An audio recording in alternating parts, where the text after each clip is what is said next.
Yeah, fine. Okay. So would you want to volunteer and introduce, or do you want me to call out the names? I would prefer people in volunteering. That might be helpful. So from the introduction, what as a teacher, what am I looking, right? I'm trying to understand, uh, of course, who you are, how many years of experience you have. If you are a fresher, then that will be something which I need to understand, so that I need to speak at what level, right? So I'm trying to understand whom am I trying to teach and what should I talk to them. Based on how much I understand you, I'll be able to start. And as we go forward, based on your response and engagement, I think, it will be easier. But to begin with, where should I start? That will depend on who you are, right? So I'm trying to understand that. So tell me, what is your background? If you're coming from with some experience, good. Experience on what? For example, if you have an experience in, let's say, accounting or something, then that doesn't really help us. So if you're coming from the engineering background, good. If you have less experience, then are you coming from computer science or something relevant in that, right? That's what I'm trying to understand. And if you have already worked on DevOps, if you've already worked on something on this, tell me about that also, so that I can understand, that I can speak at a more advanced level. Okay. So with that, may I request you all to introduce yourself, please? Yeah, sure, Vilash. I am Sunya Sethi. I have 2.5 years of experience, and I have worked on Core Java, Advanced Java, and currently I'm working with Spring Boot, Hibernate, and apart from that, we are looking into Angular as well and microservices. Okay, microservices. Okay, let me start sharing my screen so that I can show you what I'm typing, and Okay. hopefully you all can see my screen. I'm noting what you're saying, Yes. so that I'll remember, whom I'm talking to. Yeah, please. Yeah. In our team, actually, we 5 people have experience, and remaining all are freshers. Actually, Okay, so how many freshers are there? I think majority freshers are around 7. Okay, so there are around 7 freshers. Okay, Yes. and all these freshers are coming from engineering background, right? Or Yes. okay, and they are all computer science engineers, or Yeah. computer science. Okay. And about the other people who have experience, can you Okay. please give me some heads up on them as well, please? Yeah, sure. Rohit, Nagarjun, you guys can introduce yourself. Yeah. Yeah, sure. Nagarjun here. Okay. So I do have a 5 years of experience in Code Java, Python, and AWS services, kind of data pipeline, EC2 EMR. So those services I do have, and I have a little experience in a microservices kind of thing and Spring Boot. Okay. Fair. And Rohit, if you could Yeah, introduce. myself. Myself, Rohit. Total, I have 2.5 years experience as a Java developer. Okay. I worked with web applications and CRUD applications previously. Currently, I'm working with the Scalability project in NSIT Okay. with Spring Boot and microservices. Okay. Yeah, Java based, if it's Java, yeah, then it's Java. almost sure that we'll be working on Spring Boot if you're talking about microservices. So yeah, good. Yes, right. Yeah. Yeah. Anybody else who you think should I be think, introduced?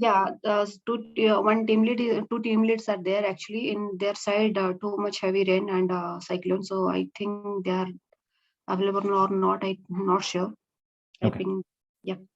So can you tell me the name of those team leads, please? Yeah. Yeah, hi. Yeah. Yeah. Hi, all. Yeah. Yeah. Hi. Yeah. Please go ahead, sir. Yes, Sunia. Yeah. Yeah, Raja, just introduce yourself. Yeah. Raja, if you could introduce yourself, please. Yeah. Hi. I just forgot the name. Yeah, I'm Raja, and I'm having overall 5.5 years of experience and I'm having the experience with Java, Spring Boot, Sure. RESTful web services. I'm having the domain knowledge about incident management, room management, and the e-commerce. Okay. Currently, and this is my second company actually, NSCIT, and I'm leading the team. Sure. And how many of your team members are participating in this training? 13. 13 of them. Okay. Do you have any freshers representing from your team? Yeah, mostly the 8 members will be Okay. freshers. Okay. So 7 plus 8 freshers. And are they all engineers? Sorry, Yeah, we are mostly. one team actually. We are one team. Oh, okay. So, this is then probably corrected, and all of them are from the computer science background, right? Especially, even if there is somebody from electronics or, other branches, to let me know, Okay. because they may not know some of the fundamental things, right? So then that will help me to understand that I have to talk at those levels. Sonia, I'm from electronics department. Okay, just respond actually at least. Yeah, sure. Okay. Yeah, so I am also from electronics department. Okay, fair. Yeah, I too. And if you could name yourself, is that okay? This is not trying to, identify and proclaim that you're from electronics or computer science. The idea is like if you're asking a question to me, right? And I would want to promote you to ask questions. Don't be afraid. You have a huge public here. That's okay. You are here to learn, and I am here to teach you. We are not expecting you to know anything. If you have questions, please go ahead and ask. But when you ask a question, if it's a fresher who is asking, I know that I have to go at certain, probably a little lower level and start explaining there, right? So just to understand that, is it okay if you can name yourself I'm Vijay Raj. Sure, Vijay Raj. Sure. Thanks, Vijay Raj. And you're from CS or ENC? No, I'm from electronics. Electronics, ENC. Yes. Okay. Sujit, Sujit. Okay. electronics. Electronics. Okay. Vinisha, Okay. electronics. Yeah. Okay. Fair. Yeah. Others, please introduce yourself. Hello. Yeah. Yeah, Aniket Telangia. Yeah. I'm working as a tech lead at IAC and ICMP here. Okay.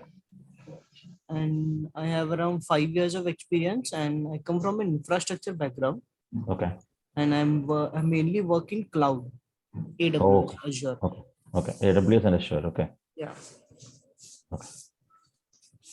And are you comfortable with Java and related technologies, or you are more focused on infra side, so you're not? For code side, like not that comfortable. Sure. But yeah, the basic one. Sure. Yeah, thanks. Actually, that information helps. And do you have your team here, or you're alone on this training? I have my colleagues along with me. Okay. You can introduce yourself, Sumit Moin. Yeah, Niket. Yeah, good morning. Good morning. Yeah. This is Moin here. I have 3 years of experience in OpenStack Cloud, the OpenStack based clouds. Followed by I have around 1 year of experience on AWS public cloud. Okay. Followed by I have knowledge on container platform, containerizations. I mean to say Dockers and Kubernetes. Okay. Yeah. Okay, that is good. Okay. And Sumit, if you could also speak for yourself. Good morning. Yeah, good morning. Go ahead, please. As a tech lead AIOps, Okay. more than 4 years of experience in AIOps particularly. So I mostly revolves around the APM tools like EFK, and I work on Dynatrace as well. Sorry, Sumit, I'm not able to hear you well. Are you saying APM, which is the automation test framework APM, right? It's application modules. Oh, you're talking. Okay, got it. Fair. The AIOps tools. So the EFK is there, then Dynatrace is there. Okay. Like that is the EFK, and along with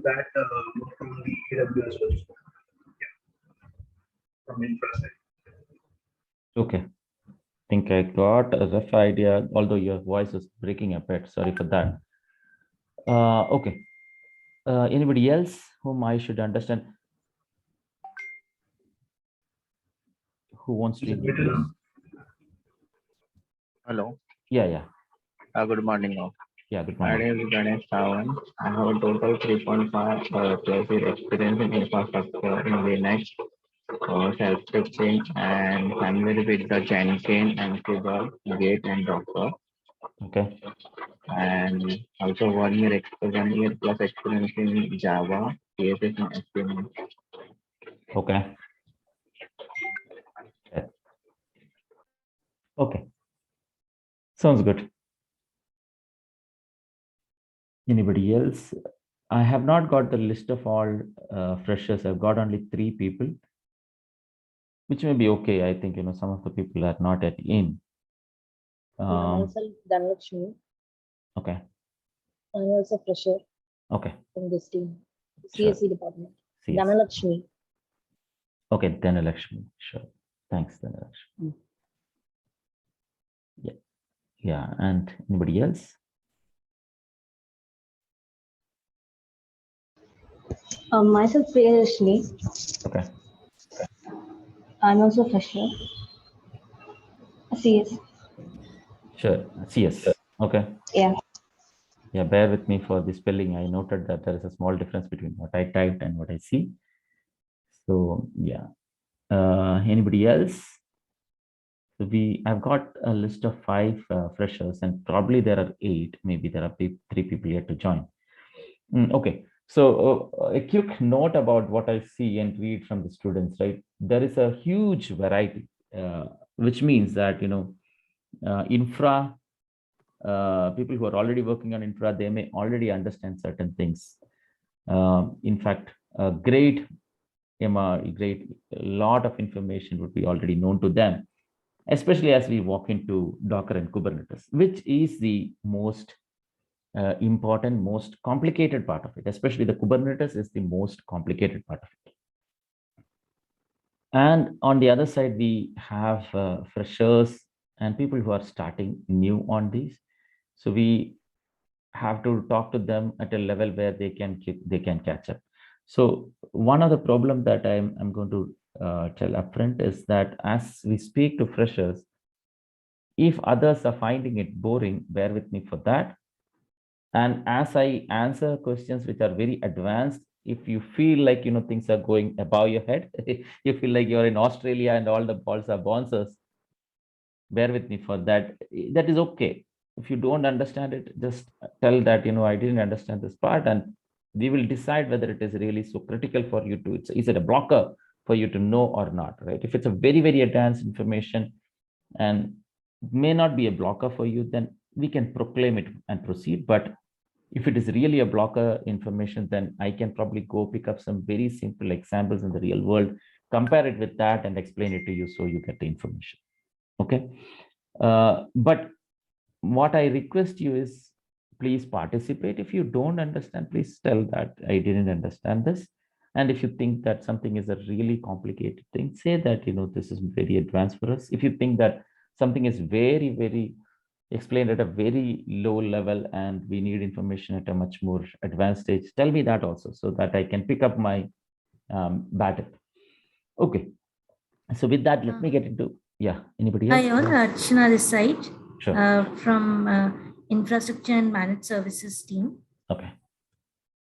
So, and what are the technologies? I'm having 10 years of experience, 10 plus years of experience now in infra and managed services domain, equipped with cloud technology also. Sure. And you should be already comfortable with Docker and Kubernetes, and maybe beyond, like Chef, Puppet, Ansible, Terraform, all of those probably. Are you comfortable with all of those? Yes. Okay. Kubernetes. Okay. Sure. Terraform, Ansible, and maybe all of those. Okay. Fair. Anybody else whom you think I should know about, so that I can understand my gathering? Okay, thank you. Let me introduce you myself. My name is Vilas Varghese. I have a total of 21 plus years of experience. Frankly, I have stopped counting the number of years of my experience because that doesn't really make any sense to me now. It's been so long that I've been in the industry. So, people generally of my experience tend not to say the real experience. They generally say 15 plus or something like that because that becomes more relevant and more, something which you can associate with, right?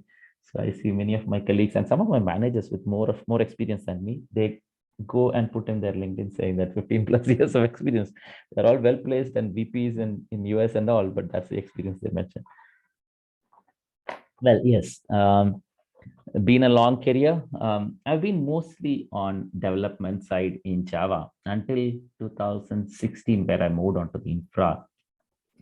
We were actually migrating one of the monolith application to microservices, very similar to what I heard in the NSCIT also, right? So a lot of re-engineering, converting the monolith into microservices, a lot of re-engineering. Let me remove my, yeah. So and along with that, we also containerized the application, and then we also orchestrated the application. Then we also deployed it on cloud, following all the CI/CD practices, implementing various DevOps practices on the process. I was pretty excited about this new technology, and of course, this is one area where we know that there's a lot of growth going to happen. According to the CEO of VMware, she claims that Kubernetes is the next Java.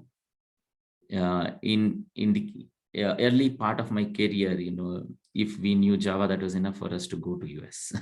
And US is one of the places where most of the people want to go, although not all, including myself. Right? I am also not such a big fan of going to US, but I think at least some of you are from Maharashtra. In my conversation, I understand that. And there's a place called Seeps in Bombay. I was also in Bombay. And if you are inside Seeps and if you knew J in Java, you could have gone to US. So the CEO of VMware claims that Kubernetes is the next Java. So I think that statement itself explains what she meant to say, right? Thanks a lot, China, for introducing yourself. That helps. Okay, so a lot of interesting technology. We are going to discuss about all of that. One of the catch that we have with the training, and currently I work as a consultant too, not that I am completely into training, but I love teaching. Teaching is my passion. My dad was a teacher in Air Force. I've seen him teaching in the Air Force schools, talking about radars and radios and signals and things like that. And I've enjoyed seeing him do that. And it was my passion to teach from my childhood. I have taught people and I continue to do that even now. But I do also work as a consultant. I am working for certain big organizations as of now. I have the flexibility of choosing my time. So the morning time is definitely reserved for you. But after that, I do also work with them, solving some of the mission critical problems that they face, implementing DevOps practices, enabling people and things like that. So mostly I am on the DevOps side these days, although I'm pretty connected to microservices and Java and Java-based implementation, especially Spring Boot. Designing those low-level things there, solving many of the mission-critical problems and things like that on those sides as well. But that is relatively less these days. I'm more focused on the DevOps as of now. Okay, so with that, let's get started. This, what you see is your TOC or table of content, as we teachers generally say, right? Frankly, this TOC is very overwhelming TOC, a very, very detailed TOC. Generally, what we would have covered in around 100 hours, right? It's a very, very long TOC. I have many of them. I have in different classes. So there is no, all of my classes are there in GitHub. I'm sorry for this. I am maintaining that. Let me exit from that also, so that we don't have any disturbances. Yeah, I keep reading all of these. I'll probably exit that in a few seconds. Okay, so this is my GitHub account. All the classes that I take are present on this. And I think I've already ran out of the 100 GB space in this account. I probably cannot push more in this. I'm just putting it on the chat because most of the content that I will be teaching will be either coming from this or will have references to this, or there may be some extra things which I'll pull up from the internet, right? And this is like my 5 days Docker Kubernetes course.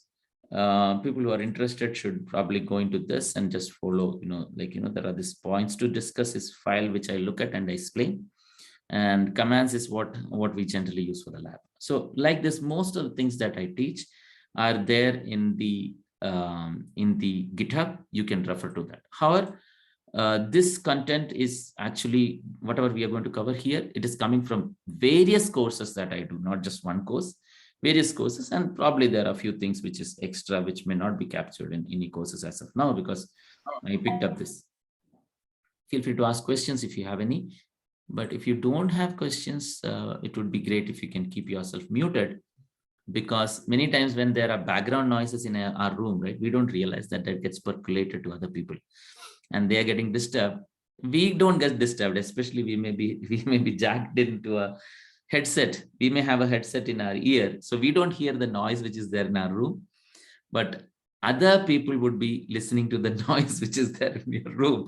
And sometimes it is very interesting to hear some very good conversation going on, which means people will lose the attention to listening to me in the class. They'll start listening to you in your home, right? Interesting, but I don't like that happening in my class. So please try to keep yourself muted. That will help us. Looks like, oh, I do have the permission to mute. So I'll probably take the privilege to mute if I see somebody unmuted, unless I see that person asking a question. Okay, bear with me for that. That is one of the rule which I would want to start. Rule 1, please keep yourself muted. Please mute if you're not asking a question. 2, can we decide to be punctual? And I think, you guys are already punctual. I saw most of you were logged in at 8 a.m., which was good, right? That really helps me a lot. So being punctual, especially in a virtual world, right? Because you go take a break. We decide that we take a break for 15 minutes, 20 minutes, 30 minutes. How do you know that everybody's back? We don't know, right? Can you actually go around and check everybody, like call everybody's name and ask them, are you back? No, that is not practical in such a big world in an online platform. Bear with me, we have much better job to do. We don't want to babysit with people. So, each of us should be matured enough that we come back on time. And I appreciate that I saw almost everybody in the morning. I know that there was cyclone, there was heavy rains in some places, there are internet issues. In spite of that, so many people on time really helps. Appreciate that. And I am hoping that none of you have a concern in agreeing that punctuality would be considered as another rule, which means that if we decide to take a break, when we come back from what we will decide, right? Each time when we are taking a break, we'll decide what time we are going to come back. We will stick to that. When we are, when that time exactly reaches, we will not wait for anybody. We'll just get started. We'll not ask anybody. We'll just get started. And that will help us in terms of, maintaining a lot of stability in the class. We have a lot of things to cover and we have to pick our battles in terms of what we are going to speak, what we don't want to emphasize so much and things like that. This is a very, very long topic. As I said, 100 hours. We are compressing it into 20 hours, which means that I will talk about what I'm going to talk in detail. I'll also talk about what I am going to run through. And then based on what is your responsibility, you may have some extra work, homework and things like that, which may not be, something which I will, as I said, I'll not babysit with you, but I'll give you directions where you can go refer, read, practice and things like that. You can, of course, ask your own set of questions beyond that. That will give you the direction on understanding which way you want to progress. Okay, any questions about what we discussed till now? Fair. Can we decide upon the breaks that we're going to take? I believe that, deciding these things upfront helps people to understand. Recording, yeah, that's right. This session is getting recorded and that will be shared by Lashmi I would say my mentor and my colleague. So she will share it with you after this session. Okay, so can we decide upon the breaks that we take? And open up and tell me what is the break you want. So we are starting at 8 a.m. Frankly speaking, I also teach at various levels, right? Online studies claims that various kind of studies states that online teaching, after 20 to 30 minutes, people lose their focus. Because especially in classroom, generally after 20 to 30 minutes, people start losing their focus. But in a classroom, a teacher can look into your eyes, can call your name, look at your face, grab your attention. Online platform, there is no way I can look at your face. I can't look at your face. I can't look at your eyes. I can't call your name. I can't grab your attention, except for maybe he's making some small jokes like this. And that also with the compressed topic, right? When we compress, you have little bandwidth about going and joking on things. But yes, of course, we have to somehow make it lively as well.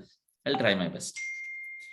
So let's decide on taking some short breaks. And if you need a longer breaks, what time do you want to have your breakfast? Or have you already had your breakfast? No. No, sir. So what time do you want to have your breakfast?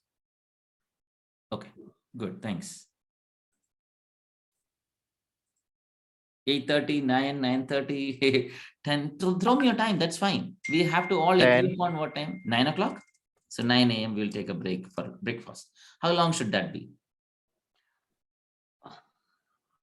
Oh, I think not 9. It's a starting point. I think this is a 5 hours class. After 2 hours, we can take it. Sure. After like 10, 10:30. Yeah, 10 or 10, that is fine. Okay, let's, as I said, so when there is a class which is very long, people stop losing their focus, right? So maybe we can take a short 5 minutes break at 9. Okay. And I would propose that we can take 5 minutes break in every 1 hour, just 5, or maybe we can reduce it to 3 minutes also. But when that 1 hour is complete, if you think you are all fresh and you can continue, that is okay. You can tell me that we can continue. Or if you need break, just open up. Don't be afraid of anybody, because rather than sitting there and, sleeping or thinking about something else or daydreaming and not attending class, get yourself fresh and come back. That makes sense. Okay. So short breaks, 3,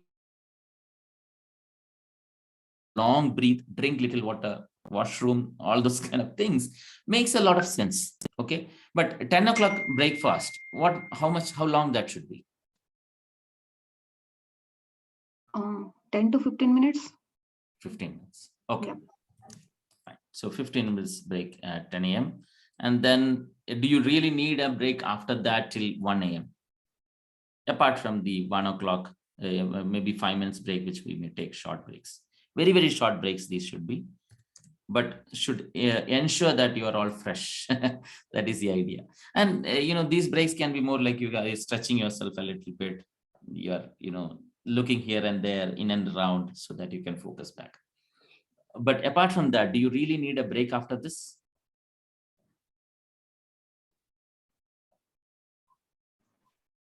Okay, so we probably don't need a break after this, just maybe 5 minutes break. I believe the timings are till 1 p.m. only, right? Yes, that's right. 1 p.m. we are going to end. Yeah. Don't worry, you don't have to listen to me for the entire day. That is very, very difficult. I know that. Okay, sure. Okay, so talking about this topic, introduction, definitely, we cannot skip that, and we have freshers as well, so we need to cater to them also. So yes, that will be done. No hands-on there. Linux basic administration, we'll talk about this. Again, I'm hoping that we don't have to do any lab there. We will just, these are relatively low priority steps. But for me, Linux is very, very critical, but the understanding is that most of you already know. However, I can understand that there are people coming from the electronics and communication background. You may not really know Linux. Disclaimer, I myself was an electronics and communication engineer way back. 22 years back. I graduated, right? So yes, I was myself a electronics and communication engineer, and as I got into the work and as I learned through many of those things, I remember that I didn't knew some of the very, very basic things. For example, somebody asked me what is the methodology of following. And I was like, what methodology? And I was working in a very big company doing some very important projects. What methodology are you talking about? And then he asked, like, Waterfall. Oh, I don't know. I've not even heard what it is. So, electronics and communication engineers may miss out on some of the very basic things. So we have to talk a little bit about them so that we can enable them to get there, right? So if you don't know Linux, I will talk about it, but we don't have enough time where we can spend giving you liberty to practice it. So please go ahead and practice all these things on your own. I have my GitHub repository, which you should be able to look at and practice most of the things. Take a look at that. Those details will be shared to you in the class. Networking is one of the area where we will be focusing a little bit. Okay, the reason for that, and again, we may not really spend time in practicing this also, but this will be carefully done. The reason for that is, I remember 20 years back when I was starting my career in one of the company I was working, and my computer suddenly stopped working. I bowed down under the table to check the wire of the of the computer, and my manager was standing beside me. She asked, "What are you doing?" I said, "I think the wire is loose." Called a network engineer. Right? 20 years back, if you had a networking issue, network engineers used to solve it. Today, developers have to solve it. Not because there are no networking engineers in your company, but because you can create containers and virtual machines in your computer. How do they interact between them? You should know. Right? So many of the networking concepts should be clear to developers. I'm not talking about infrastructure engineers, SRE engineers, and all of those people here. I'm talking about developers. They should know networking. What is IP address? What is TCP/IP? What is that? The entire Tenenbaum's books. To a great extent, you should know that. Okay. So we will talk about this a little carefully. We'll go through it a little slowly. And then we will also talk about the introduction to cloud. We'll talk about AWS and what is EC2 what is an EC2 instance? What are the basic things there? How do you create an EC2 instance? What are the step-by-step process you go through? What are the various kind of things associated with that? Security groups, key pairs, and AMI. If time permitting, I will walk you through this in a series of steps by going to a VPC and then within a VPC security group and things like that, right? IAM and things like that. But I don't know whether I'll have time to pick up much of the battle beyond what is mentioned here. If that time is not permitted, so towards the end, we will pick it if we have time, because that is another series of things in the cloud which people should know in a sequential way, like how you go from first standard to second standard. That way you should know certain things there so that you can actually contribute a lot into the cloud. So if we have time, we'll get to that. Application web app, I am assuming that most of you are from the engineering backgrounds, you know this. Enterprise 3-tier architecture, application layout, and things like that is a little bit outdated. As most of you are already working on microservices and or looking at working in microservices. So this is a 3-tier architecture is little bit outdated, but still very relevant in terms of the progress that you're making in your career to learn. Right. So if you understand 3-tier architecture well, then as you progress into the REST-based microservices, Spring Boot applications and things like that, you will understand that world better. So we will talk about this also a little bit.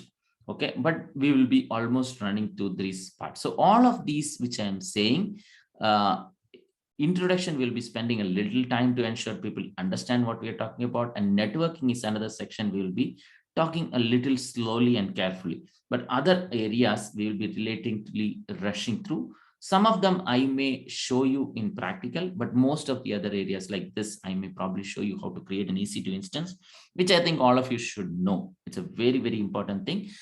people who are practicing Linux and all, you can easily create a free AWS account or Azure account, get Azure virtual machine or EC2 instance, practice Linux, right? You're new to the world of Linux, go into the cloud for free, you'll get instances, practice it.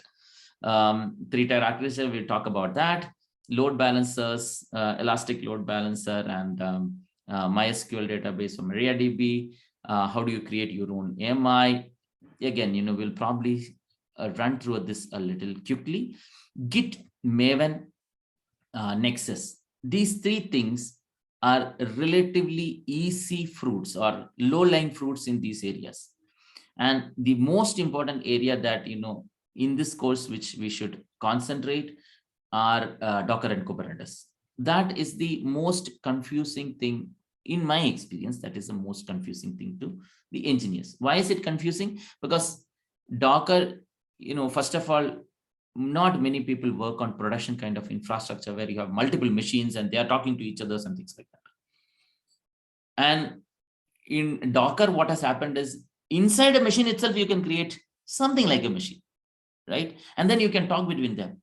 And then, you have to maintain the data consistencies and a lot of complications which it creates. You have to maintain that.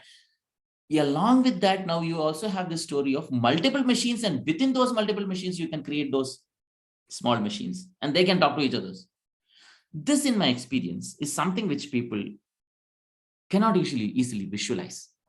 So this is the most important thing which I think we should be concentrating, and we will be spending a lot of time. We will also give you enough time so that you can practice this. I would want your help on this. You should all be creating your own AWS free account if you don't already have it. If you already have it, well and good. If you don't have it, please go ahead and create a AWS free account.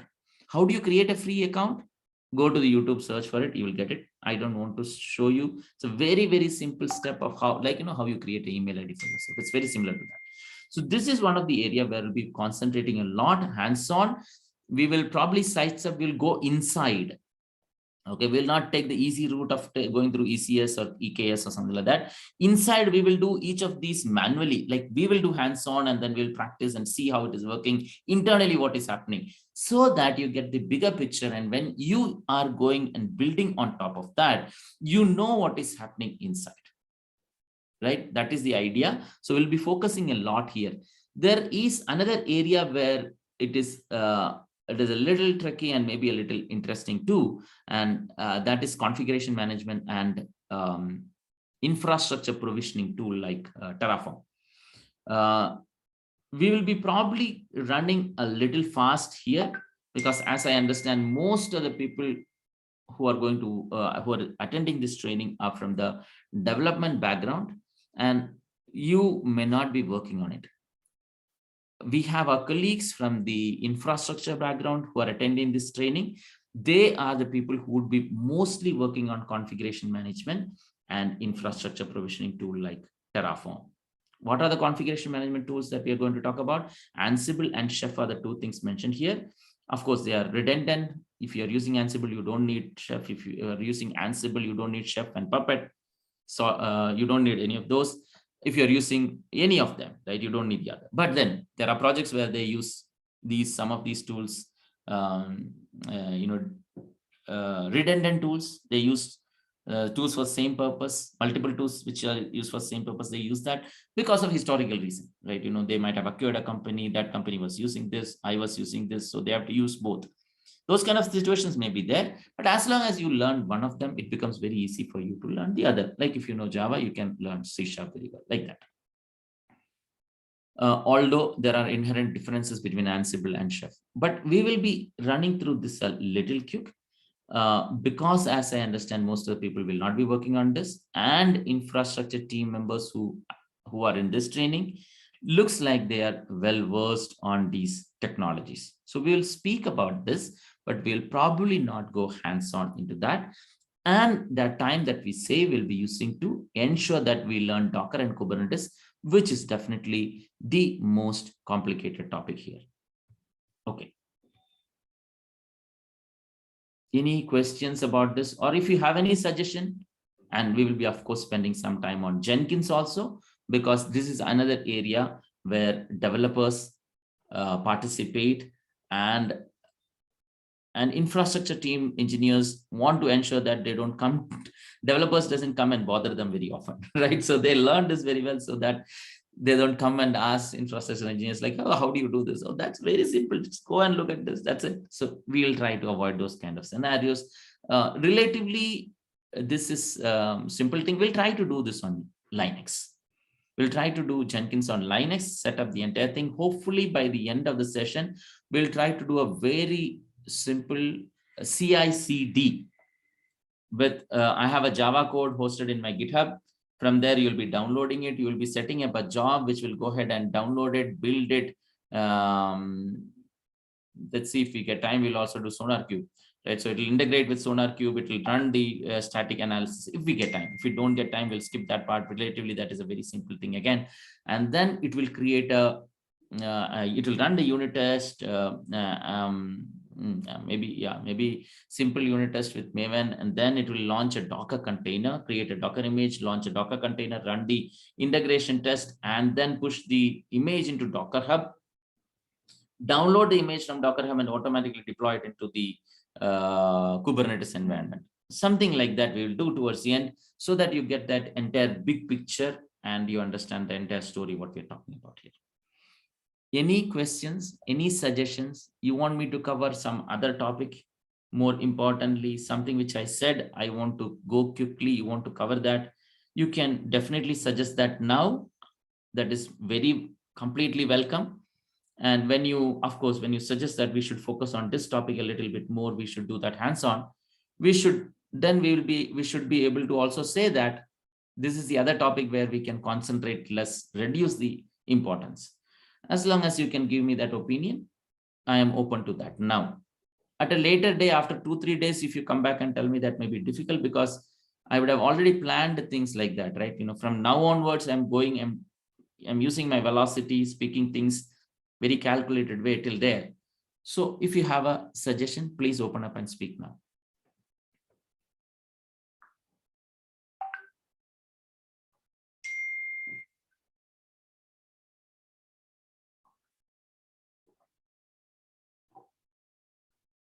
Okay. Rule 3, silence is always interpreted as what the trainer likes. Okay. Silence interpreted in the way how I would want to think it. But I will speak, I'll tell you what I'm thinking. And if you still don't disagree, you can always come back and tell me, no, the way you interpreted is wrong. For example, just now you all were silent. So I'm going to interpret it as like you all don't have any suggestion. Okay. Now, if you don't agree with me, please speak. Otherwise, I'm interpreting that you agree with me completely on this, which means after 2-3 days, if you come back and give me a feedback saying that, no, we should concentrate on this topic. Sorry, it's too late for you to tell me that. Hi, Vikas. Yeah. Here, any provide any lab session, practical lab session? Like? Definitely, yes. We will have practical lab sessions with a lot of focus on Docker and Kubernetes. We will go, I would want you all to create your own AWS free account. Yeah, I have a AWS account. Yeah, so as long as you have a AWS, preferably free account, you know, if you want to pay, that is okay. That is up to you. That is yeah, fine. 1 year is free totally. Yeah. I have done with my free account, so I will have to pay anyways, but that is fine with me. But you guys can get a free account. How do you create a free account? It's there in YouTube. So please go ahead and create a free account for yourself on AWS. We'll be referring to that. There will be lab session focused mostly on these areas, Docker and Kubernetes, and others as we get more time, we will get there. Is that okay? Okay, Vikas, thank you. Okay, fine. So are you all set? Can we get started?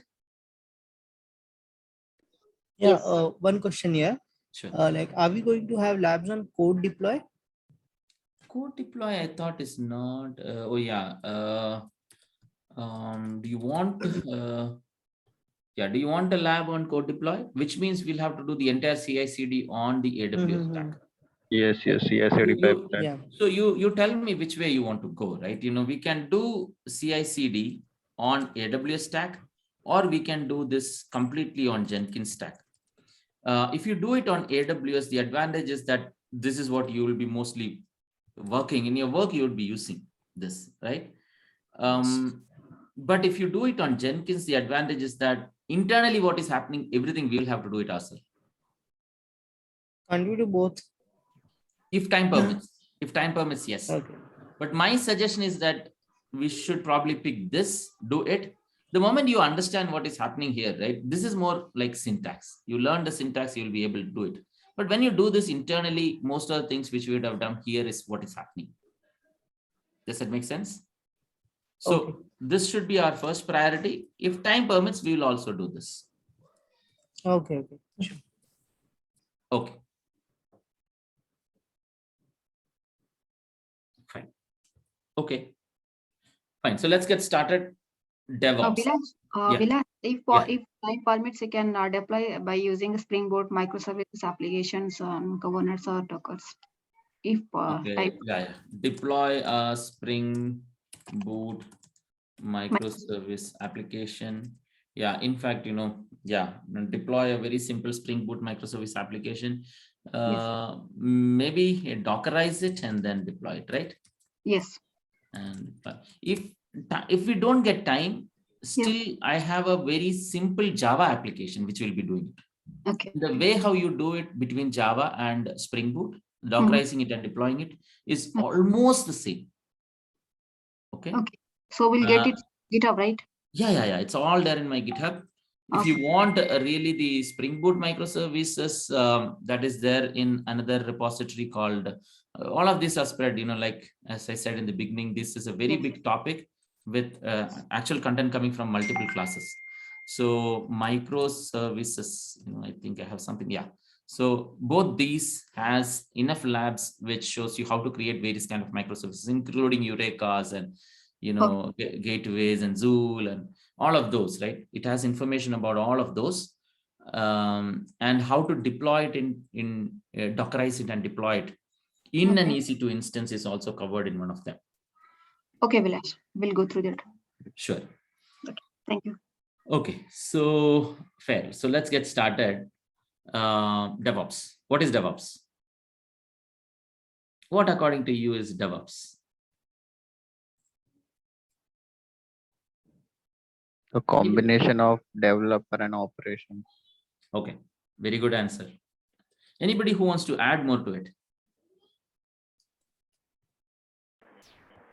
Basically, it is a application life cycle, we can say, from its planning to the end deployment and then its monitoring, and then continuous feedback to improve it further.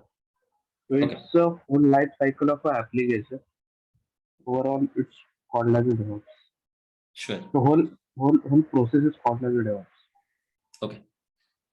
Thanks for those answers. I appreciate that. Once I was talking to one of my friends, we were talking in a philosophical way, so I was explaining to him what is life.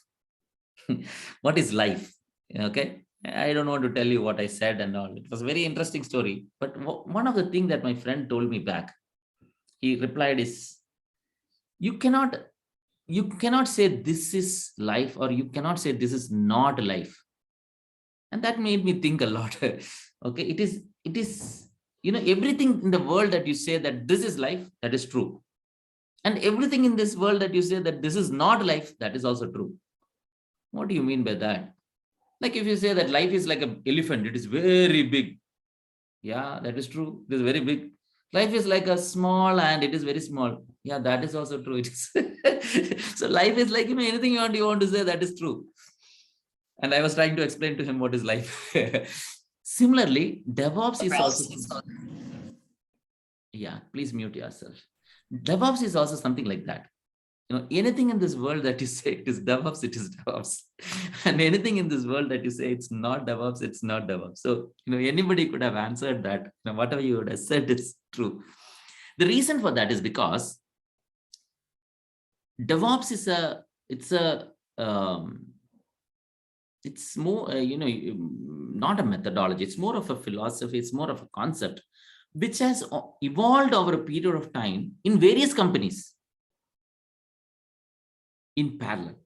Okay, it's not something which has been, there is no, although there is a person who kind of coined the term DevOps and he had his own set of ideas and things like that and all, but various companies picked it up and they have their own ways in which they have developed DevOps, right? And there is some good, interesting difference between each of them. And each of them defines DevOps in their own way. So it becomes very difficult to pick up what is DevOps. However, we need to have a definition for this. So, there's a completely big organization these days, which I am not going to talk more in detail, but I'll give you a heads up on that. There's a completely big organization these days called DASA. Let me pick up, where is my slide on that? And all of these are these slides which you see, right? These are from DevOps. This is my 2-day session where I give just introduction on DevOps, 2 days just on DevOps. It is so big and people really learn so much from that.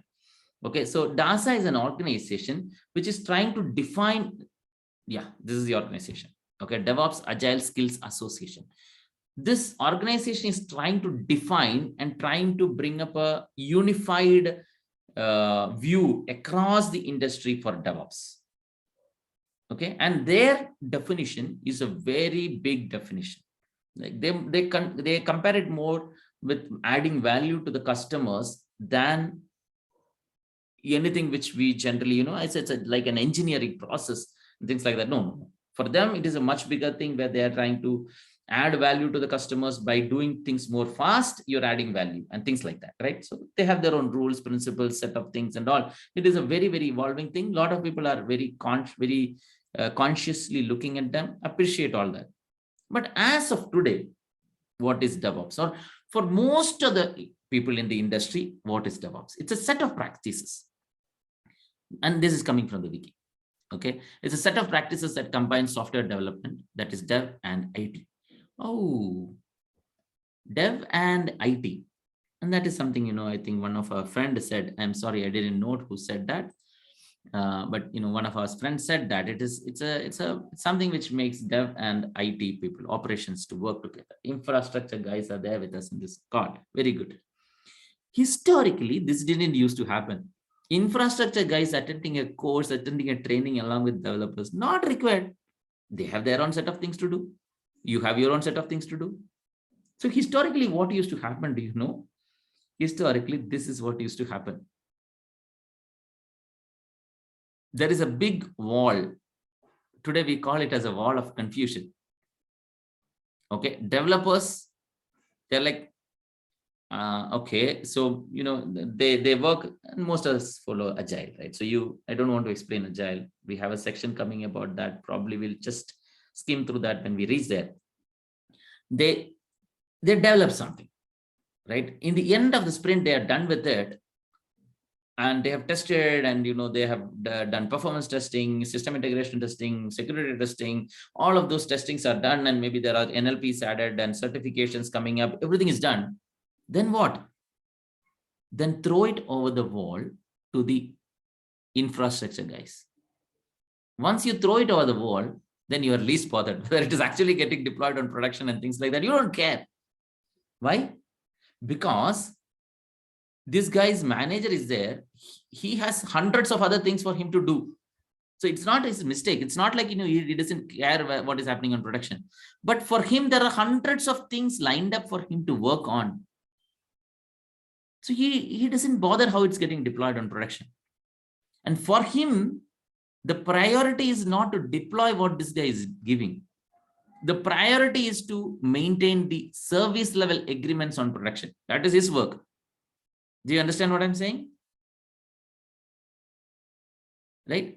Whether it is actually getting deployed on production, when he gets deployed. So is it designed for deployment on production? In production, what are the different kind of clusters you have? What are the differences in the configuration between these clusters? Developer is not aware of that. Generally, developers were not aware of that. And they don't go into the nitty-gritties. They don't confirm that the design is happening such that it will get deployed. They have limited knowledge in production. Based on that, they used to design things. And what is the responsibility of the operational guys? Not to actually deploy what is giving. But his primary responsibility, although that is one of his responsibility, but his primary responsibility is to ensure that he meets the SLAs. What are these SLAs? These machines should be 99.999% up. Those machines should be 99.99% up. There should not be any security vulnerabilities in your production environment. Your antivirus and all your other security stuff should be updated and always up to the mark.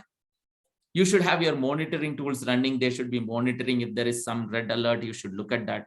These are his primary responsibility. Is this clear?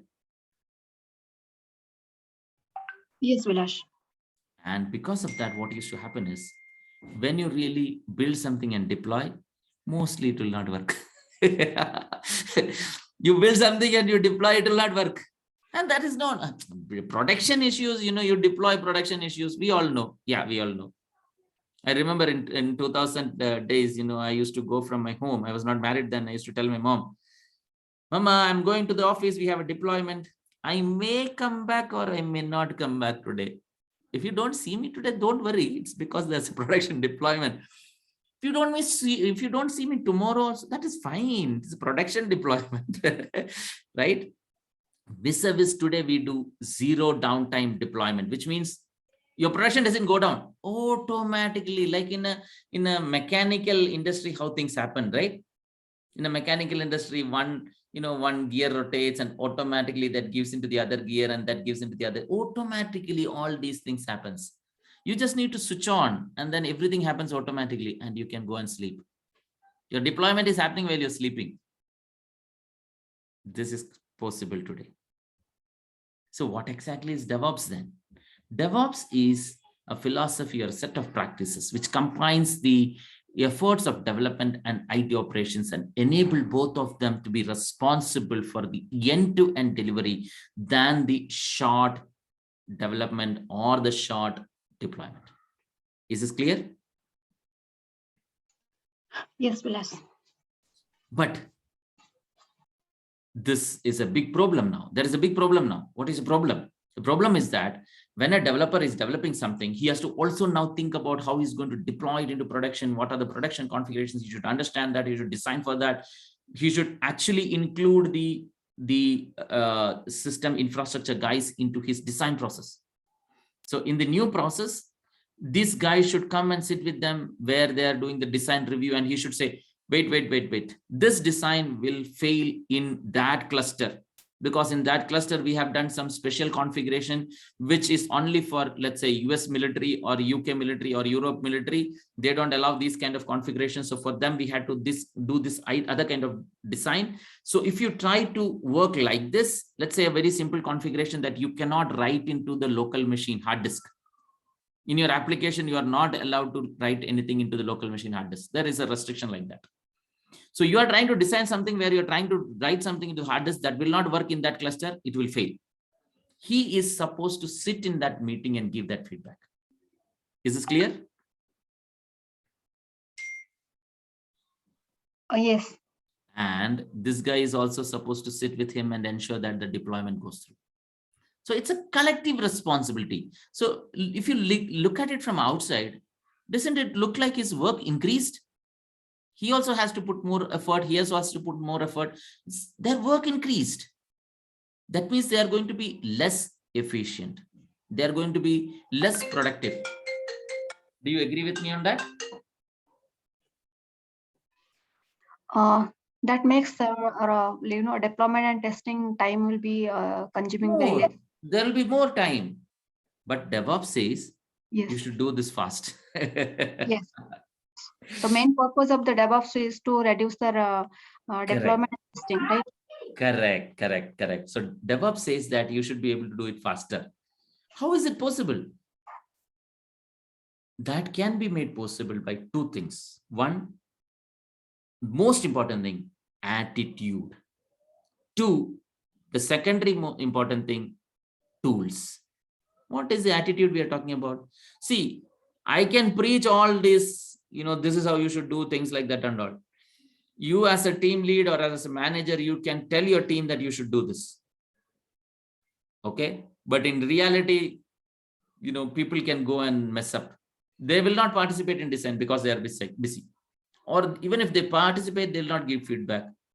People can show attitudes.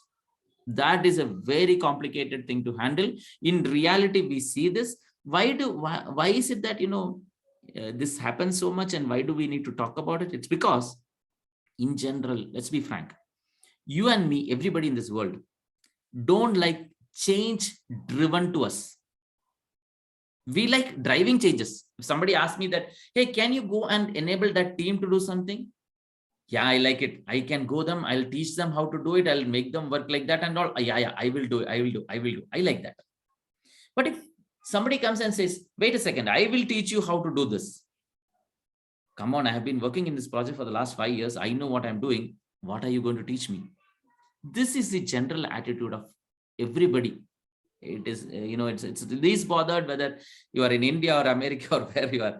Somebody comes and tell us that you already have been working on something, you are an experienced person on that, and somebody comes and says, hey, I will teach you how to do that properly. Come on, I've been doing this for so long. What do you know about this project? People don't like changes to be driven to that. But DevOps is already proved. It's a proven methodology, proven way in which people are able to do things faster, much better efficiency, and derive a lot of value out of it. So we need to have an open heart to it. I will leave it there. I'll not speak more about it, but this is one of the most complicated area in DevOps. I am a DevOps consultant. I am working with so many organizations, implementing some of the very, very complicated DevOps practices and DevOps pipelines and CI/CD pipelines and things like that. Attitude is the most important thing that I need to solve before I solve the technical things. So that is something which you should solve on your own. We will move from there. Second part of it, technology. Technology is one of the area where it is very easy to teach. So that is why I will say that it is secondary. In technology, there are a lot of technologies. In fact, I'll say that all the tools that you see in the software industry today, all the tools are a part of DevOps tools today. I have a slide where we are talking about, I generally talk about tools. If you look at that, that is not complete also. Okay, where is that? It is like, round something. You can quickly identify. Yeah, look at this. And this is not complete.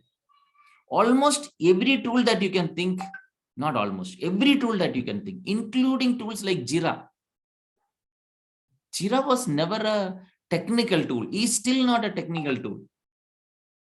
That is where you define your projects, your stories. If you, mostly these days we do Agile, right? So your stories, what are the stories that will be working on, your product backlog, your sprint backlogs, those are the kind of things which you do there. Nothing to do with technology, but it's a part of DevOps.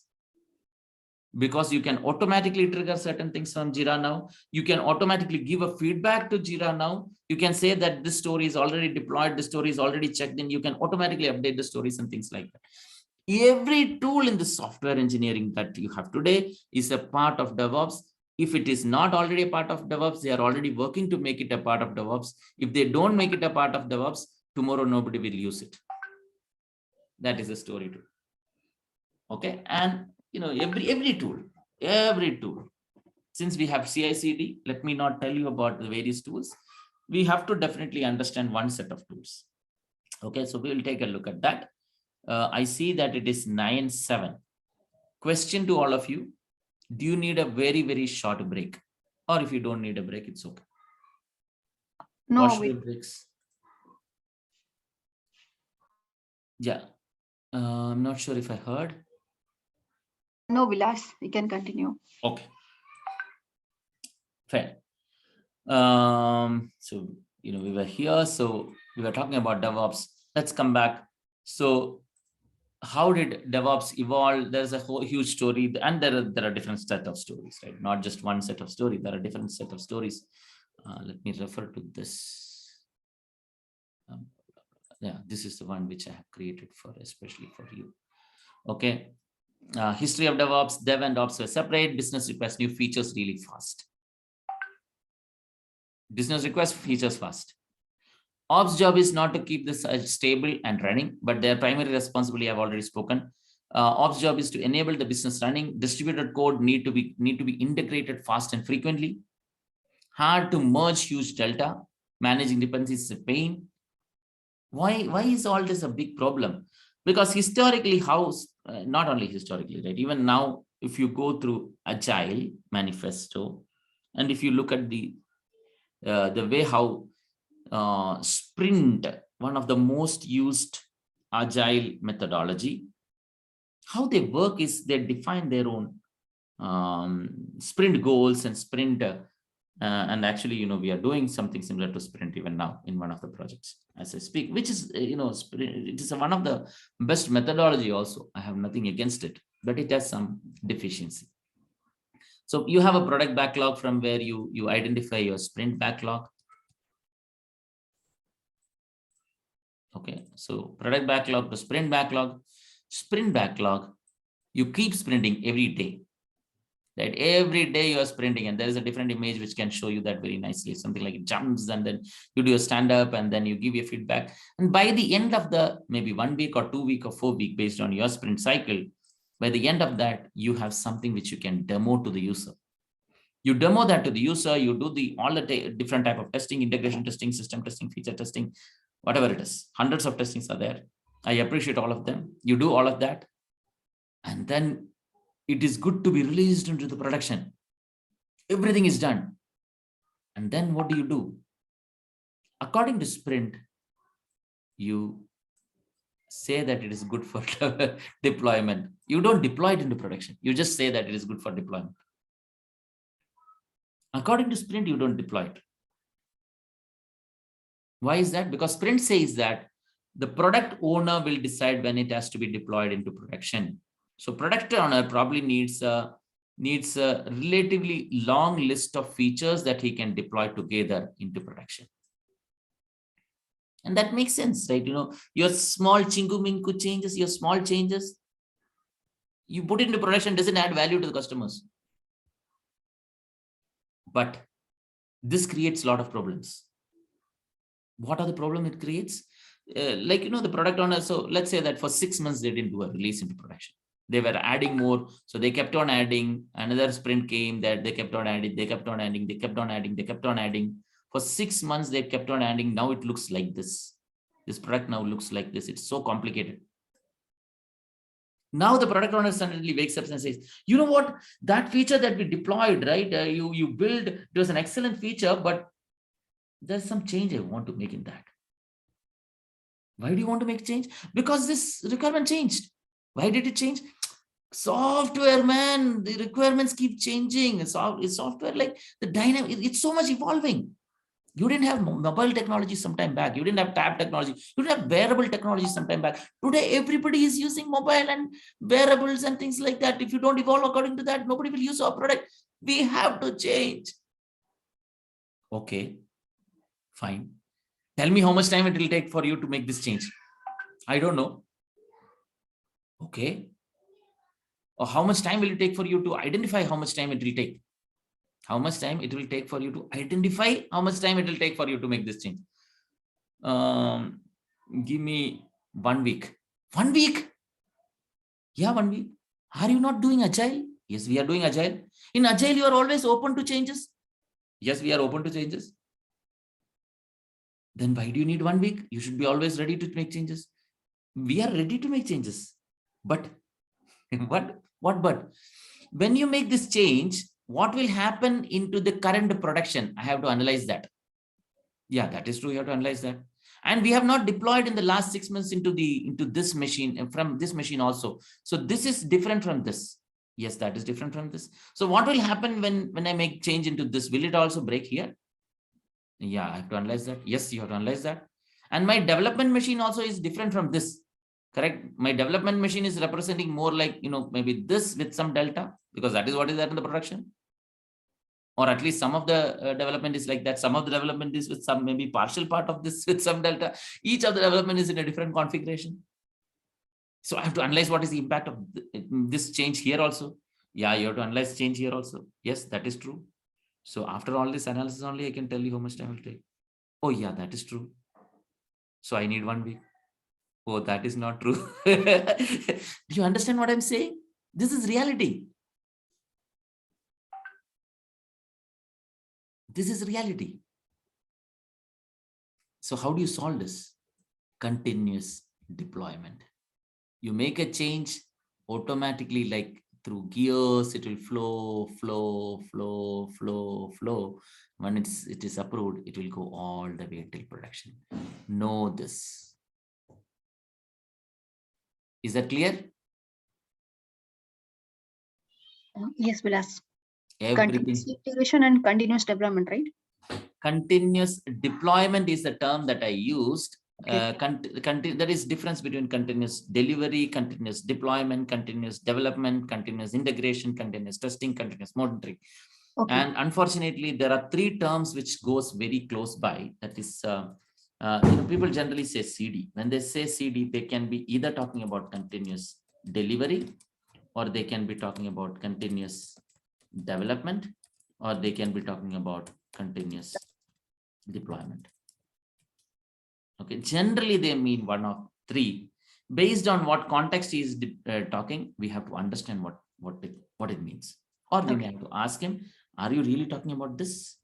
So in this case, actually I was talking about continuous deployment. We will talk about that. We'll understand what is the difference between them. Okay, any questions on this?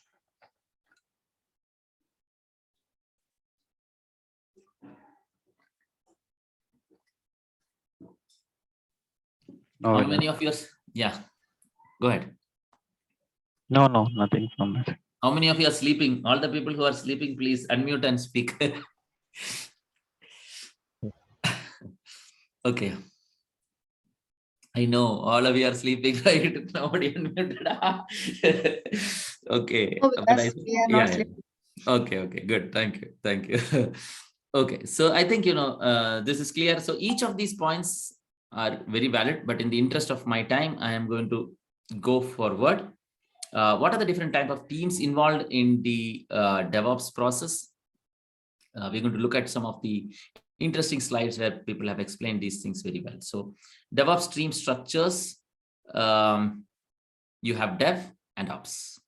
And within this process, when we say dev, you have development engineers, core development engineers, you have test engineers, maybe automation test engineers. As much as possible, no manual test engineers.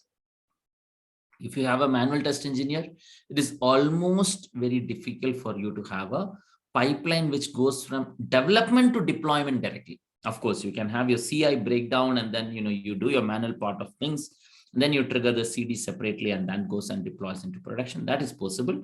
So you can break your CI and CD into 2 separate jobs, 2 separate parts, which in a way is also good, because because we call that single responsibility principle, which is something which people work in microservices understand very well.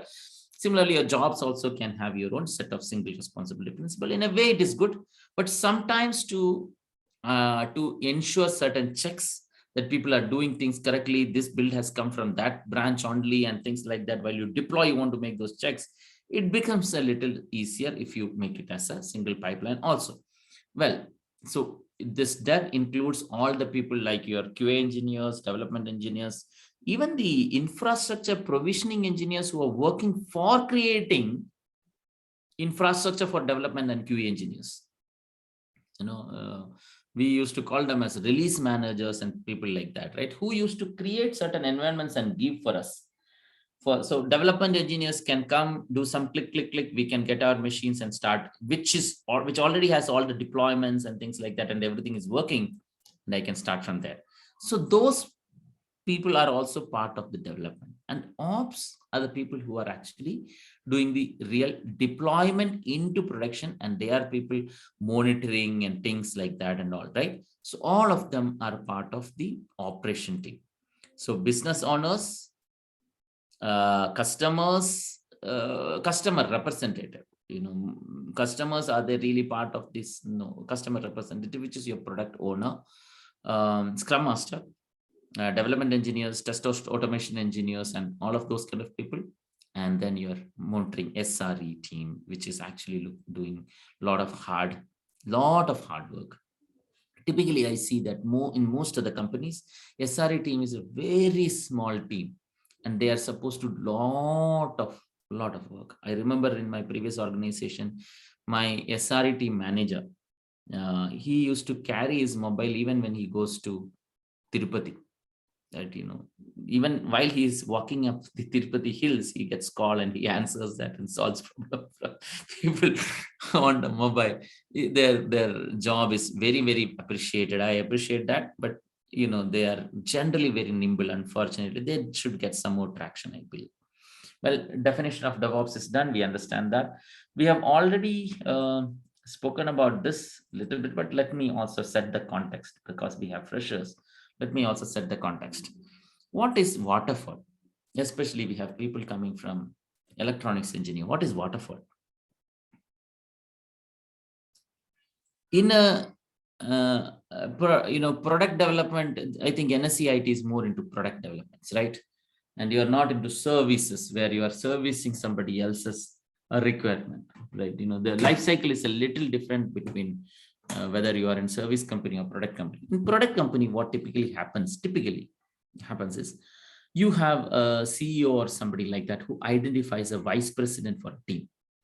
And that vice president is given certain directions. And then he gets a lot of flexibility and liberty within that. What are the directions generally given to the vice president? You have to build this product. You have to build, let's say, something like an NSE. You have to build an NSE, stock exchange. I understand very less, although I invest. I don't trade, I invest, but I understand very less in the NSE. Some of you guys may be experts in your domain. So let's say that, there's a vice president who's been asked to build a website like, or a product like NSE. What is the difference? When you say website, it is very specific. When you say product, it can be much bigger, and you can probably deploy it across multiple stock exchanges, maybe a multi-tiered, multi-tenant application and something like that, right? So let's say a product is being asked to develop to the vice president. Another thing that is given to him is a budget. I give you 500 crore rupees. With this, you build it. 500 crore rupees. The very next moment, what comes into our mind is that, why don't we run away from here, run away with that 500? Well, you cannot, this money is not literally given to you. It's only said that you have 500 crore rupees, which means you can use 500 crore rupees over a period of maybe next 6 months, 1 year, 2 years to build this product. Now he goes and he identifies a team, he identifies the people who can build those kind of things and all. So yes, some good things happens from there. Yes. Beyond that, if we are following Waterfall, what happens? There is a team identified who will come and do requirement gathering. What is the requirement? What are we actually trying to build? So they will, and they will try to write down everything in detail. This, we have to build this is, until everything is clear, you don't make any progress. Can we start the design? No. Requirement is still not clear. What part of the requirement is not clear? That remote, that small thing, when a trigger comes on there, how should we react? It's not clear. Should we react according to maybe Swift way or NEFT way, or, how should we react? We are not clear. Okay, so let that be clear, then we will move. So, until everything is done, and generally by the end of this, you create some nice reports and things like that. We used to create something like a use case diagram and, requirement, detailed requirement specification, SRS, system requirement specification, something like that, and all. Lot of documents and diagrams and all we create. And then we give a demo to people. People look at it. They say that, yeah, this is exactly what I want to build. Everything is done. We sign on it. Now, no more changes. Yes, agree, no more changes. Then we start with the design. Oh, now we are in the design phase. Can we start coding? No. Design is not complete. What design do you want to do? I want to identify, I'm doing it in Java. I have to identify what are the objects, what are the classes, how many instances will run simultaneously, how will it scale, how will you scale out, how much can you do scale up, what is the kind of security you're going to have, how are you going to do in-depth security or whatever, those kind of things, all of those, including how are you going to test it? That's another important thing. In Waterfall, that was a big, interview question. What time do you write your unit test cases? Not automate it, but write it. This user comes and does this, he will get this result. What time do you write it? In the design phase. So you're, including your sample application, some prototype application also you develop in the design phase. It used to be that pakka. And everything is done, design is good. We are all sure that it will work. People sign on it. Architects come and they sign on it and say that done, no more changes. People look at it, they all approve it and done. Then start coding phase. Then they actually code.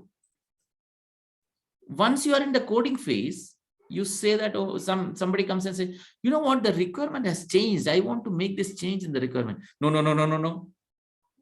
This is waterfall. You cannot make any change. Come on. Whatever you're trying to build, nobody wants it. Agreed, but this is waterfall. You cannot make a change. No, but people are not going to use it. I want to make this change. You cannot make it. Then what is the solution? You create a new requirement request. So, customer should make a new requirement request.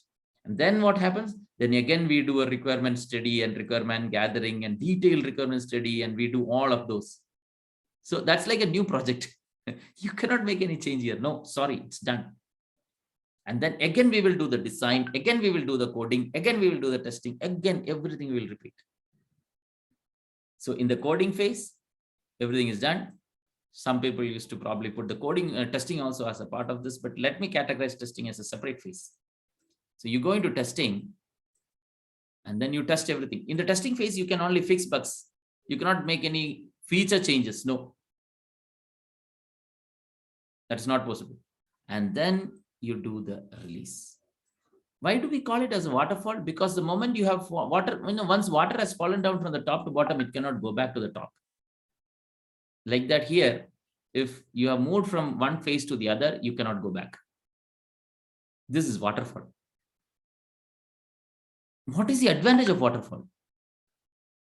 A lot of advantages are there. Your requirements are frozen. So you know what you're designing. You don't have to really bother about, what if that kind of change comes. So that kind of change is a new requirement. We'll do designing again. So your requirement is frozen. Each frozen phase actually helps you in progressing. That is a big advantage. You clearly know what you're building. You know how many engineers should participate. You have clarity on everything. So that's a big advantage. But there are a lot of disadvantages. The biggest disadvantage is that in software industry, nothing is stable. Requirements change. People's expectation changes. There are innovative ways of doing things. You have to modify according to that. So this will not work in the current industry. And to solve that, there were a lot of solutions people had proposed in waterfall.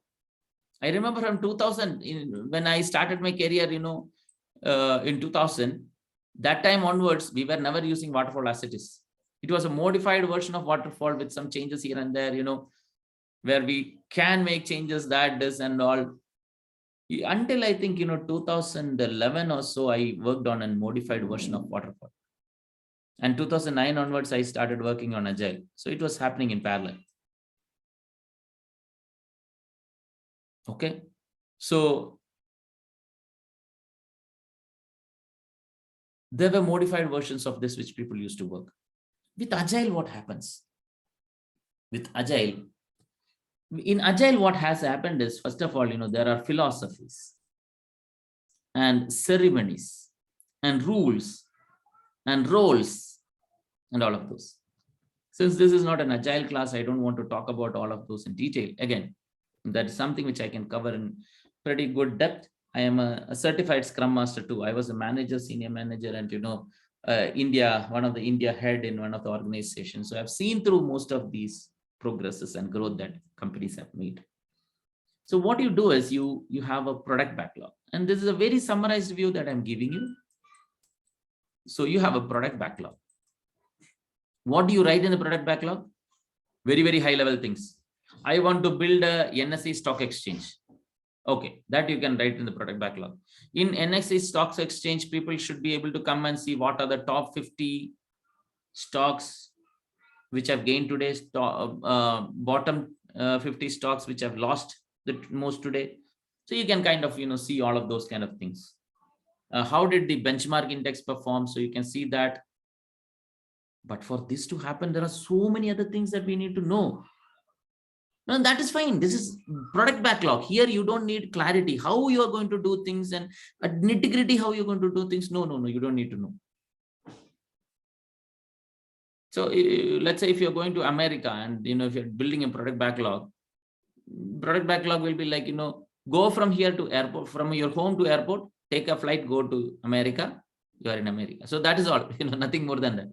But how will you go? For that you have to probably call a taxi. To call a taxi, you have to identify which taxi is cheaper or which is efficient, which will guarantee whether you should go for cheaper or whether you should go for efficiency. There should be maybe a requirement, detailed requirement. And no, nothing like that. Product backlog, no clarity. Only high level things. Then what do you do? From here, you define your sprint backlog. What is a sprint backlog? Sprint is generally a time boxed period. Okay, that means it can be either 1 week or 2 week or 4 week. Generally, I have seen that people use 2 week sprint cycle. So let's stick with 2 week sprint cycle here. Okay, so let's say if your sprint is 2 weeks, then here you just define what you're going to do in 2 weeks. And there you need nitty-gritty, low-level details. Everything should be crystal clear. Which car you are going to book? To book that car, whom are you going to call? For calling him, where can you find his mobile number? If his mobile number doesn't work, what is the alternative? Everything should be crystal clear in the sprint backlog. So you have 100% clarity on what you're going to do for the next 2 weeks. That's it. Is this clear? 100% clarity on what you're going to do for the next 2 weeks. And 0% guarantee on how you're going to do things after that. Then every day, then the sprint starts. The first starting thing in the sprint is, you have a planning meeting. These are some of the ceremonies: planning meeting, daily stand-up, retrospective meeting. These are some of the ceremonies. You cannot ignore that. If you ignore that, you are not doing sprint. You are not doing scrum. So you start your planning meeting. In the planning meeting, we agree that we can do all this. There is a way in which you estimate it, and people walk into the first stand-up meeting on Monday morning. Let's say that you are doing a sprint from Monday to Friday. So Monday morning, you come in the stand-up meeting, you pick up, these are the stories I can work on. And you have 3 sections in your stand-up. Okay, one is to do, in progress, done. Okay, so I am calling this as to do, TD, in progress, IP, and done.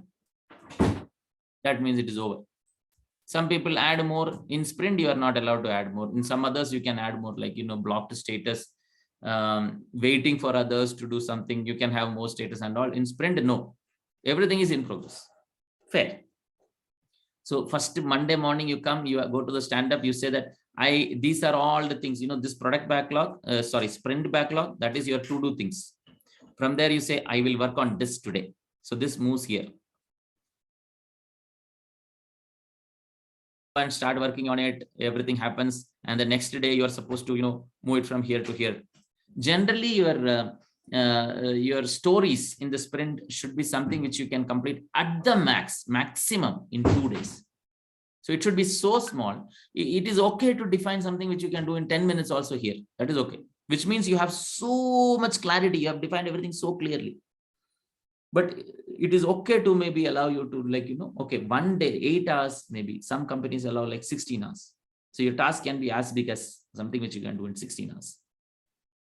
So every day you update that and then you move it into done. And by the end of 2 weeks, you should have moved all your stories, but sometimes you don't move all stories. So if you don't move all stories, then what?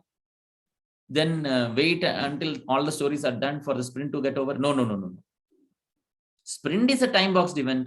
If you don't complete all stories with whatever you have completed, you move all of those to done. Others will remain maybe in progress or maybe to do in the same shape. And you start the next sprint with all these stories moving from here to TBD and these stories moving from here to in progress. And end of the sprint, you give a demo for whatever you have already built. You give a demo to your stakeholders, your actual business.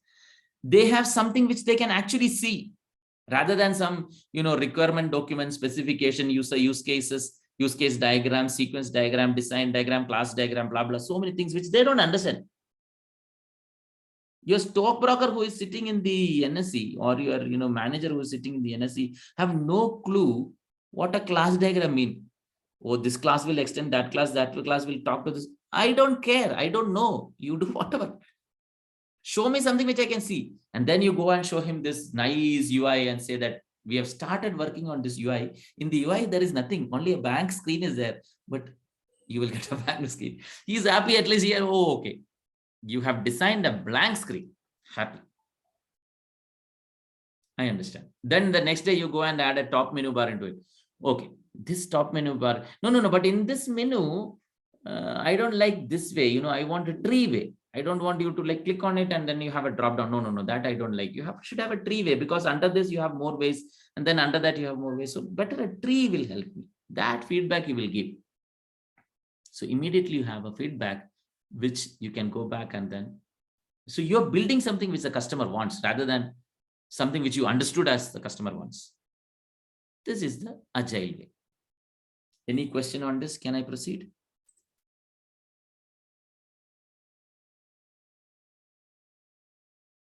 Vilash, Yeah. can you tell me that agile methodology and DevOps relations actually?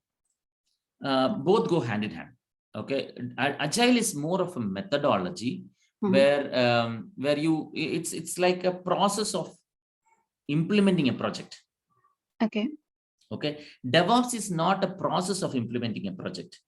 DevOps is more of a philosophy where we want to deliver things faster. We want to combine the development and the ops and things like that, right? So those are the kind of, and in order to do that, whatever you have to identify, so you have to probably identify what are the kind of tools you will use. Can you really do continuous integration? Can you do really continuous deployment? Can you enable your team to improve the quality by giving a feedback from ops to dev? Can you move most of your actions to the left? What do you mean by moving actions to the left? Can you move your testing to the left? How can you move the testing to the left? By doing maybe unit testing, by maybe doing static analysis tools like SonarQube. So those are the kind of things which, so DevOps is more technical. Okay. And DevOps is more software oriented. Whereas Agile is more methodology oriented and you can apply it to any kind of projects. You can completely remove Agile and just do DevOps. Yes, that is possible.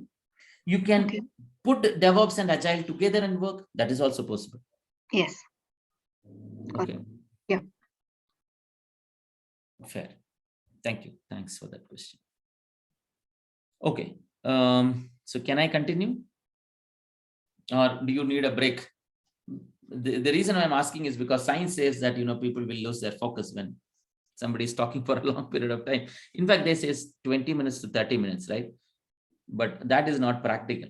So if you need a short break, that is okay. But if you don't need a break, you all think that you can focus, good. Tell me. Starting on was a bit theory part, so maybe that point people get, or else if something is handy or practical knowledge, then I know. So yeah, so okay. So let's take a short break and then we'll come back. Is it okay? We'll take a short break, right? Sure. So as we are taking break, let's discuss what time we are going to come back. Now it's 9:37 in my laptop. Okay. So yeah, so what time do you want to come back? 9:40 is okay. 9:45 is okay. Yeah, people, you can tell actually, like yeah, how much you want to break. Keep in chat also, or else you can. 9:45 will come back. Okay, so we are all agreeing that we'll come back at 9:45. Okay. At 9:45, I'll not wait for anybody. I'll just get started. Okay, sure. Yeah. Thank you. Thanks. Yeah. Thanks.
Hello, Vilash.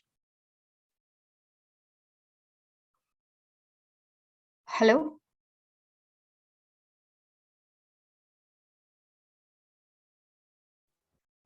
I think he went out. He'll come back in 2 minutes. Yeah.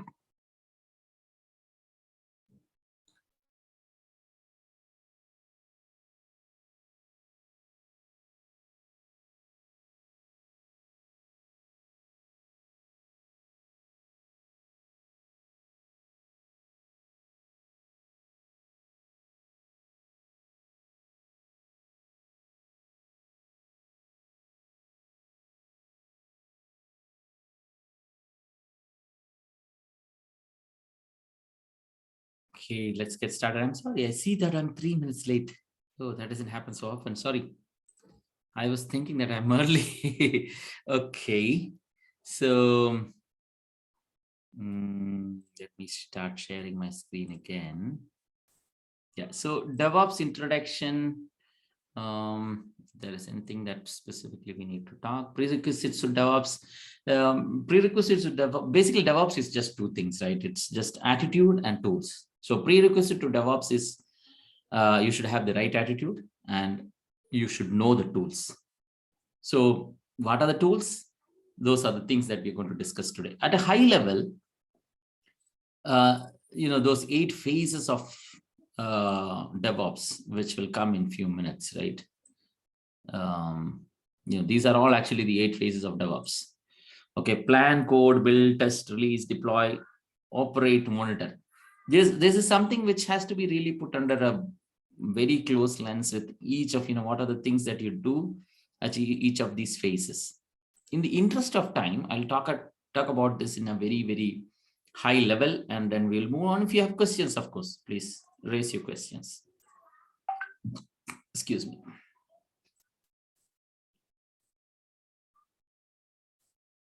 Yeah.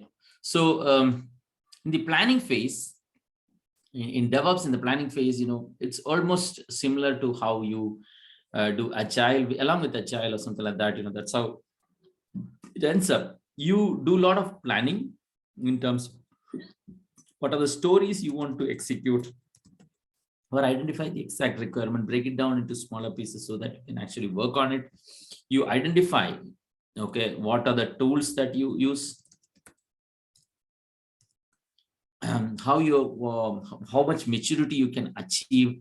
Can you really do CD, continuous deployment, all the way till production? So you kind of identify all of those kind of things, the roadmaps, and I think roadmaps, goals, requirements, documentation. So all of these are the kind of things that you use.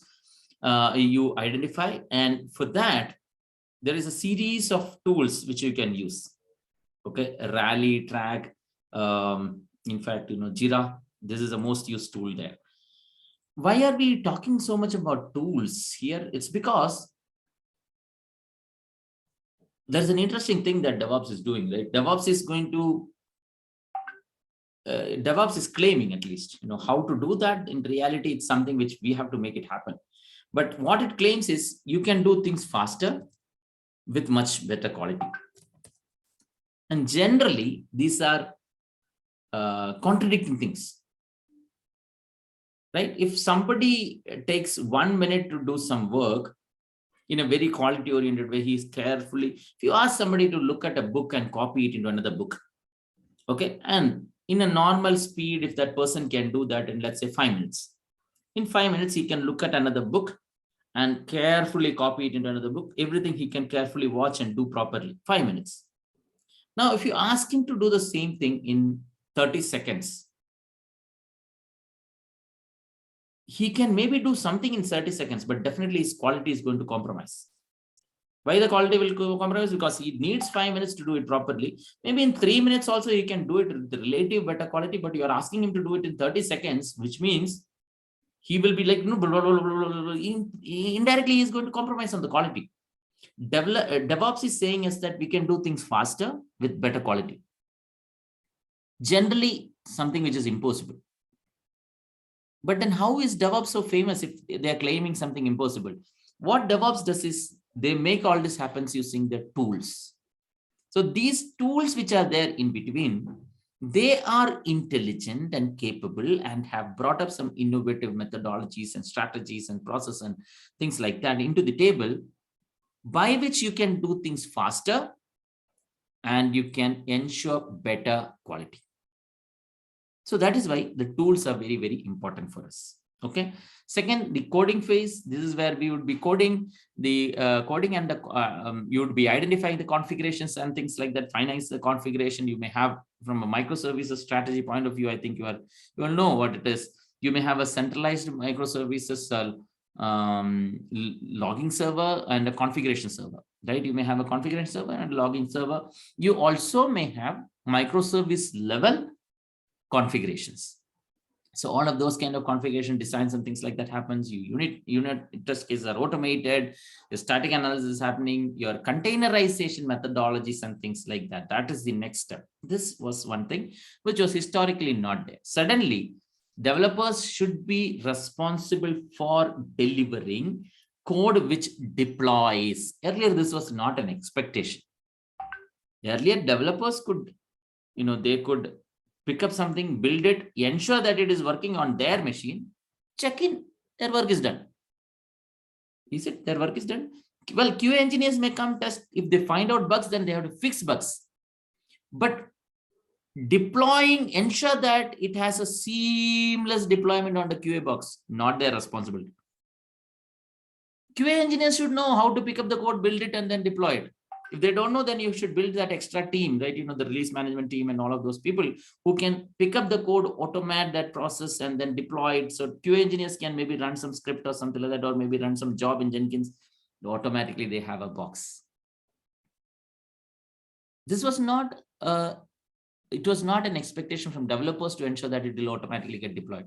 But in the new world, building is an expectation of the development, which means you may have all these internal people, release management team, or you may not have that. But it is the developer's responsibility that he not just builds something, but he builds something which will also get deployed on QE box, on integration box, on production box. So how do you do that? Typically, we end up not just checking in the code into the repository, but we also give something like a Docker image. So there is a Docker file or something like that which gets created, which can now be leveraged to create a Docker container. Your QE engineer or anybody down the line can execute one single line and automatically launch the Docker container, which is like an independent machine. How is this practically possible? It is possible because imagine that a developer develops something and he gives his machine to his QA engineer. Instead of giving some code which he's checking in somewhere and then saying that you copy it and all, instead of that, a developer develops something on his machine and he gives his machine to the QA engineer and he picks up another machine and then he starts his development. What is the probability that a QA engineer will now run into deployment issues? I will not say it is zero, but it is close to zero. Close to zero, almost zero, because the same machine where the developer has developed is now given to the QA engineer. And that same machine is what will go on to the staging environment. The same machine is what will go into the performance testing environment. Same machine is what will go into the security testing environment. Same machine is what will go into the production. Same machine is what will go into the early bird testing environment. All of these are same machine. Now will it work? It will work. Is this concept clear to all of you? I am trying to explain containerization in a very, very simple language, comparing with the normal work. Okay. If it is not clear, you tell me so that I can compare with more such simple examples and make it clear to you. But these are like, the very, very basic things. If you don't understand this, You may not understand the, whatever is going to come a little later. So if you have a question, please unmute yourself and ask. Especially, I would love to see more participation coming from people with lesser experience and freshers. Don't be afraid. Like, there are people with 10 years experience, 15 years experience sitting here. And, there is a guy with 20 years of experience. When I was born, he was probably already working. Okay, what will I ask? No, nothing like that. Until you are not clear, don't let me go. Okay, so if you have questions, please ask. Okay, the next phase is testing phase. Now comes all the different type of testing. So, the unit testings and things like that are a part of your development, right? So that's not what we're talking about. We are now talking about the actual integration testing and the various other testings that I was referring to in between. Certifications, the acceptance testings, the regressions, the automation of them, the security testing, the performance testing, the configuration testing, the reliability testing, there are a lot of different types of testing. All of that which you have identified in your company, in your organization, which is relevant for you, you identify that, you do all of that in the testing stage. Okay. And then comes the actual release. Now you're giving it out. Tang. Approvals, pre-approvals. So, you get all of those things, release notes prepared, documentation prepared, everything is good to be released. Then comes the actual deployment into production. How you're deploying it into production. All of these should be ideally automated. And that is where, your deployment pipelines, Jenkins pipelines, what are the other things? TeamCity, and the Travis CI, or even AWS pipelines or Azure pipelines. All of those can help you in terms of these deployment, automating these processes. Okay. So, but historically, development engineers were, in fact, not even bothered till here, right? They would be probably bothered till here. And then QA engineers pick up. If they find something, then it will come back to them. Otherwise, they are not bothered. QA engineers were bothered till here, and then there will be a small organization, release management, or probably somebody like that, who would be taking responsibility to release it. And after that, they are not bothered. Then SRE used to pick up, SRE, or the infrastructure team, or the team which actually implements everything, deploys everything in production. They pick up from here. So they were not bothered about what was happening till here. They pick up from here, and they have so many other stages which we were not even aware till now as developers. They deploy, they continue to configure. What is the configuration we are talking about? Something has a bigger latency. It's taking more time. This communication is taking more time. It was not supposed to take. So configure it, tune it, fine tune it, increase the bandwidth, do something so that the performance is better, so that the SLAs are met, so that nothing goes down, so that you can maintain that 99.9999 SLAs. This is configuration, and operation and configuration was one of the main things they were responsible for. And then keep monitoring. Hey, is it actually happening properly? 99.9999 is what you have communicated and you have committed to the customers. So if you reach even 99.999999, one extra 9, red alert. Next moment you can go into that place where SLA is broken. So see what you can do to fine tune. So they keep monitoring on that. Okay. So that was all the response. These were the different, life cycles, phases of DevOps, which may be a little different from the Agile's process, but you can combine both of these. Within Agile, you can still continue to do these phases and then deliver. Okay. Well, what is the main objective of DevOps? The main objective of DevOps depends on whom you are talking to. So you should be very careful about identify who is the person you're talking to. For a person who is coming with the DASA's kind of principle, that kind of a thought process may have something more related to the customer, adding more value to the customer by doing things faster with better quality and continuously ensuring that those standards are met and things like that. Whereas for somebody who is more engineering oriented, for them, it would be like combine dev and ops together to deliver things faster, efficiently, with better quality, right? So the main objective would be a little different between whom you're talking to. If you're talking to a CEO, he'll be more interested about customers, how much value you're adding to the customer. If you're talking to a manager, senior manager, or an architect, they'll be more interested about how much technical value it adds within their processes. Continuous testing and integration. Okay, so this is where I think we may have to sidestep, and maybe we can look at one of my slide.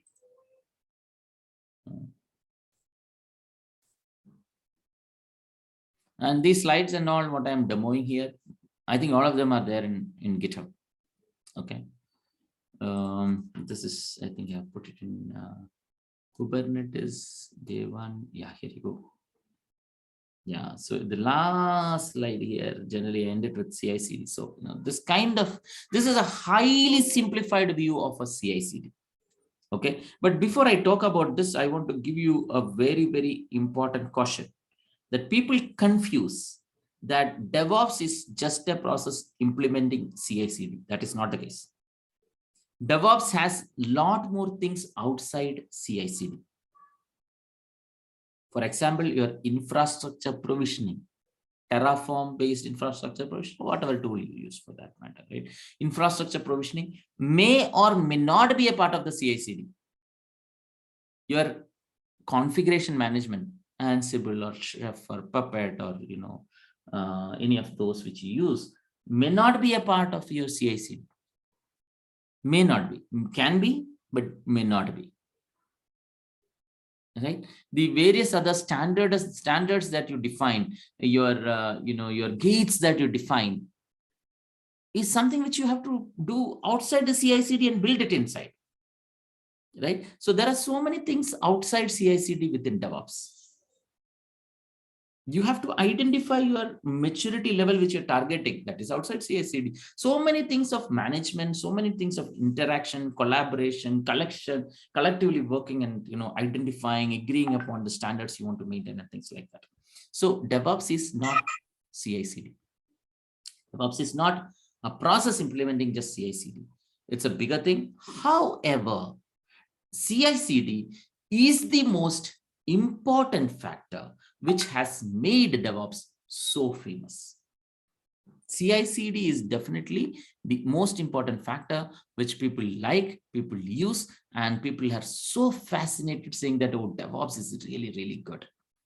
The reason for that is CI/CD. Okay, so let's understand what is CI/CD.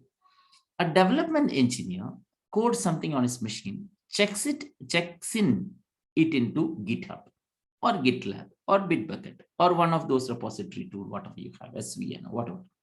He or she checks in the code into the generally a remote distributed repository.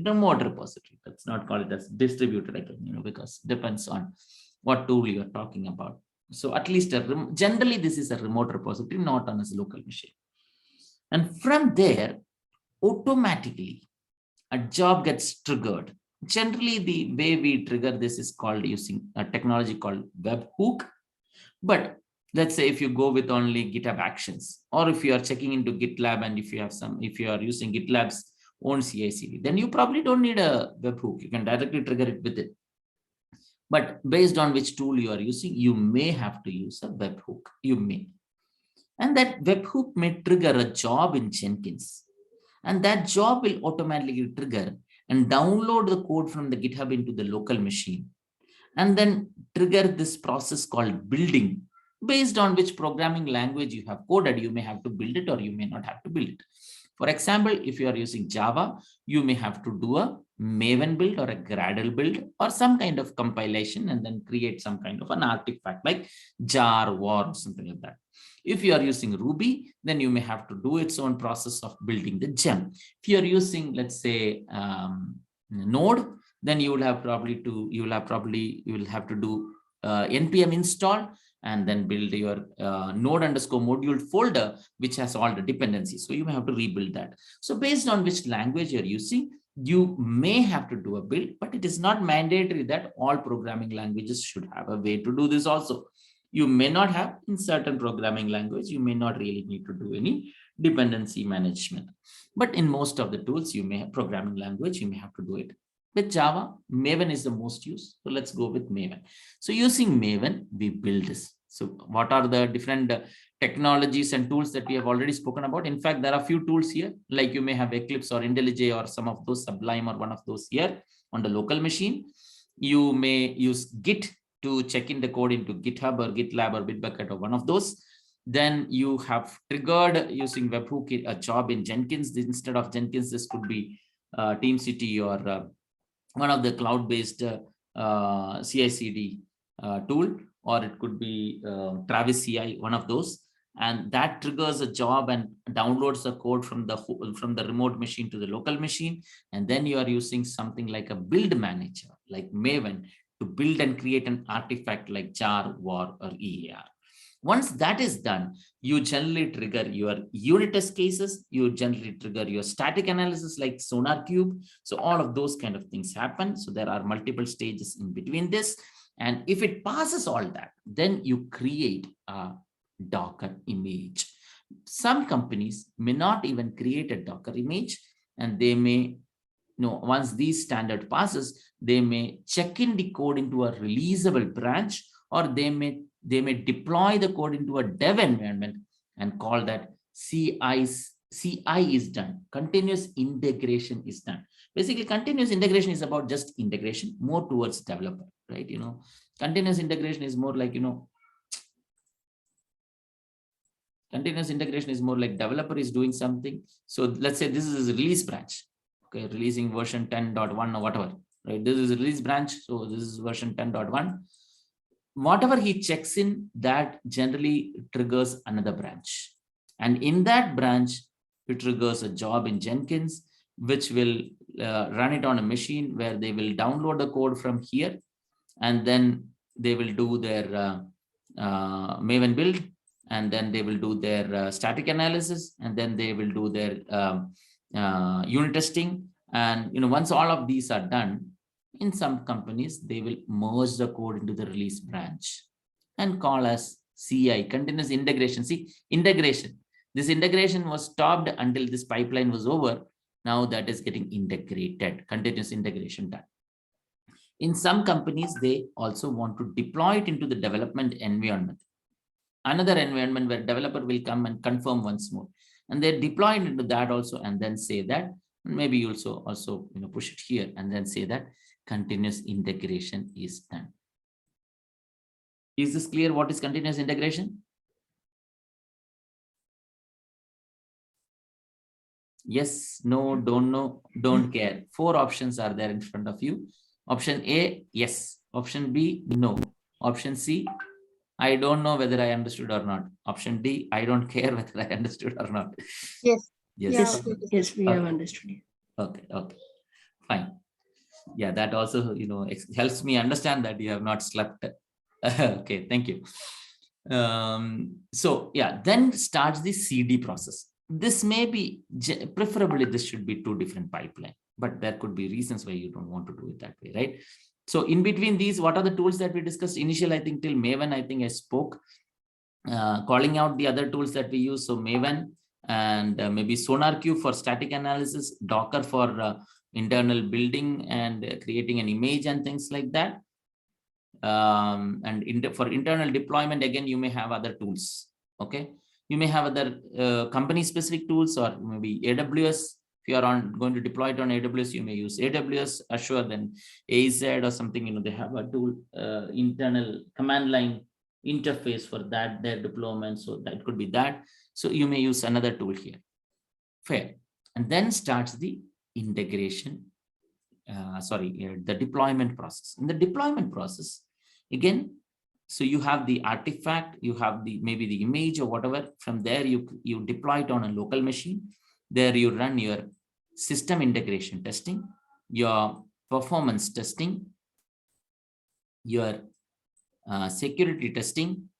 So all of these kind of testings, and maybe you may have some other kind of certification process, your NLP integration. What is NLP? It's basically, the language processing, right? So your production machine, you may have to support in various languages like English, Japanese, Korean, Chinese, blah, blah, whatever. Maybe Hindi. Since we are in India, let's not ignore Hindi, right? Hindi also. You want to show it in Hindi as well. How is that possible? Generally, that is done through a property file where they have a mapping that this means this, this means this, this means this. Okay, and that generally is kept out of the entire testing cycle. You may have a completely independent, as long as it is working for English, it will work for any other language, right? And then after that, based on your company, if you are very, very specific about these kind of things, you may have a NLP based separate testing after this NLP integration. Okay, and once all that is done, sometimes you may also release it internally to early bird customers. You have, let's say, 50,000 customers, you may release it to just 10 customers saying that, hey, our release is ready. Do you want to use it? If they use, what is the advantage? If they find out some bugs, then you can find it out earlier and then give it to the 50,000 people a better product. But why should these customers use it? They can use it because, they will be probably waiting for some extra features, additional features. I want that feature. Can you give it to me? I can give it to you a couple of weeks before I give it to the others. So they can, get these features like a couple of weeks ahead. So that is the advantage. So some of the companies sign up for that early bird. Some of the companies only you would invite. No, you will not invite everybody because of whatever reason, right? Some of them may identify some bug and create big news in the channel. You are lost, your business is lost. So, that early bird deployment may happen, and then your own certifications and things like that may happen. Once all of that is done, now you're good to deploy it into production. Then it goes all the way till production and get deployed. This is, if it gets deployed till here, right? This is called continuous deployment. Is this clear?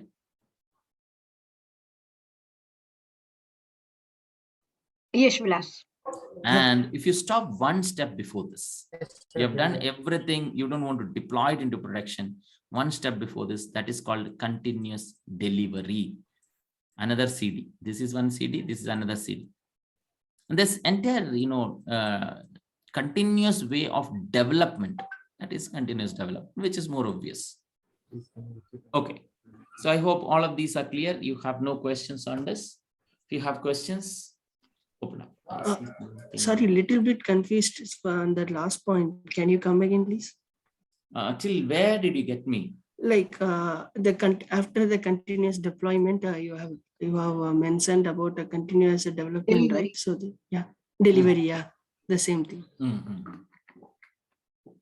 So based on the company that you're working, before the deployment, there may be series of steps, and that series may differ between companies to companies.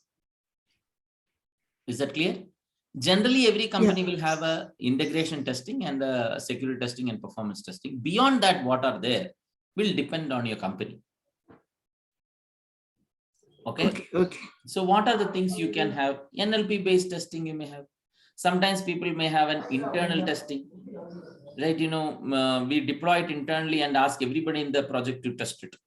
So these kind of, mostly these are test and certification oriented. So those tests, those steps may differ from company to company. You do all that. After that, some companies also do a release to our early bird customers, a small set of customers. And some companies do this on production infrastructure itself. Have you heard about blue-green deployment? Blue-green deployment and canary deployment and all. Have you ever come across these terms? No, actually, no. Yeah, I heard about on the Docker documentation, but I don't know much about it. Yeah, so there are various deployment strategies. Okay, so one of the strategies is blue-green. In blue-green deployment, what happens is you have two different infrastructure in your entire production. You split that entire thing into small part. Okay, you pick up a small part of the deployment, and then this is reserved and not made available to the customers. And the rest of them is actually made available to the customer. Is that clear? Yeah, clear now. Yeah. Okay, and then based on their feedback, you would probably go ahead and make it available to a wider range of customers based on the feedback that you get from the early bird customers. Okay. Okay. It's kind of a UAT environment, like yeah, kind of, yeah, that's right. UAT maybe that's right. That's a user acceptance testing, kind of, yes. Acceptance testing is mostly something which we do, UAT. Okay. We don't ask the customers to test it, but this is like you are allowing everything you wanted to do, you are done. You are allowing the Okay. customers to actually use it, not test it. Mm-hmm. Okay, they go ahead and test, and if they find out something like, maybe even performance issues and things like that, if they find, right, you immediately get a response. Understood. Okay. Yeah. And the difference between blue-green and canary deployment is that in blue-green, you reserve a space where actual end users cannot use it. And maybe this kind of things can be given to early bird customers. In canary, what can happen is maybe 10% of the traffic comes to one space, but 90% goes to the other space, something like this. And if you don't get any bug, then you start increasing this size to like maybe 20%, then slowly 30%. Slowly this wall diminishes and everything is one. That is canary deployment. In blue-green, what happens is let's say 10% is reserved for early bird customers and 90% is reserved for other customers. Here, this 10%, you never move it here. If no issues is done, you directly, it's a switch over. Generally in blue-green deployment, this 10% is also not given to customers, but you internally test that. Is that clear? Yeah, it's clear. So you may do such kind of deployments or whatever. So that is just one step before the actual production rollout. So you do till there, that is called continuous delivery. Delivery. Okay. Okay. Yeah. Right.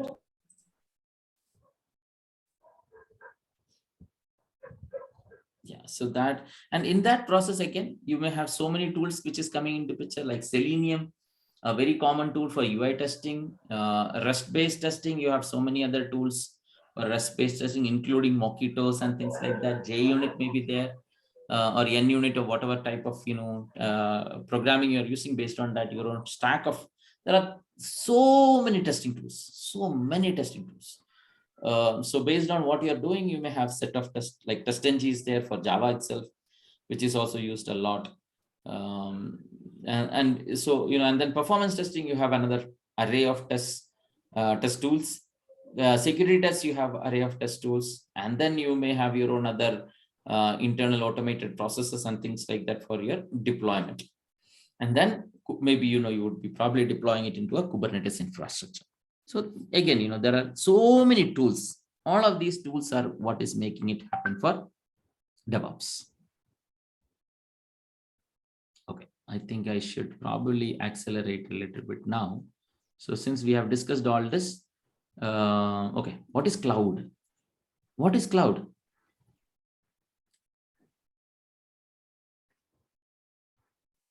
What is cloud? So historically, we used to do everything on-prem.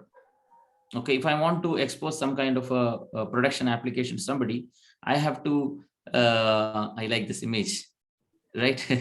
Yeah, so if I want to not realize it, but we have been using cloud computing for over a decade. Right. So what they claim is that the email that you have been using is kind of way that is like cloud, right? You can create a account in that and then you can use it, right? And this guy's like, look, are you sure that you had been having cloud for a decade? Well, AWS was there in 1999. So yes, and AWS based cloud, but yeah, that was initially more of storages and things like that. And then, okay, and then, slowly it evolved. So I think it was in 1997 or something, Salesforce was there.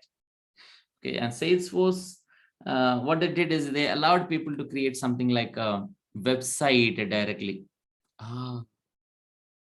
Okay, good point from Aniket that we should break for a breakfast. Agreed. I think it is a good point we can break, because I'm just starting with cloud. So, we can come back and go with cloud in a single stretch. Okay, so question again, how long do you want the breakfast to be? Do you still agree that it should be 15 minutes or it should be more? And please voice, what I want is that all of you should participate and all of you should be energetic while you're in the class. Okay, so you want to increase it to 20 minutes. So we'll come back at, what is the time now? 21. So we'll come back at 40 or 45.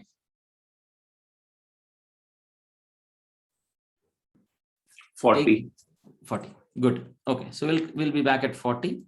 10:40 will be back. So 20 minutes, sharp 40, I will be back. Okay, I am sorry for the 3-minute delay last time. Don't expect that in future. Thank you.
Okay, so let's get started. Let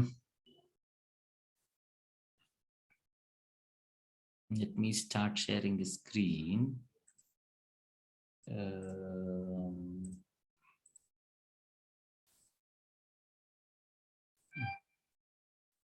Yeah, hopefully, yeah.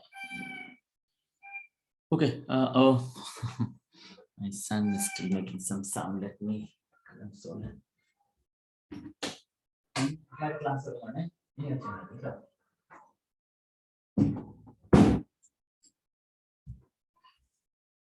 Yeah, my son was waiting for the break to make some sound. Forgot to tell him that the break is over. Okay. Yeah, so cloud. What is cloud? So it has an evolution process like any other software or any other process within the industry as of today. Almost any other, not all.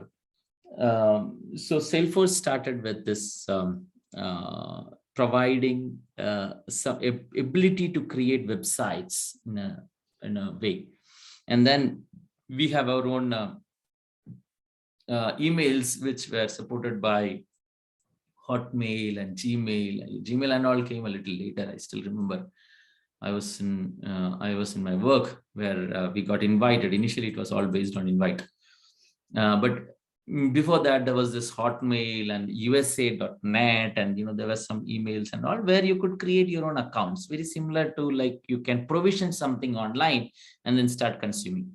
Kind of a SaaS service as of today, if you talk about it. Yeah, this is the one. So yeah, it is already open. Fair. And then AWS started investing into this by giving the capability of people to store things and then also get virtual machines. AWS investing into this kind of a model from I think 1999, and currently it's contributing to I think more than 40% of their revenue, Amazon's revenue. AWS as such is contributing to 40% of Amazon's revenue, which is huge. Amazon's revenue is huge, and AWS is making so much significant contribution to that, which kind of promoted many other players to get into the world of cloud. 2006 to 2010, 2011, yeah, around 2010 till that time, many organizations were apprehensive of picking up cloud because they were almost against cloud. Their own different models were more on-prem. They wanted to sell that and make money. They said cloud is not going to fly. It has security risks and things like that and all. But eventually, all the companies which were against cloud also had to give in, and all started investing in cloud. As of today, all the major players are either on cloud or they are hosting cloud or they are on cloud, right? So Google is there on cloud. Google public cloud is there. IBM has a cloud. Oracle has a cloud. Amazon has a cloud. Microsoft has a cloud. All of the big players have their own cloud. And or if you are not a big player, then you have a product which can be deployed on cloud, unless you're a service company which doesn't really need a product of their own and all, right? Every big and small product companies has their presence in cloud. And if you're not on cloud, you're probably, if it's a very, very small organization, it's just in nascent state, starting up, they have something they're still testing, they have not released anything to customers, and probably you are not on cloud, you're probably on-prem till now. But with your deployments, you would go cloud, right? And internally, many things that you build also, you are doing it in a cloud-oriented way. If they are still not on cloud and don't want to go on cloud, they're probably on its ways to shutting the shop. Okay, now there are various models within cloud. The most famous of them are SaaS, PaaS, and IaaS. There are more. Container as a service is there, function as a service, like Lambdas are known as function as a service, and all. There are many more than this, but these three are the most famous models, service models. SaaS stands for software as a service. Basically, you provide a software which can be directly consumed by the customers. right? And you have a platform as a service where you provide a platform for others to come, and then they can, like, you know, the earlier example of what is that, you know, Salesforce, what I said, where you have a platform where you can go and build websites, and then those websites can then be given to the customers, right? So it's not a direct software which you can consume. You also have direct softwares which you can consume. That's a different thing altogether. In certain ways, email may be more looked at as a SaaS, but you know, companies may market in different ways and all. But email is more like you can go just configure your account and start using it, right? So you have your own tenant, your own user, you can work with your email, you can check your mail and things like that. But there is no huge platform related stuff. But when you say as a platform as a service, mostly you have a platform where you need to configure a lot of things, and then maybe create, provision something, and then that provisioned thing is what you give to the customer. You have a question? Okay, so that provisioned software is what you give to the customer, not your own, what you directly get, right? And then you have an infrastructure as a service where you get infrastructure, and on top of that infrastructure, you need to provide a platform, which could be a direct software which you want to provide, or it could be like a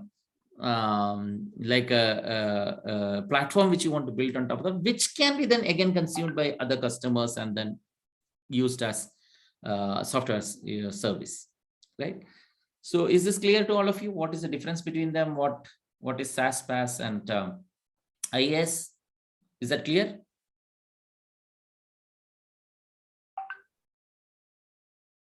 Yes, we can. So just a quick comparison with pizzas, you know, this is a famous comparison which people initially quickly get it, right? So in this, whatever you see in the green, right, these are managed by the vendor, which means you don't have to do it. Vendors do it. So like your email, right? You know, email, some machine is already got by somebody. They have installed the various software. They have created the software. They have installed the various libraries and dependencies, and then they have installed their software. They have configured it. You just need to go get an account, start using it, right? So that's more like you don't have to do anything. Everything is done. If the software version has to be upgraded, they will do it, right? If the underlying hardware has to be changed, they'll do it. So you don't have to do anything. Everything is done by the vendor for you. That is software as a service. Whereas in the case of a platform as a service, you have to still take care of a few things, right? You have to configure a few things. So, you know, the cheese, topping, tomato sauce, everything is provided, like electric, gas, everything is provided by oven, fire, everything is provided by the vendor. And then you go and then use it, and then you have to serve the pizzas and, you know, sodas or toppings or whatever that you provide that you have to serve on the table, right? So that is your responsibility. So not completely everything is done by the vendor. There are a few things which you need to do, and then other user can, like, you know, like in SaaS, you can go and consume. So other users can then go and consume what is being provided by this team. The entire team, you can use that and directly consume for your work. Infrastructure as a service, there are still things done by the vendor. Not that in infrastructure as a service there's nothing, right? You know, of course you need a platform to create an EC2 instance or a virtual machine.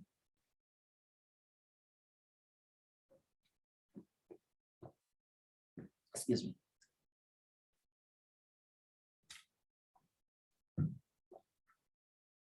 Yeah, so you need a platform to create an provision and virtual machine. So those underlying, you know, maybe the networking along with that and things like that, everything is required, right? So there are things provided by vendors there. You go, you use that, and then on top of that, you build your things, you get your infrastructure, you install software, you do all of those things, and then you can host on top of that and give it to your customers. That is the infrastructure as a service model. Okay, any questions on this?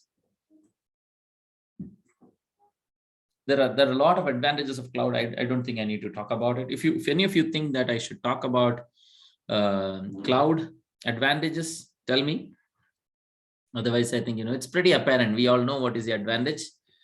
Generally, it is cheaper. Generally, cloud is cheaper. Vis-a-vis the exact replica of that if you want to create on the local infrastructure, right? But many times what happens is in the cloud, we either go and over provision, or we take a bigger risk in terms of ensuring securities and things like that. And all we invest a little bit more because things are cheap, right? And not just the infrastructure, right? Also the internal development environment, staging environment, testing environment, daily provisioning and automation, test execution, all of these people start using cloud. Then many times I've seen that people run out of budget in their cloud and say, oh, what happened? Right? So, and many times it takes some time for people to mature, companies and organizations to mature in terms of the way they use their cloud. So we have to be cautious. I'm not saying that it is all rosy. You will not have your learning curve. You may not go out of budget. The moment you start using cloud, your cost is all gone. No, that's not true. Right? It depends on which strategy you pick up. So you have to be cautious in terms of your strategy. Ensure that you are not doing over provisioning and internal infrastructures and things like that. Do you really want to go with cloud? Like every developer gets a cloud machine and they deploy to that and test it. Is that all required, right? Can you give it to the, can you enable them to work and develop on their local laptops? Right? And then internal deployments they are doing also, can that be done on some centralized servers where you already have these pre-built things? Lower layers, you can probably automate that process and deploy into AWS and also confirm that these kind of deployments are working. So in reality, you are always on the safer side and not at the risk. Okay. So yeah, so we need to be pretty cautious about the way we are using this. Okay. Any question before we proceed out of the cloud? Before we go out of the cloud and get into the other topics? Basic introduction to cloud. History and evolution, I think we discussed. Cloud computing concepts. That is the next topic that we need to, basically it's about the EC2. There are various type of services in cloud as of today. So many different type of services in cloud as of today. Some of those services are, services which can give you virtual machines.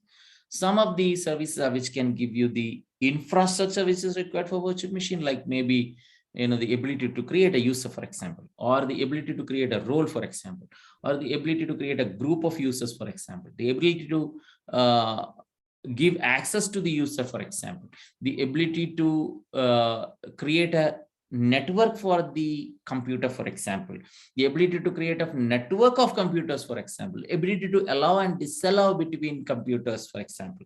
So there are a host of services which goes in that way. Then there are more advanced services like maybe ECS, EKS and things like that, which can help you to automatically create a Kubernetes infrastructure, easily create a Kubernetes infrastructure, or something like an Oracle database, something similar to that. You can easily deploy a MySQL database on the cloud and start using it.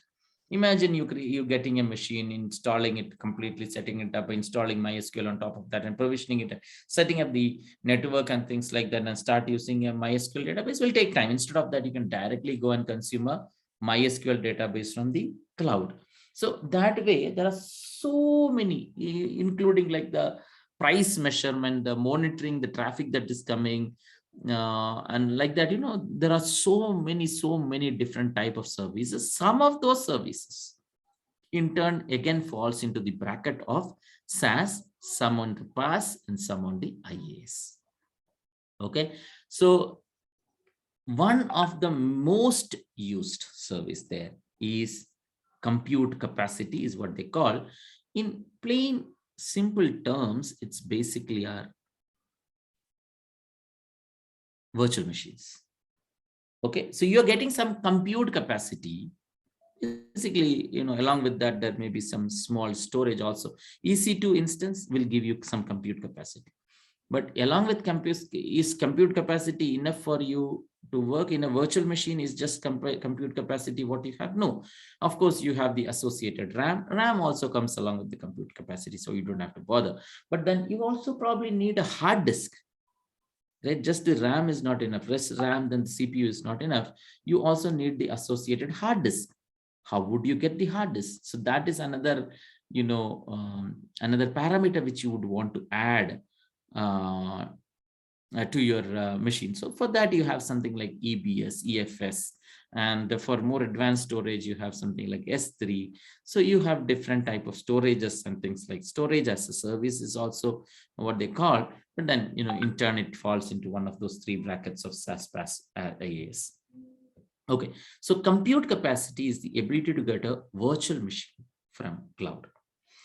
Question to all of you: how many of you have access to AWS free account, or if you're fine to spend some money, then AWS account itself, right? Do you have an access to an AWS account? Yes, Vilas. All of you have access to the AWS account. I'm not sure, but free one only just now I created that one. Okay. Yeah, so generally this AWS account creation is a very simple process. It's like how you create an email account, right? And it gets created also immediately. You may have to give a credit card or a debit card information where they will take 2 rupees from you, Indian rupees, 2 rupees from you, and then they will return that 2 rupees after 3-4 days. Okay. Yes. So, and that gets created in like 5 minutes or something, it's immediate. But sometimes when they are confused that the same person is like, trying to create multiple free accounts and all, if your name is a popular name and there are multiple people who have created accounts with that and all, they take more time to ensure that it is not the same user. And they have their own ways in which they ensure that and all. Okay. They do their own checks. And in that cases, it may take like a day or so. If it is still getting delayed, you can, even if it's going beyond like, 30 minutes, you can call the support help desk, talk to them and, prove to them. They may ask you like, who are you? Can you share some details or something like that and all. So once you prove to them that you are not user creating multiple accounts and all, then they would allow you to create an account immediately, right? So please create an account.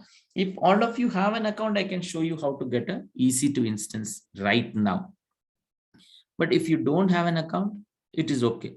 We can probably wait for that. Let me know. Vilas, you can proceed at least like a few people they have, right? Okay. Yeah. And others are probably okay to probably look at they will do it within 10 minutes, 5 to 10 minutes. So meanwhile, you can proceed. Okay. Yeah. So aws.amazon.com, this is the site that we go to. Okay. Amazon reInvent is a very, very good event, where they talk about many of these infrastructure related stuffs. And how they are using it, what are the best practices, some very, very insightful information are shared. You have a root user and you can create another user who can then access. Ideally, in enterprises, you should create another user, and you're using that user only, you should work. You should not use the root user and work. Okay. But in this case, I'm going to do it as a root user, which makes it easy for, I think, all of you. So generally, this didn't used to be there like a year back or something. I think this is something relatively recently they have added. And then you need to enter your password, not my password. So I'm not going to tell you what my password is. Yeah, and you get inside. Once you log in, you typically end up in a dashboard. The dashboard hopefully should look very similar to you. There should not be a big difference between what you see in my screen and what you have. Depends on, like, if I had been working on AWS in the recent past with a lot of service taxing and all, then this would come up with my recently accessed service. Okay. So you can either click here and go to EC2, or you can click here and then you will get all these services, and then you can go to EC2, either way. And you can see like the number of services, right? So many services. And like, I think, almost every day they are adding more services, right? It's almost like that. Of course, that's an exaggeration, but then, they are frequently adding services. Okay, so once you come to the EC2 instance, you would end up in a screen like this, where you see what are the running instances. If you have any instances that you have already created, then you would probably see that. And running instances, not running instances, all the instances you would be able to see. Placement groups, booleans, these are more advanced terms, so you probably don't have to bother about that. You have to probably think about the key pairs, security groups and things like that. Everything will be set by default for you. We will look at these if time permitting, and I don't know if those are part of the the TOC or not. If it's part of TOC, definitely will cover. If not, I think that's another thing that probably, all of those hierarchical things I was talking about. Okay, so click on either launch instance. Either you can click on this and then click on launch instance, or you can click on any of these links, go inside, and there also you will get an option to click on launch instance. So you click on this, and then you get a series of AMIs. There are so many different AMIs which you can pick, choose. We can create our own AMIs also. That is also possible. Okay, so using these AMIs, we can then in turn create a EC2 instance. The simplest EC2 instance that we can get is this.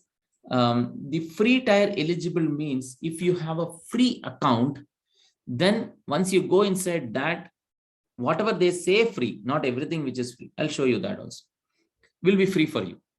But once you have crossed that 1 year limit, then even if they say it is free tier eligible, and you have picked up something which is free, still you will be charged for it. Like for example, me, I will be charged. Okay, and we will see that. The cost we will not see, but it will give an alert which you can see.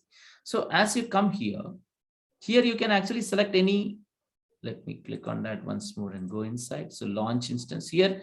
So this will give me an Amazon Linux. So instead of Amazon Linux, let's say if I want CentOS, then I can search for CentOS here.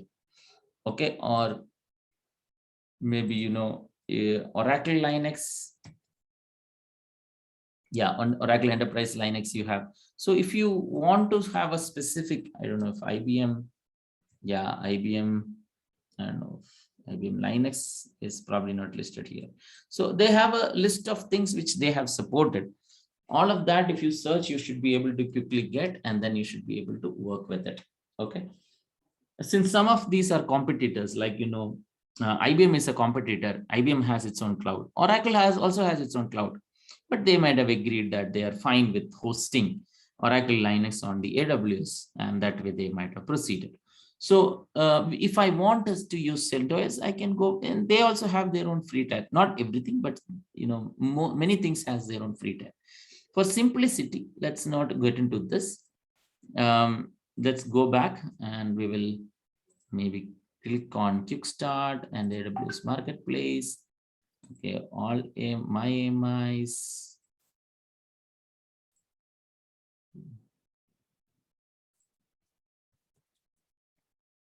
This is something similar to what you would see. Okay, and I click on this, and once you come inside here, you can note the cost of most of these. Okay, so for various instances you have different cost. All that cost is not in Indian rupees, it is in dollars, right? So nano is like $0.005 per hour. What does it actually convert to? It's relatively very cheap. Okay, so 0.005 into maybe let's calculate it as 75, 71, 72 is something, the Indian rupee conversion. So this is like 40 paise. Let's say that it is like 40 paise per hour you have to pay for a nano machine. Okay, so for us to try, we get a free instance from T3 micro. So we will be using that. But in real enterprises, they may need a much bigger machine, something like, T3A, 2x large, something like this is what they would need.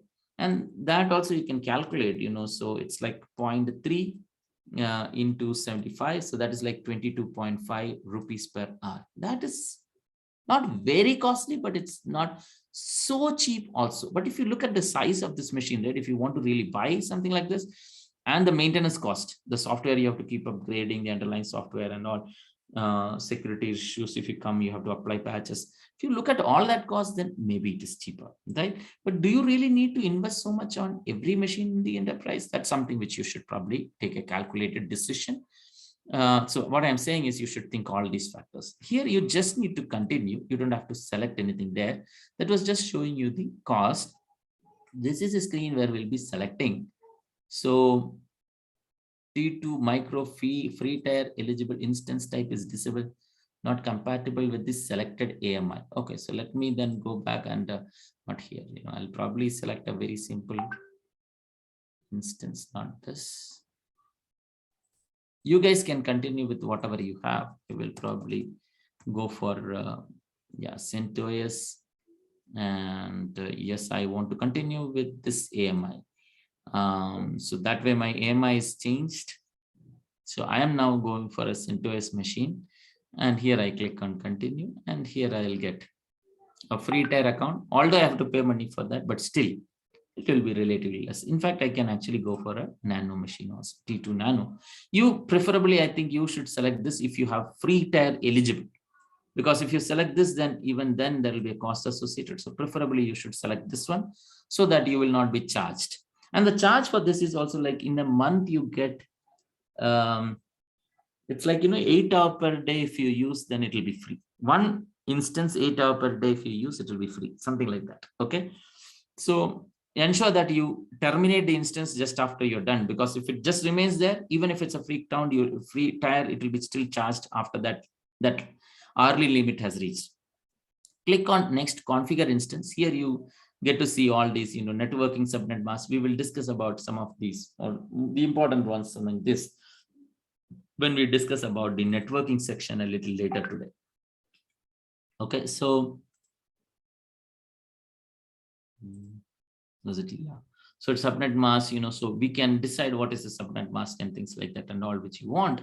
So by default, whatever is there, just retain that and go down and then click on add storage. This is where you need to decide how much size hard disk you want. This is what I was saying, that this is a completely independent storage you are adding, the EBS volume. Okay, so compute was the other thing which you want, but compute doesn't make sense without a hard disk. So you better attach an hard disk. If you don't want a hard disk, you can say this is 0. If you want a bigger size hard disk, you can add the size here. I don't want anything big, so 8, whatever is the standard, is fine with me. For you, mostly Amazon instance, this is selected. For me, it's not, so I'll select that. This will ensure that when I delete the EC2 instance, it will also delete this EBS volume. What is EBS volume? It's like a hard disk which you're attaching to that machine. Next is the add a tag section. This, we will not add anything here, but generally when you work in your company, you should add something here, because you would be using one same thing for multiple purpose. So that way, all the things which are related to, let's say, development, all the things which are related to QE, all the things. So you can tag in various ways. And then you can easily search instances based on tag. So that way you'll be able to find out things which is in different pockets and things like that, right? So for searching, and when you go for many other, automations and things like that, you can actually make use of tagging concept. So generally in the enterprise, people prefer to use tagging, and for that also you should define some tagging standards and things like that. So using that, this is more like, giving a name to the, but you can give multiple names, because it's like, you can categorize something under various heads. And then go to the security group. Now this is a tag must be, yeah, so I don't need a tag, so I'll probably go proceed. Now this is one area where you should be very cautious about, like, this is one area where you can say that I want to allow only these people, or I want to only disallow these people. Who can come into my machine? Whom can I access from my machine? You can decide both. The concept of who can access what you have in your machine is called ingress. Who can access from your machine? This is called ingress. And who can you access? This is called egress. Okay, ingress and egress, both of this you can define here. By default, they have said that SSH access is enabled for anybody in this world. 0000/0 stands for anybody in this world. You will understand this, why it is like this, when we learn about subnet masking. Okay, so we will probably create a completely new security group. Maybe, yeah, you guys can create a completely new security group. I'll probably call it as NSC security group, NSG. That is the for NSEIT class. Okay, and here I can select what traffic I want to allow. So I'm going to say that I want to allow all traffic, but allow that only from my machine. So this means that the machine that I create, even if you get my passwords and things like that, you can still not access. Only this machine in this world can access. So whenever you give access, SSH access and all, preferably I would suggest that restrict it only to your machine. In a cloud, there are multiple ways in which you can secure in your infrastructure. Okay, so in a cloud, you can create something called a virtual public cloud, which is like an internal intranet, something like that. You can have multiple virtual public cloud. Okay, some of them can be public cloud, some of them can be private cloud. Commonly, we do this. Okay, public cloud is a machine from where anybody in the world can access. I mean, at least from the internet you can access. Who can access? Again, you can restrict. Private cloud is a cloud from where you cannot access from the internet. Only from maybe one of these machines you can access. So generally, your database and internal, middle layer and things like that, and all are deployed in a private cloud, because from the internet, you don't want to access that.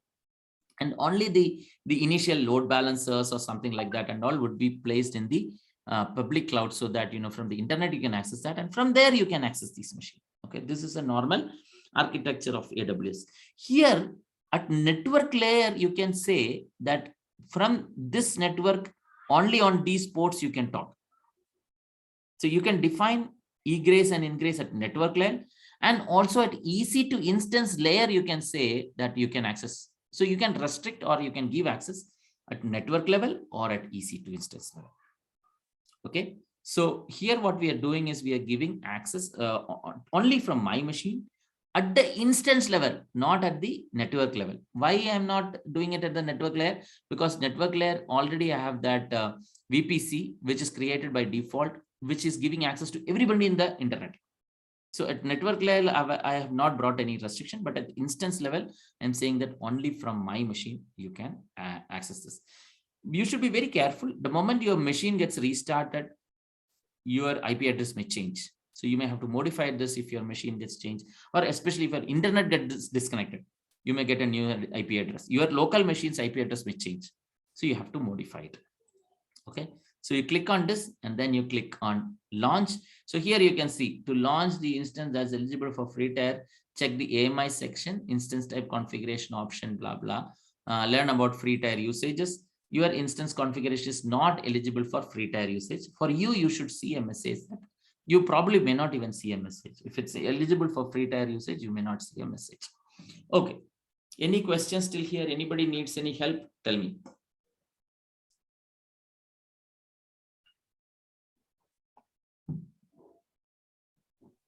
Okay.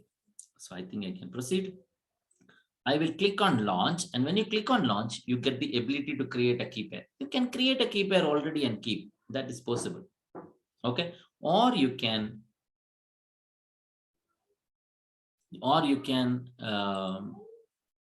create a new key pair in this place. So like, I'll select this new key pair and I'll say that villas for NSE IT. That is the name I'm giving. So only with this key pair, I can access this machine which I'm creating. So that means I should have this key pair on my local machine. So I have to download this. So you just click on this and save it, and that will download it onto your local machine. Click on launch instance. This may take like 1 minute or so, 1 to 2 minutes. I think the time has increased recently a little bit. It used to be like 30 seconds or so, but now it takes like 1 minute or so. Your instance are now launching. You can click on this link or click on this view instances. Either of them you click, you will end up back in this screen from where we started, where this will be now listed and the state of that is pending, which means you cannot connect to it as of now. This state will change to running, then only you will be able to get connected to this. Till here, any questions you have, please ask. For this instance running, how much time will take for the? Generally, it should be like 1 to 2 minutes. Okay. Okay, generally, but there can be exceptions where it may take a little longer and all, but generally it is like 1 to 2 minutes. Okay. So while creating a new instances, we have to follow the 7 steps, right? Generally, for creating instance, you would be following these steps, but there are other ways also. Like, for example, using Terraform, we can create an instance. That means we can write code and using some simple step you execute automatically, it will internally come and do the same thing. Internally, it will do these things for you. Okay. Okay. Yep. Fair. So now this has changed to running. Okay. So has all of you got it as running?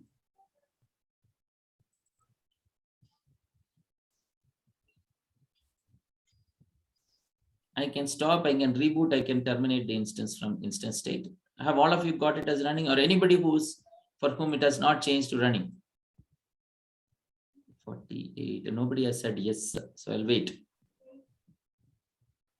Since this is one of the very basic things, right? I would want you to do this. If you are doing it along with me, please do it. If you are not doing it along with me, it's fine. You can probably take a look at this in the recording later and do it.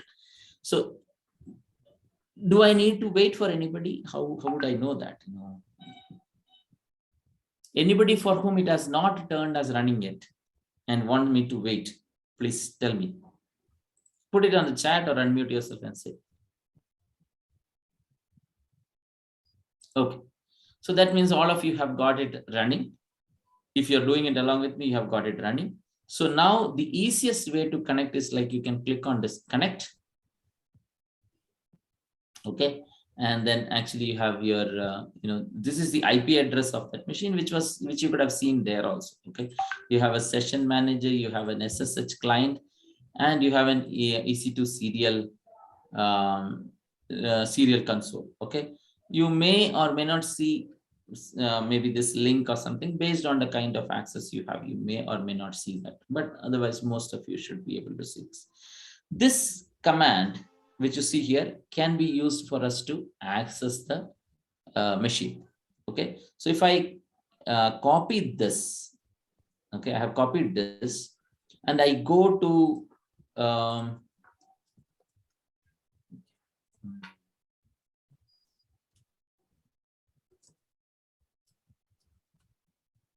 see. Actually, let me create a new. It will be faster. So yeah, so when you create a new command prompt, and you would end up in this, and inside that you have a folder called downloads. If you don't see this, then go here, click on downloads, copy this URL, right click on some file, go to the properties, and you will get this location. Copy paste this and put it into the into like CD, and then put that, and then you will reach here. Okay, and then right click, and that will paste whatever you have copied from this place. I clicked on this link. This is the best way to copy. If you select and copy, it's quite possible that you may miss 1 or 2 characters, and then something is not copied properly. So better is just click on this, and that will copy. Come here, right click, and that will paste it. If right click is not pasting, you can always click on the top of this white bar, click on this edit, paste, and that will also paste it. Now, if you enter, it may not get connected. Okay, for me, it is getting connected. Let's see. Yeah, it has got connected. Okay. So for you, you confirm if you're able to get connected to this?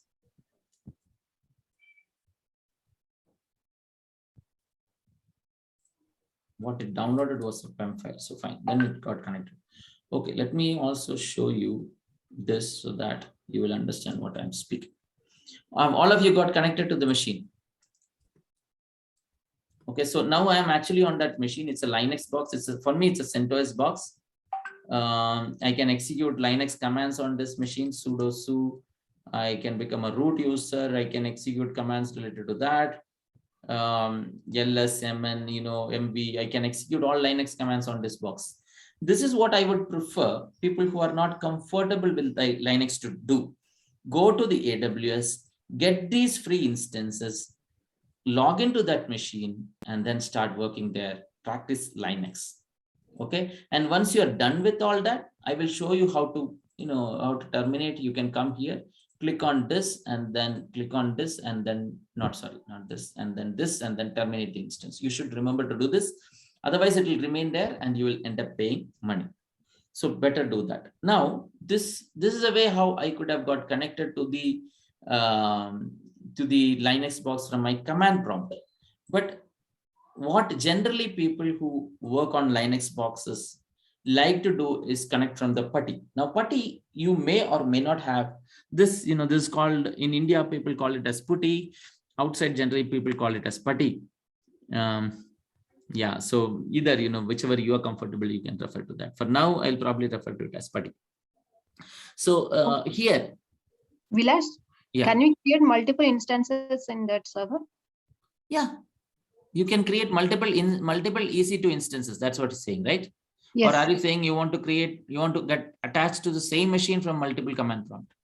No, multiple instances in that. Yeah, you can create the same way you can create. In fact, while you were creating, if you had selected multiple there itself, right?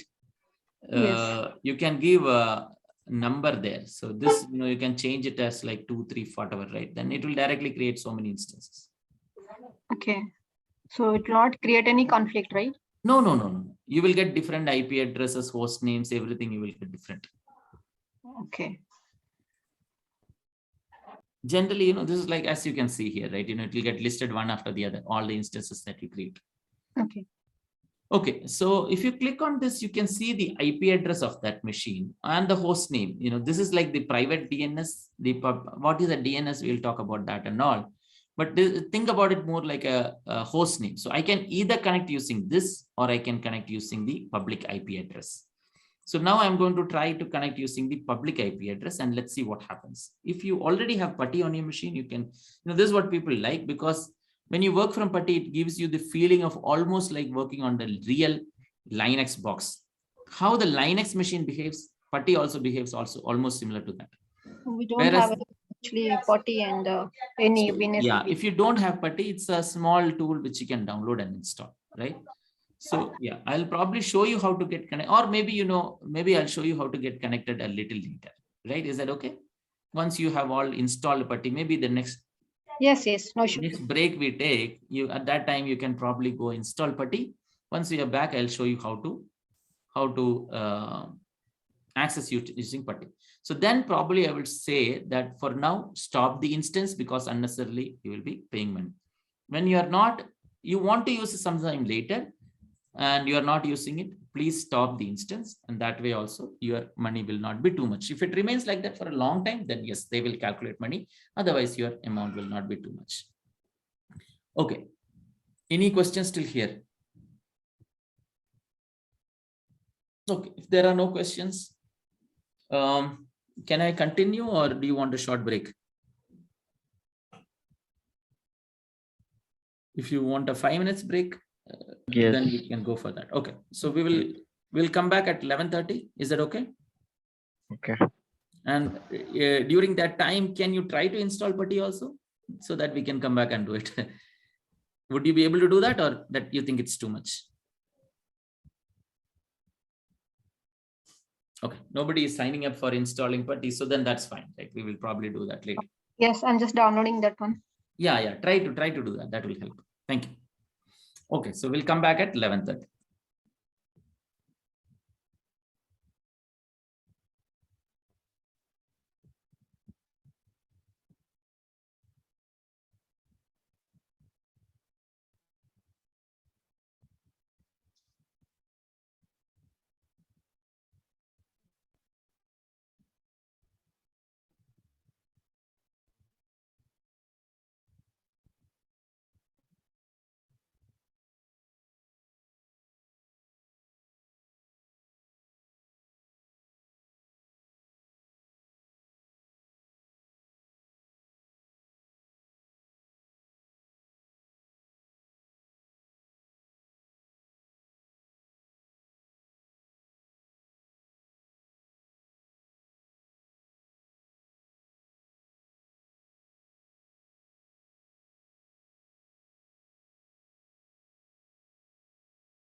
Okay, so let's get started. So I think we have all seen how to anybody who was trying to install Putty and is confused, maybe you can speak up now. Vilas, actually, it's me, Sonia. Actually, my internet is very slow. Still downloading, actually. Okay. Okay. Fine. So then maybe, we will do that part a little later. Okay. So my instance, let's see. Yeah. At the moment, yeah, sometimes, this is something which you will have to be very cautious of. So when you come, the first link there is showing the running instances. You click on that, that means it automatically applies this flag. So if you want to see the instance which are stopped, you may have to remove that. And then you should be able to see. So my instance is stopped. Fine. And starting stopping instances, generally it is like not very time taking process, right? So it's fine to do that. Okay. So we'll come back and look at how to, in fact, there is a series of steps that we need to follow to access it from Putty. So I'll show you that a little later. Vilas, I have actually doubt actually, like why we are launching those instances in AWS? Why are we launching instances in AWS? Yes. Okay, so especially, let's talk about the production environment, right? So if you want to set up your own production environment, okay, on-prem production environment, what do you really need to do? Of course, you need some space. First of all, you need some space where you can do it, maybe which can be within the office or maybe outside the office. Okay, that should need to configure it here, right? Then you need to invest on, sorry? And that we need to configure here, right? Like how many spaces we need to do. Correct. And correct. So you need to build all that infrastructure, which may be more like, rack spaces and things like that. You need to have the ability for that. Then you need to have the real, maybe, let's talk about EC2 instances, like physical machines you need to have. Okay. And then you need to also invest on security for this. Okay. Maybe network, you need to have some kind of network. So this to this network, and maybe this is in a separate network. Maybe these three are in separate network. And between them, the connections are like this, which is all mostly physical connections and things like that, right? So you invest on all this, and then you want to add more infrastructure. Again, you have to go and buy, which is both time taking and costly. This investment is really, really huge. Okay. Okay. Very huge investment. Takes time for you to build it.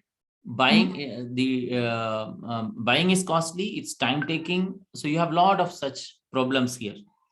Okay. Vis-a-vis, you can directly go to AWS, get these infrastructure. It happens really fast because it's like, click, click, click, and you get it. Build all these things, is this networking things and all. Some of them are free. Okay. You can, some of them you have to use the cost, right? It may be like 22 rupees per hour or something you have to pay. Whereas the same thing, if you want to buy here, it may be like, maybe 1 lakh rupees per EC2 instance. 22 rupees there, 1 lakh rupees here, or maybe 80,000 rupees here, 22 rupees here per hour. Here it is per hour, here it is lifetime. That is the difference. Okay.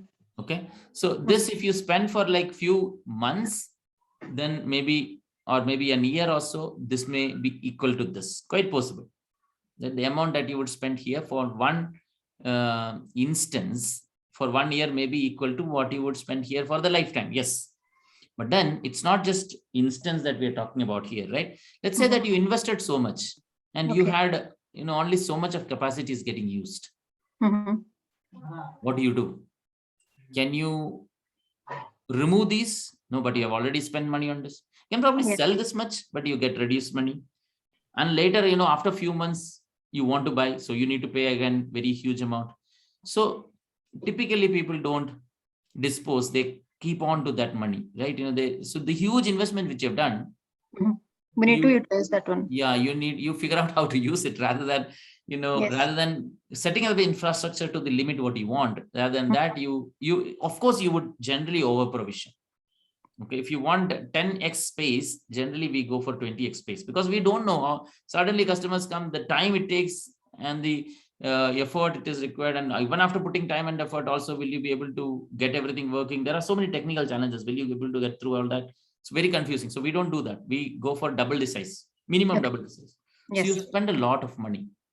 Here you can do that. If this much, you provision this much and you are not using that, okay, remove it. Takes few seconds, right? So here we call it as pay as you go, whereas it is a huge investment here. Yes. Is that clear? Yes. So that is the primary advantage. The time is another factor. The low level security configurations which you can do is another factor. The multi-tenancy support which you would directly get is another factor. So many services, like you want to set up a database, for example, right? The amount of time you would need to do for that is very high. The cost is also very high. And for database, if you want, let's say 10 GB space, you cannot buy database for just 10 GB. Instead, you would be buying for 20 terabytes or something like that. Because today it is 10 GB. After a few months, it will be 100 GB. Yes. After 1 year, it will be maybe 2 GB, 3 GB. So, we will invest so much on that. Whereas here in AWS, what you can do, you can add just 10 GB, maybe 20 GB. Today it is 10 GB, you'll probably add 20 GB. Okay. And then you would probably add it to increase it to maybe 30, 40, 50, like that. Slowly you can scale up. So you pay only for that much. Okay. Then there are so many other advantages. Like for example, database, automatically you can configure it for 6 replications.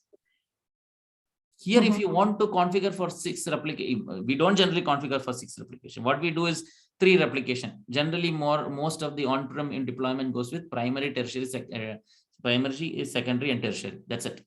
But here you get 6 replication directly free, or some small cost. Okay, but low security also, right? Now that will be problem, right? Security, you can disable, nobody can access and all of those kind of things and all you can set up. So you have one complete infrastructure in India, let's say, Bombay. In Bombay, we have one AWS region. You can have another one in, let's say, Los Angeles or Ohio or somewhere there. Okay. And you can say that nobody has access to it, including yourself. You don't have access to it. Okay. And only from this machine, you can talk to that. This is your primary database. From there, you can talk to it. Nobody else can talk. And later, if there is some problem, then you can go and attach your IP address and then you can also access. Otherwise, even you yourself cannot access. Yes. Right. So it is security wise, there is no big risk, but you directly get so many replications, which is a big advantage. And you don't have to do so much.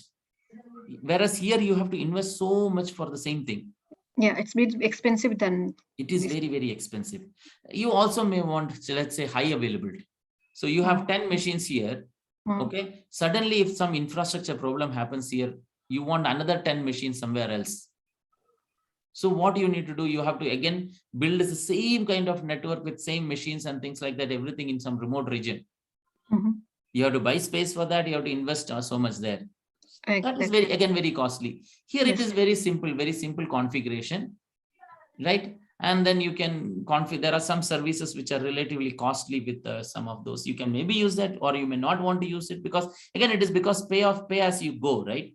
So there are some services which are charged based on how much you use, in terms of how many times you're accessing it rather than the size of data that you access. So you can probably picture some of those kind of things and all and reduce cost also. Okay. And for that high availability, the amount of time you will be spending is the amount of time you will be spending is very less. If there is a switchover that has to happen, you can put a load balancer and configure it very easily in AWS. Again, very less cost. And suddenly start diverting the traffic to other one. Very easy. So like that, there are so many advantages. When we go into Kubernetes, for example, right? In Kubernetes, installation is one of the most complicated thing in Kubernetes. Here you can just go click, you will get the instance, Kubernetes instance. Okay. So this is not, whatever the advantages that I spoke is not very specific to AWS. If I use Azure also, you'll get that. If you use Google also, you'll get that. If you use Oracle also, you'll get that. Any cloud for that matter will give you all these advantages. Okay. There are more advantages, but this gave you enough idea, right? Yeah. Okay. Thank you. Any other questions?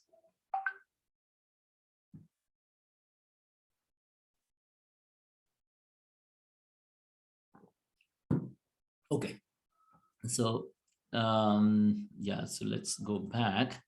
Why cloud? History of evolution. I think we discussed that. Cloud computing concepts. Yeah, I think this? Not this. Cloud computing. What is cloud? History, computing concepts.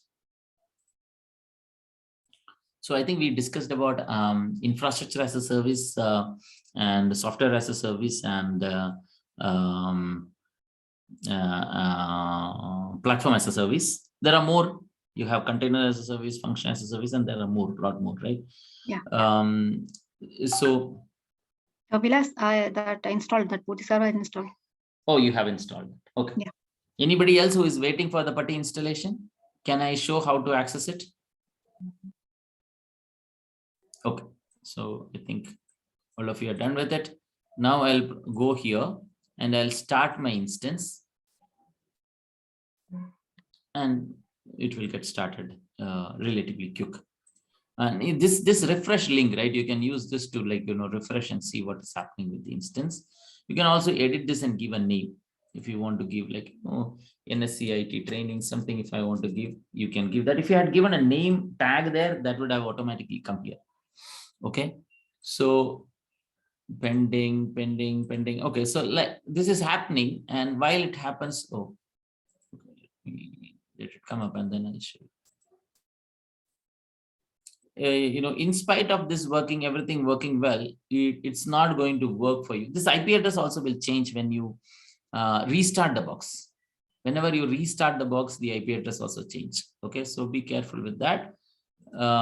You pick up the IP address, you go to the Putty, give the IP address here. SSH port is 22, so that is a default port. Unless you have changed the port or something like that, this should be fine. Come back to instances, click on this. It's still pending. Fine. Now it is running. So come back to this, and how you give the key is from here. Click on SSH, auth, browse, and here you can go to downloads, and in downloads, the name of the file that I downloaded was Vilas for NSCIT. If you look at that file, you will not see it here. That is because it is searching for only PPK file, and your file is a PEM file. You can select all files and give this, but still it will not work because what it actually wants is a PPK file.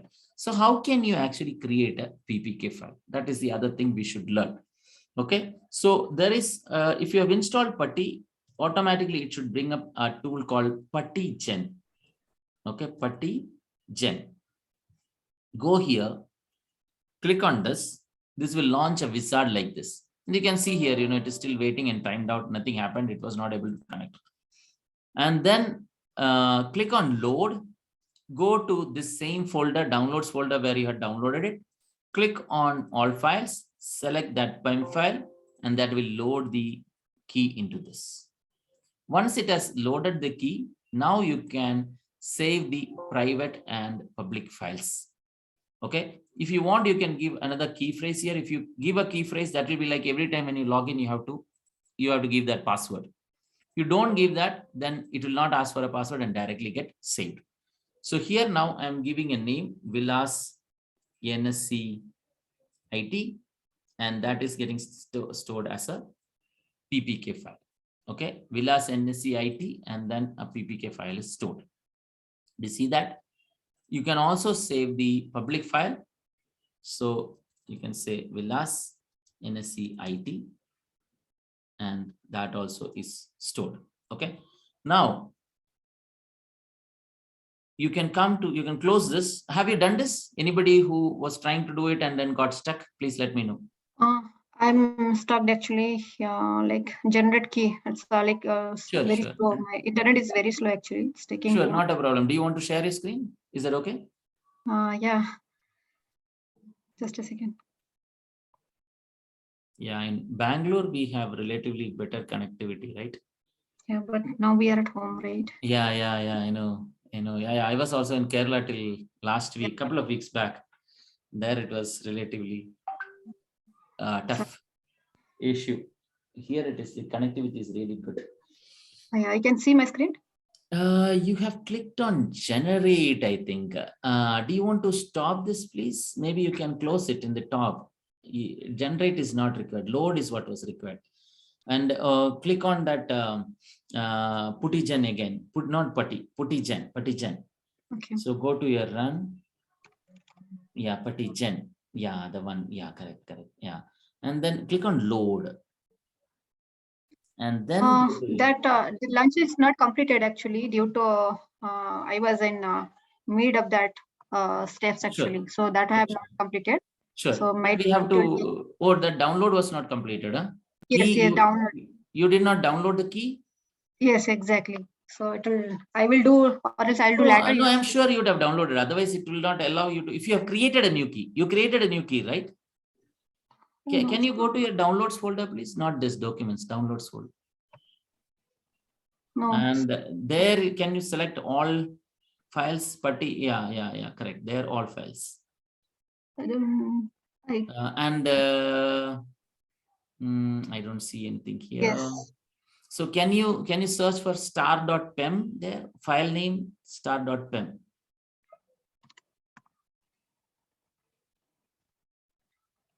PEM.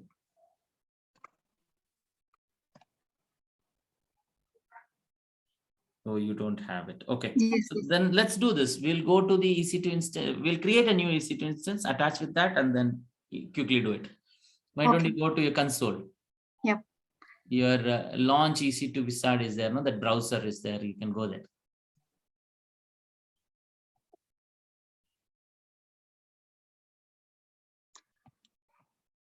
Or aws.amazon.com. Yeah. Create. Yeah, we will create a new instance and get attached to that. Right. So in browser, no, just open a new tab and type aws.amazon.com. Fine.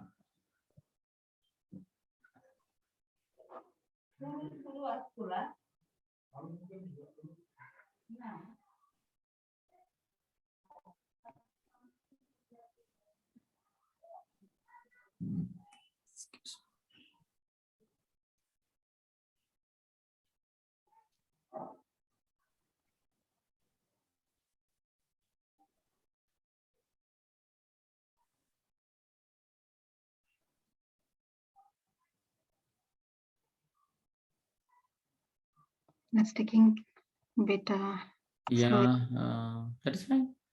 Since this is a very, very primary thing, right? People should understand. And when we try, when we see, right, we feel like we understood, but when we try, then some things may not work. That we have to go through that curve also where we try, otherwise the learning is not complete. No.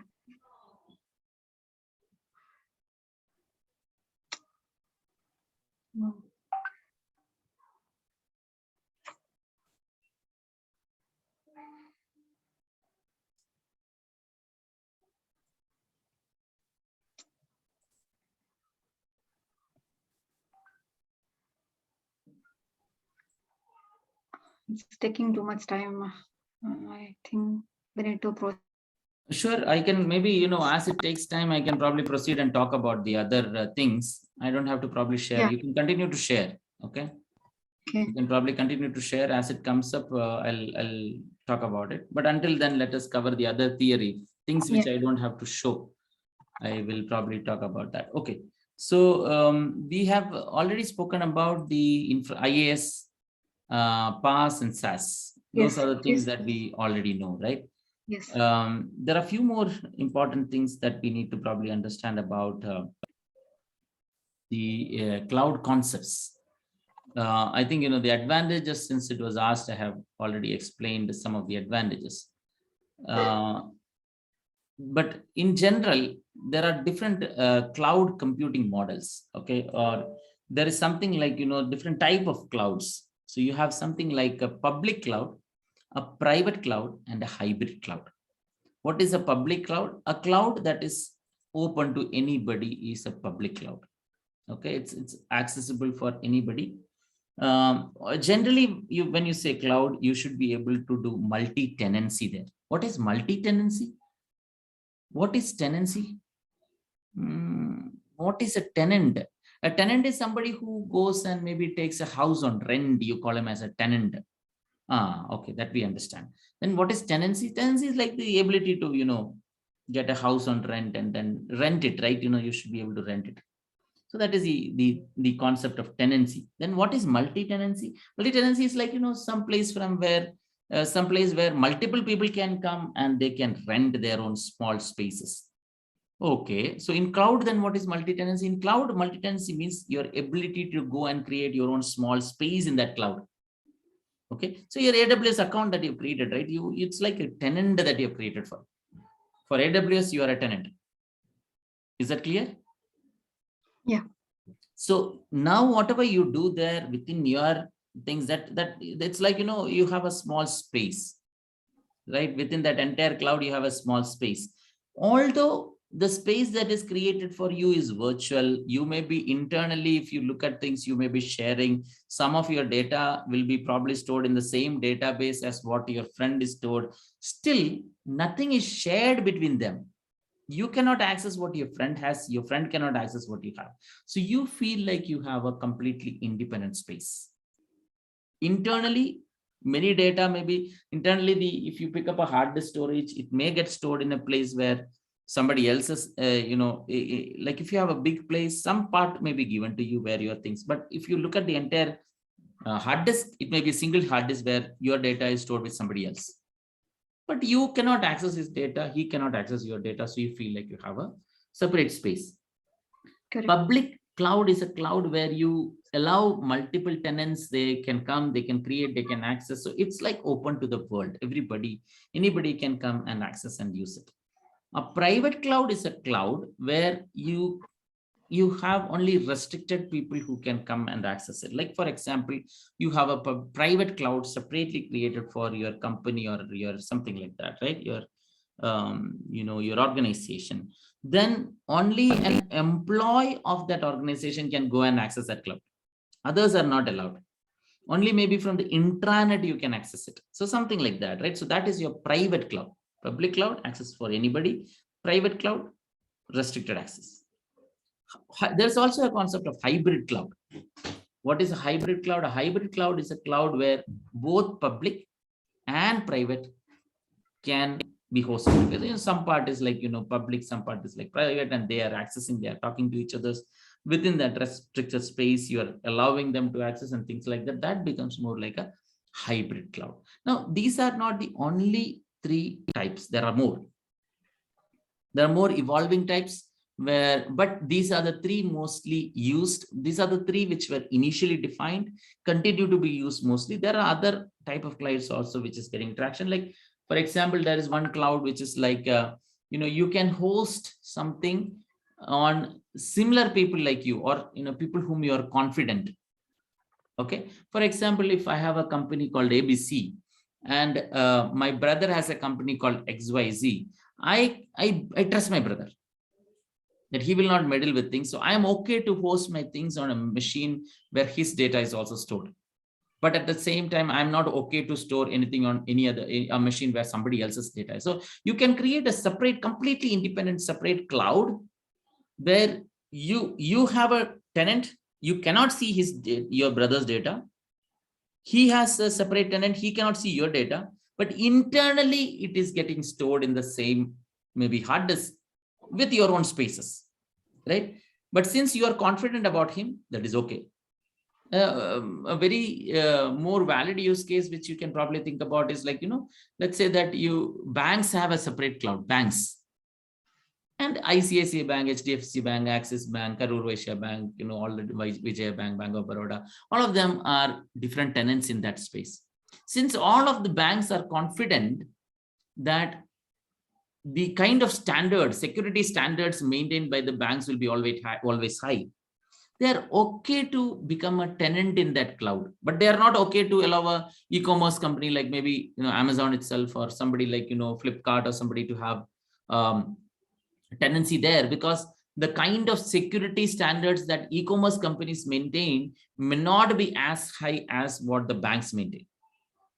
Does that make sense? Yeah, Bilas. Here is my screen. Sure. So did you understand while I was explaining about that? Yes. Okay. Yep. Fair. Go ahead and add storage. Next, click on next. Do you So want to try creating multiple instances? No, one. So can I input here 3? Yeah, you can put 2, 3. Yours is a free account, right? Just ensure that you delete it, as soon as you create, or just after that you should delete it, right? So okay, that way sure. you don't end up paying money. I'm assuming you have picked up a free tier account, right? Yes. That is the case, then yeah, then it is okay. Then add storage, right? Yeah. So one of the thing that you can see on the top is like, there's something like your name Sania is mentioned there, and just besides that you have Ohio mentioned there. Do you see that right side, Ohio? Yeah. This is the region. Okay. So like, in the world there are multiple regions which AWS have their own regions created. So we can actually get into any region and create these kind of instances. Not all services are supported in all regions, but most services are supported in all regions, and all services are supported in certain regions. Ohio is one of the region where it is cheaper. Ohio and Virginia is also one of the region where it is cheaper. Sorry, you clicked on that, so you lost your session, so you may have to repeat it. That's fine. We will come back. Or do you want to do it in Virginia? Did you create an instance in Ohio earlier? I think I have created few steps. Then let's stick with Ohio, because if you forget to like remove an instance, you will be paying, right? So for learners, it is preferable that we stick to one region. So I just told you for your understanding, but let's come back to Ohio, and then within Ohio you can probably go to the EC2 dashboard if that's not what it loads by default. After completion of those things, we need to remove, delete, right? Yes, correct. Yeah, correct. Why? Because they are per hour, they are charging. Correct. Okay. So it's taking a little longer. If you want, you can probably right click on the EC2 dashboard and go inside and click left side. You have EC2 dashboard, right?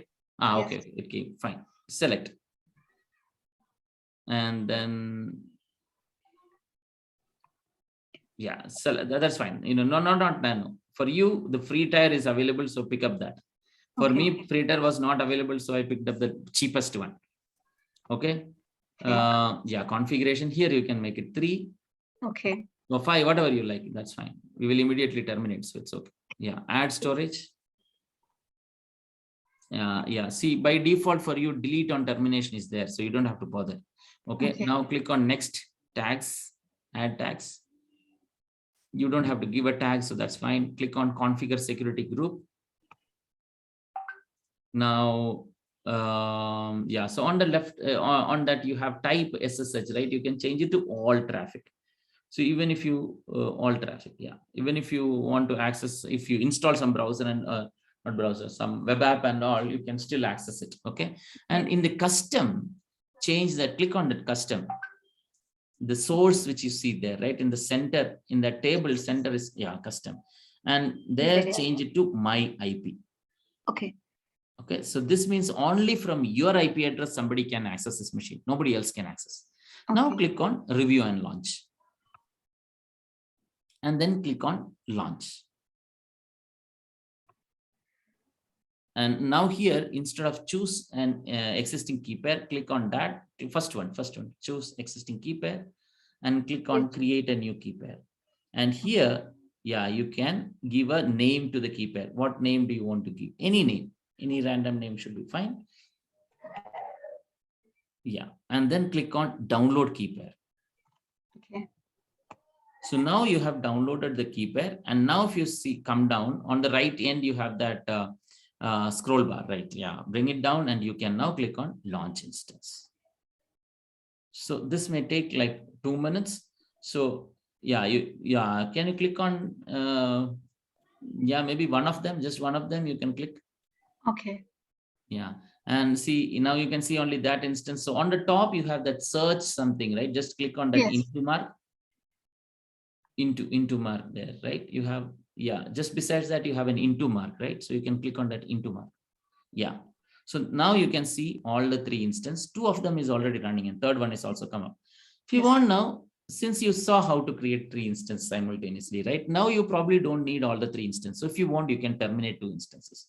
Okay. Which all two instance do you want to terminate? You can select that on the checkbox. Yeah. And then click on the instance state. On the top, you have instance state, top. Yeah. Terminate instance, that's it. Correct. So now both of them are getting terminated. We don't have to bother, it will happen in the background. Now you can click on the first link there. Okay, yeah, click on the first link or yeah. Okay, so now here from here also you can go. You have oh, connect is not enabled. That means it's still not up completely. Can you go back to click on instances? Yeah, now click on that checkbox besides the running one. Checkbox. Okay, now anyway, this is also fine. So you got the IP address now. Yes. Before you go through the IP address, do you want to connect from the command prompt first and see how it is working? Yeah. Okay, so then on the top, you have that connect button. Do you see that? Yeah, there itself, right side, somewhere in the middle towards the right, you have connect button. Yeah, yes. Instance state and connection. Yeah, click on that. And SSH client, that is the third link there. Click on that. And scroll down here, you get the command to connect to that. Copy that. So there is an image. Yeah, click on that. Now open your command prompt and CD download. No. CD Sanyasheti. Downloads, right? No. CD Sanyasheti first and then downloads. Downloads is in your home folder. So this should be your home folder. Okay. CD, there's a C in the front, so it will not come. Yeah. Yes, capital, and then yes, capital, and then you can try tabbing. Click on tab. No. It doesn't come. Okay, then no. Oh, user, we came out of that. Yeah, you're right. Yes. Sorry. Yeah. Now tab. Yes. Yeah. CD downloads. Now one more tab. Twice if you tab, no, it will come. Yeah. Enter. Now right click and that should copy paste whatever you have copied from there. It is not copy pasting? No. Okay, so then yeah, click on So this is, oh, then your copy didn't work, I think. Yeah, just copy it. Yeah.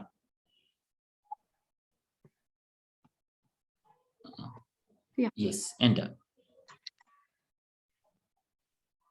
Yes. YES. YES. Type the entire thing, not just Y. Yeah. Now you are getting connected. You are inside the Linux box. Okay. So this is the simplest way in which you can connect, but we would want to learn how to connect from the Putty because that gives you the feel of like, right click and things like that and all will work in Putty, but not in this, right? So now you can click on load. Okay. Before you connect from Putty, first you have to create a PPK file. Okay. A private file you have. Yeah. And then click on load. That is correct. Load and go to your downloads, not documents. Yeah. And here change that .ppk, right? On the bottom you have .ppk, right? Change it to all files. Yeah. And now you have that file, select it, open. And yeah, now it has got loaded. Now you can save the private key. Okay. Save private key. It's okay. It's not mandatory to give a passphrase. And give whatever name you want to give here. What name you want to give. Same name itself you can give, that is fine. NSCIT, because it has a different extension, that will work. Okay. NSCIT, okay. And then you have saved it, right? Now go to Putty. Putty generate. No, not Putty gen. Simple Putty. So go to your run and type Putty. So that will, yeah, just Putty and that will load Putty. And here now you can give the IP address. Okay. So you can go back to your console web browser. There you will get the IP address, right? From here also you can get the IP address here itself. Scroll down, please. Scroll down a little bit. It should be okay. Sorry, it's not there. So you can maybe copy that name. Even that with that also we can connect. Either with that name EC2-18. With that also we can connect, or with the IP address also we can connect. So do you want to try? Yeah, that or the section 4 you have that, right? There you can click on that image and copy it. That will be faster, easier. image you have besides that? I always like that. Besides that, you have an image that correct, that image, right? Yeah, click on that. Yeah, now go back to your Putty.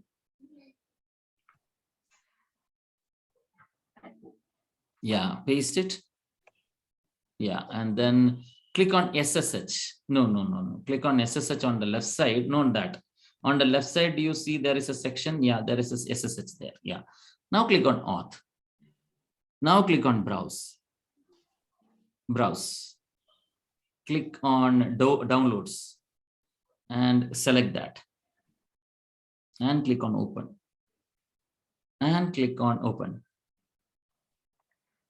And now it's getting connected. You can accept the certificate. You have got connected. Okay, so this was an Amazon instance, right? So your user would be EC2-user. If it was a CentOS instance, the user would be like CentOS. Here you can give EC2-user. It's a like space or like yeah, you can just move this a little bit towards the right. Just move that command, this Putty, just move it little towards the right. Now little bit more right. Little bit more right. Sorry. No. And then browser. In the browser, do you see that EC2-user at the rate? That is exactly what you should give there. SSH. Yes, this one. Right? Do you see that? Yeah. And only that till at the rate whatever we have, no, that is the username. EC2-user. Only till there. Yeah, copy that. That is your username. Right click, copy that, paste it in the Putty. Yes. Now you see right click is also working here. Yeah. Okay. Yeah. Enter. So this is, the way how you work in a Putty is almost similar to the way how you work in Linux. So people who are comfortable working in Linux and people who get attached to EC2 instance and all generally work from the Putty. Okay, so this is very simple. Now you can go back and terminate the way how you terminate it. Same way you can terminate it. Okay. And what about the Putty generate? Putty gen will be used for generating these keys. Okay. Right, that's it. You're done. You can just close it now. Okay. That was required only for once to generate that key. You're done. Okay. So now we can. Yeah. Okay. So now can we continue? Yes. Oh, I see that it is 12. I think we can continue, right? Are you okay for continuing? Yeah. Others also on the call, when you guys are silent, I am a little afraid. Please unmute yourself and speak. If you need a break, that is okay, right? If you're not in a situation where you can concentrate, you need a 2 minutes break, 3 minutes break, 5 minutes break. It's okay. Tell me. Okay. So silence I am interpreting as, I'm also confused. How should I interpret? I'm interpreting as you don't need a break. We will continue. Okay. But if you want me to give a break, you should speak. Okay. So the last section in that first part was that, DevOps, in DevOps, how is cloud a part of DevOps? Okay, or DevOps with cloud. That's what the last part was.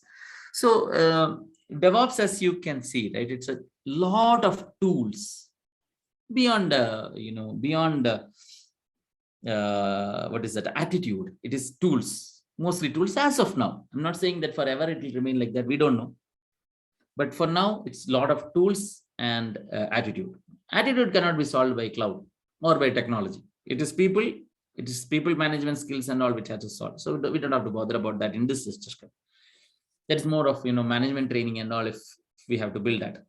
But for tools, there are so many tools, and you're talking about these kind of tools in production.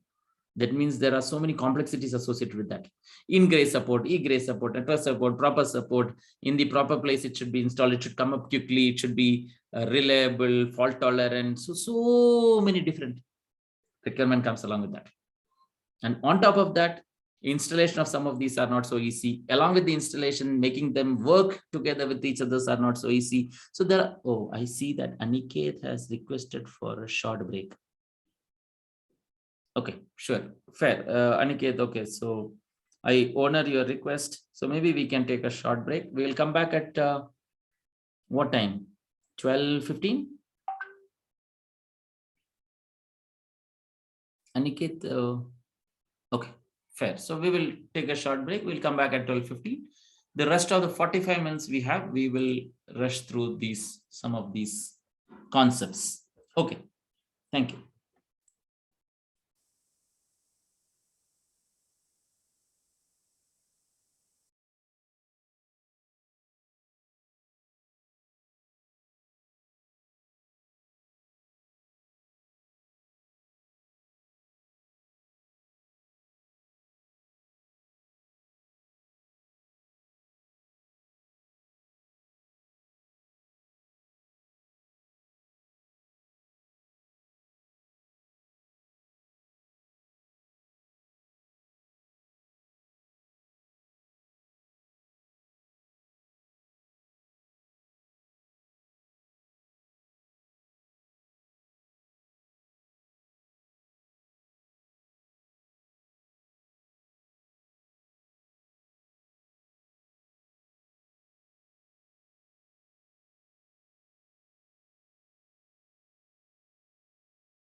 Okay, so let's get started. It's 12:15 in my laptop, so probably we'll get started. Yes, please. Sure. So we were talking about DevOps in cloud, right? So, so many of these request both the capability of hosting infrastructure, not just EC2 instances. Beyond that, right? EC2 instances, of course, are required, but beyond that also you need. And in a microservices world, since most of you are familiar with microservice, you understand, right? You know, each of the microservice should have its own database. That is one of the inherent expectation, that you should not have one microservice multiple microservice connected to the same database. That's a very, very bad thing to do. I hope all of you know that three axes of scaling. One of the axes there is the data should not data scaling, right? So for data scaling, it is extremely important that there should be only one database that a microservice connect to. But one microservice can connect to more than one database, that's okay. But multiple microservices connecting to one database is not okay. So like that, there are so many things where you need to have scalabilities and things like that and all. You want to suddenly quickly launch an instance, you're running out of your capacity, you want to add more instances. All of these are easily facilitated by cloud. Can you do all of these in your local on-prem environment? Well, you can. I'm not saying you cannot, but that's almost like you're building your own cloud, right? So if you're doing that, why don't you go ahead and provision it and allow others also to do it, and then make some money out of it, right? So instead of that, we can directly leverage, instead of everybody trying to build that from scratch, we can directly leverage the cloud. And you get all the capabilities, best practices, advantages others are using. You get lot of these, like security comes easily for you, monitoring capability comes easily for you. So many other things becomes easy for you. Well, so with that, I think we will probably wrap the section on DevOps, the introduction to DevOps, and we are now running into Linux. How many of you have not ever worked on Linux? Anybody who has never worked on Linux? Me, Sujit. Okay. Anybody else? I also not worked on Linux. Okay. Fair. So then I will probably show some of these things hands-on. I don't think I will be able to give you time to try it out, because these, whatever we are covering here, right, these are relatively very, very, very simple. However, if you want to really try out, and especially for people who haven't done Linux, I would suggest you to there are so many tutorials, but you can probably take a look at this repository, and many things are like mentioned in an orderly way. You have some links also there which might help you and things like that. I'll put it on the chat so that all of you have not ever done Linux can look at it and try out. We are going to look at some of these as we go forward. Maybe in this introduction section itself, we'll cover that. So what exactly is Linux? It is an operating system. What is an operating system? What is an operating system? You need an operating system to work in a computer. Is that a good definition? Do you have a better definition? Well, when you want to work with a computer, you need something which can help you to integrate various hardware.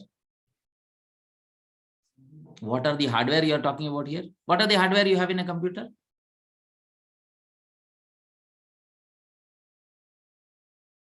What are the hardware you have in the computer? There is no hardware in the computer. What hardware are you talking about? No hardware. In computer, you only have software, no hardware. Mouse, speaker. Mouse.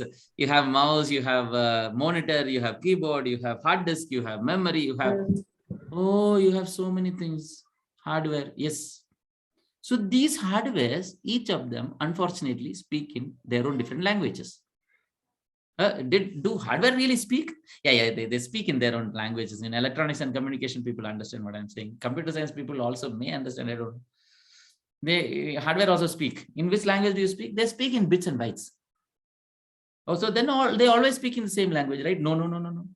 Each of them have their own different specification. Like, for you, when let's say, I'm from Kerala. So when you hear anybody talk in Kerala, it looks like everybody's talking the same language, right? But not really. There are different dialects within Kerala also. So similarly, in computers, although they all speak in bits and bytes, internally their language is different. The language which with monitor speaks is different with the language that keyboard speaks, is different from mouse, is different from hard disk, different from RAM. All of them are different. Oh, now what do you do? There are simple solutions. You can create a specification and say that everybody will do it according to the specification, but everybody should adhere to that, right? Unfortunately, we don't have any specification like that as of now. So what do? You build a software which can help you to manage this translation. That guy says this, translate it. This guy says this, translate it, so that you can understand, between them you can understand. That sounds very interesting. In Linux, there is a core thing called kernel. Kernel, what is that kernel? Kernel, we know kernel, no? In army, we have a lot of, no, that is kernel. We are talking about kernel here. Kernel, what is the spelling of kernel? K-E-R-N-E-L. Oh, so this is different. Kernel. What is kernel? Kernel is that software which is capable of hosting. There are a lot of links and images and things like that that's coming to my mind, but in the interest of time, I'm rushing through it. So kernel is that software which can help each of them to talk to each other. And then on top of kernel, you may have other software. What are the kind of software? You may have shell, for example, shell. Every Linux version has something called shell.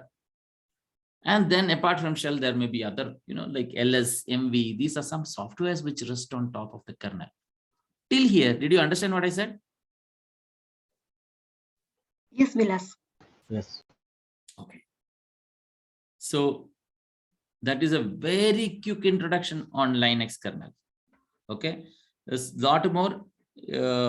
Even this is a very, very summarized view, if you are, but people who have never worked on Linux, please take a look at this, understand what is written there. You can maybe look at this over the weekend, take a look at this. You can look at any of my repositories, come back and ask me questions. If it is related to this topic, somewhere we have to use, then I'll definitely answer that. Otherwise, I'll probably share you some details or some link or something like that from where you can catch up.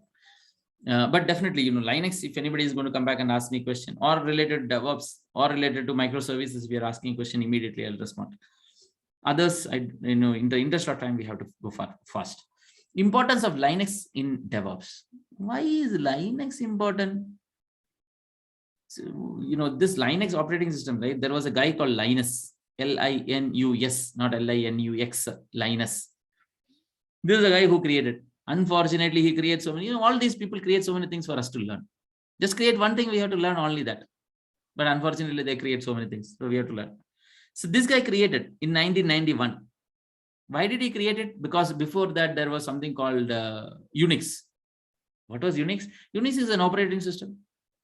Okay, what is an operating system? We now understand, right? It has some internal layer which can help in hardware to talk to each other, and then on top of that, you have other software which is sitting, and that list of softwares may differ between different operating systems. So Unix operating system was there, and till around 85 or so, that was the only operating system. And around 87, I think Windows started becoming famous, and Windows was very proprietary, and they had a different model and things like that. Linus was a student there. He was doing his PhD, I think. He created his own operating system. Very interesting. If all students create their own operating system, then we will be in 7 stars. Anyway, he created an operating system, and his idea was that it will be open source. What is open source? Anybody can come and use it. You don't have to pay any money. Okay. And then if you want to build on top of that, you can, if you want to use it and then build something and then sell that also, that's fine. You can use it as you want, you use it. People really started liking this idea. So he proposed that in one of the forums. Nobody picked it up. Then he started doing it on himself. He built a Linux such that people can add their own software. So he just built the kernel, right? And people can add their software on top of that. And then on top of that, so you can build your own GUI. So it will look similar to your Windows. You will get a UI, unlike Unix, right? In Unix, it's all blue screen. What is blue screen? In all that Hollywood movies and all, wherever they show computers, you would have seen, right? That villain will come and sit in front of a blue screen and keep typing that blue screen. That is Unix. Okay, or at least it used to be, Unix looks like that. So Linux was like that, but then they also added the capability of GUI, which makes it look like Windows, right? You have a UI where you can work with, makes things easier. Historically, all production deployments were in Unix, but Linux made it so famous that most of the production deployments are now going from Unix to Linux, and they may choose not to use a UI and all, but they still go for Linux. Many companies build on top of this Linux underlying kernel, and then they started selling it at a price also, and some of them started giving it free of cost also. So one option that is free, and maybe you would know, is like Ubuntu. It's free. CentOS is free. An option which is costly is like Red Hat. When we say costly, it is nowhere comparable to Windows. Windows is, it is killingly costly. It's extremely costly. Linux is relatively very cheap. Even if they charge, that's also still a small thing, because they are just adding that small software. Why would somebody buy costly Linux versions when free Linux versions are available? Because they get a support. So for example, Red Hat company, they themselves were behind Red Hat Linux, and they themselves provided CentOS.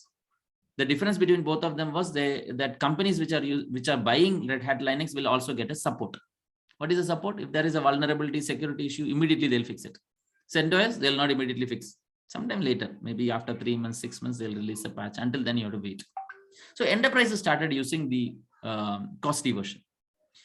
Eventually, what happened is most of the production deployments are now in Linux. Most of the tools that are built, DevOps tools that are designed and built for Linux. Even if it works on Windows, it was initially designed, and they will ensure that it will work on Linux, because production, it is on Linux. It has to work in production, it should be working on Linux. So Docker was designed for Linux. Terraform, here and there, yeah, but Kubernetes, all Linux. Kubernetes master can work, even now Kubernetes master can run only on Linux. Docker, Microsoft had an association with the Docker Inc., which is currently Mirantis, right? And they are now bringing the support on Windows, but it is picking up. All the support which you have in Linux is still not available on Windows. Kubernetes master still cannot be run on Windows. Kubernetes worker nodes can be Windows, but Kubernetes master node cannot be Windows.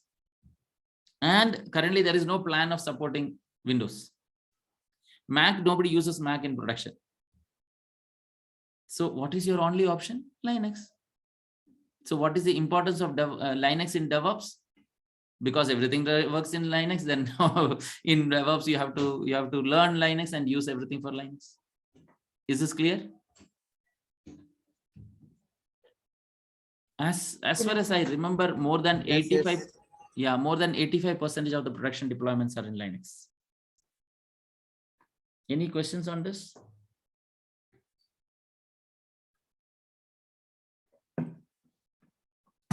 Good, no questions. So let's go forward. How do you fetch importance of Linux in develop? These links have a lot more information than what I'm talking, because the links have more time than me. I am not given so much time like the links are given. Okay, so they have more information than what I'm talking. I can share this notes in the chat or through the associated team, right? I can share it with you so that if people are interested, they can definitely go and read about all this. Fetching OS and hardware related information. There are in Linux, everything is commands. You don't have a UI, everything is commands. You have ways in which you can do, yeah, DNF APT are the package managers, which we will name, which we'll learn shortly. But you have like uname, which can help you to see like who is the user. There is also like, something like who am I? There's a command called who am I? And that is another thing. In Linux, you will see multiple commands to do the same thing. Because currently there are around 200 different Linux flavors. 200 different Linux flavors. Initially, there was only one guy called Linus. He created something, right? He created something called Linux. That is a kernel. On top of that, there were other companies who came and started building their own Linux. Ubuntu is one, CentOS is another, Red Hat is another, Alpine is another, so many. There are 200, close to 200 different versions, different flavors of Linux. And each of them, if you see, they all use the same kernel. The only difference is between the software which is there on top of that. And since each of them were built by different companies, they all started building their own solutions. Some of them were duplicate. So for doing some of the things, you will see that whatever command works in, there are multiple commands which can do the same thing, basically, right? So uname is one command which can give you the current user who is logged in, and you can configure it. These parameters you can give and you can see more details. This is like for the host name, you can give -n.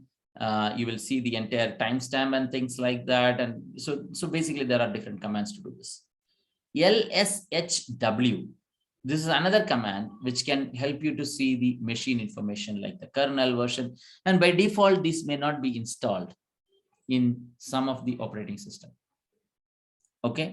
But how do you install that? We will talk about that in a few minutes. But before that, LSHW. So you can use this sudo LSHW and you see, oh, the product is this, the vendor is so and so, version, serial number, 64 bits, capability. So you get to see all the machine information like this.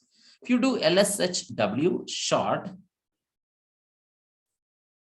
and what does LSHW actually stands for? LS stands for list. Stands for list. Listing files is what we generally use LS for. LSHW stands for listing hardware. So listing hardware, and then you can give minus short and you get to see all this in a summarized version. Okay. This greater than sign in Linux is always for routing the output into something, right? So you can do this and then the output of that will be routed into this file. So here, if you see, it was directly printed here, but in this case, the output will not be printed there. Instead, it will be in a file. You can open that file and then you will be able to see the content. Same thing, so output, and generally this is for output. And similarly, the other arrow, less than arrow kind of thing, that is for the input. Okay. Now, CPU information, you can execute ls CPU, ls blk, that will execute the block level information. What are the different blocks? What is a block? Inside your hard disk, there's something called blocks, right? Your entire hard disk is separated and partitioned into blocks. So you can see those kind of blocks kind of information, more like, something similar to the kind of, C drive, D drive kind of thing in your Windows, something similar to that. In Linux, if you want to see, you can do lsblk. Okay, lsblk -a. Generally, -a stands for all. Okay. So here, if you see, maybe, it's not showing all the output, but here you can see it's much more elaborate. Most of the time when you say -a, but not in all cases. Okay. It would be for all. ls USB, if you have a USB connected, then you can see it by ls USB. Historically, we had to like mount and all. Now we don't have to mount directly. You plug in and you should be able to do ls USB and see that. PCI with all the all the various kind of PCI devices that is connected. Yeah, so basically you have all these kind of commands which can give you all the hardware information. Any question on that? Generally, these are not the most commonly used commands, so I'm not showing you that. And out of the box, it will not work in CentOS also. You have to install it. Okay, any questions on that? Okay, now as beginners, you would probably need to learn the basic commands before you get there. Right? First, get comfortable with the basic commands, and then you can probably go there. I will walk you through some of the basic commands, but this section which I was showing you, which you should all look at, especially people who are not familiar with Linux should look at. This has lot more commands. So use all this. Maybe, if you have time today, later today, or maybe tomorrow or so, look at all this, practice all this on an EC2 instance and get yourself comfortable with that. Some examples are not given there. Just search online. You will get the equivalent command. For example, there's something like, grep, and let's say that I have not given an example. Grep command example. Just type it. You will get the grep command example. Go for it. Yeah, you can something like this, right? You can copy and then put it in the Linux prompt and see what is happening there. Get yourself comfortable. This way you execute few things. Some of them may work, some of them may not work. Think why it's not working. Like this grep is for finding Unix. Okay, if Unix word is there in this file somewhere, if Unix word is there, but if you create a file without a word Unix, then you will probably not have any output and you'll be confused. What is happening? So you have to think, oh, why it's, oh, maybe Unix word is not there. I should add that word. Okay. If you are not able to find out the answers for any of them, come back to me on Monday morning. We will talk about that. Okay. Can we proceed? Yeah, we can. There are some of the basic commands that is mentioned here, so I'll probably talk about that, but maybe I should talk about the package manager before I go any further. So what is a package manager? In Windows, if you want to install something, how do you install? How do you install something in Windows? Download the exe, then we can. Sorry, I'm just, these are my ratings. Sorry, I was searching for my AWS console. Let me open it. Yeah, sorry, go ahead with your answer. Yeah, downloading the exe of the particular app, then we can start installing. Correct. Most of them, you have an exe. You download the exe, you double click on the exe, it will come up, and then generally it's all wizard based, right? You have a UI, you enter whatever you want to give in the UI, and it's very, very easy. In Linux, historically, you didn't have anything like this, right? Historically, you didn't have any UI and things like that, right? So installation is not generally using one of those methods. Is that clear? Then how do you install? Based on which Linux you are using, you have different way to install. Oh, that is little complicated. No, it's not so complicated. It is very easy. Don't worry. And if things are complicated with a good teacher, it should become easy. And with a good teacher also, if it doesn't become easy, then it is a mistake of the teacher who said, no, it's a mistake of the student. Okay. Anyway, let's try to make it as easy as possible. It's going to be, so I'm going to use the command prompt here. For me, I have configured my DOS prompt also to work like most of the things which you get in Linux, right? Because if you install a Git tool, it gives you the option to install the Linux, some of the things there, which I've done, right? So, and then I get all these capabilities. So, simple command ls. This is a very simple command which can be used for listing some file. I don't have any file here, so that's why it doesn't show. How can you create a file? The simplest way to create a file maybe is like echo abc, and this will become the content, and I'll say efg.txt. Yeah. Now if I do ls, yeah, it has got created. So what is the command to create a new file directly? You can use echo. Okay, echo. There's another way to create a file. You can maybe say touch nm.txt maybe. And let's say ls and nm.txt is also created. Okay, so I can do ls minus ltr. That will show me the details of that. I want to see the content of this file. The simplest way to see the content of any file is cat efgb.txt abc. This is the content of the file, but you cannot edit it like that. How do you edit? For editing, you should probably use vim or vi. efgb.txt. There are different ways to edit. Okay, it's not that this is the only way to edit. There are different ways to edit, but one of the tool that comes by default in all Linux is vi or vim. Either of them you would have in almost all Linux, and mostly on production we don't install any big software and all. Like Notepad is supported in Linux, but generally on production machines we don't install Notepad. So you should get comfortable with these kind of VI tools and things like that if you have to work on production. Is this clear? Wake up.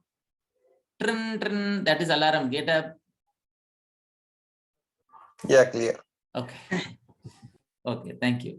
So how do you install something? In CentOS, we can use something called yum.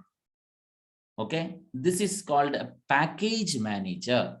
M is a package manager. What does M do?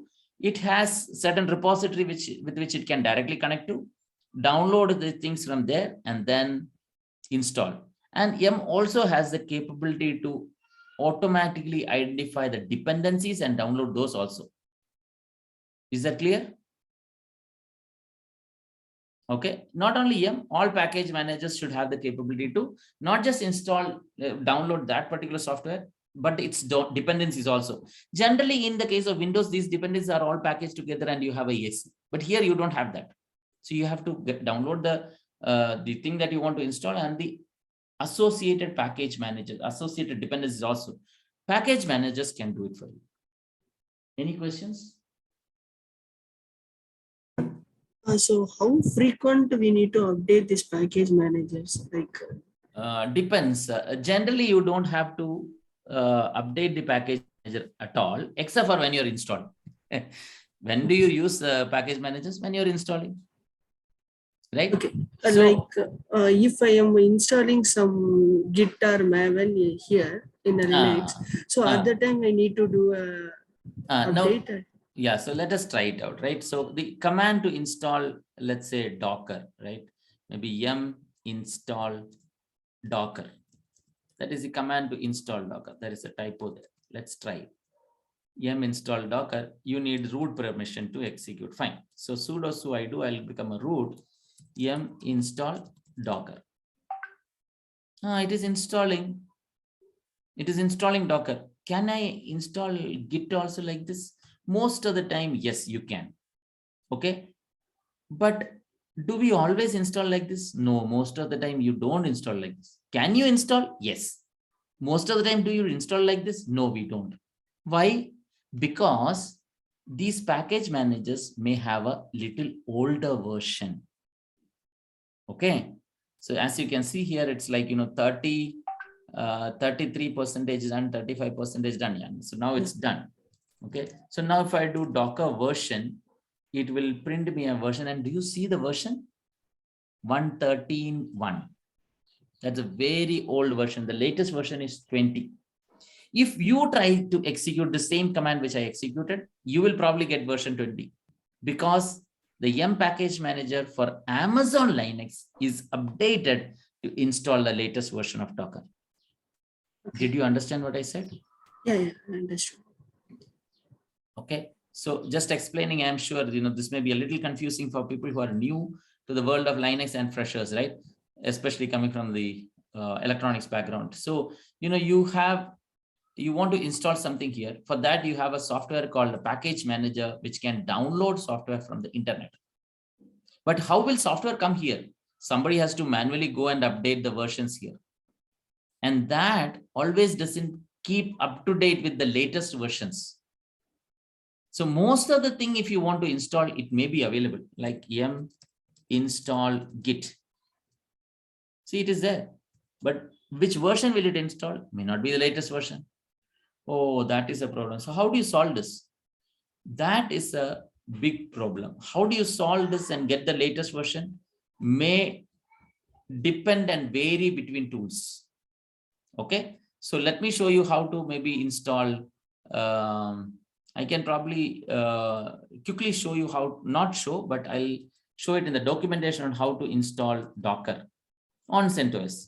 And maybe in, let's say, Git and Java, that also I'll probably show you. So, this is the Docker install. The first link I get, CentOS, I have an option here. I can go here and I have to follow the step-by-step process. Yum utils I have to install, this I have to install, this I can install then, and then I have to enable it. Okay. Yeah, sudo yum install Docker C, start Docker. If I do all this much, then it will work. But Docker is, what Docker has done, no, they have given a script which you can directly download and use. Okay, so this is the script which you can directly download and use. So you can, instead of doing that step-by-step process, you can do that also. So for example, yum remove Docker. And and I'm removing Docker, which I installed just now. And what I'm going to do, I'm going to execute this command.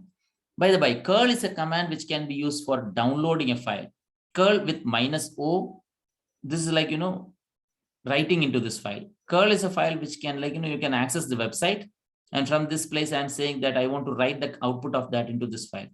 So that output will get written here. If you now see like this, you can see there is a new file called get.docker.sh. That is the name which I gave here. I opened that file. I can see the entire content of that file. I can now execute this file, and that will also install Docker. And now I'll get a Docker, which is latest. Is this clear? Yeah. Any questions on this? Similarly, if you want to install the latest of Git and maybe, yeah, I think I have it written in this. For CentOS, you can refer this. Sudo install Maven. Sudo, see, this will install JDK version 1.8. Okay. And what was that? You asked Git, right? Git. I think I have not mentioned it here. Yum install Git latest version. And you can use van_OS, download Linux and Unix. Yeah,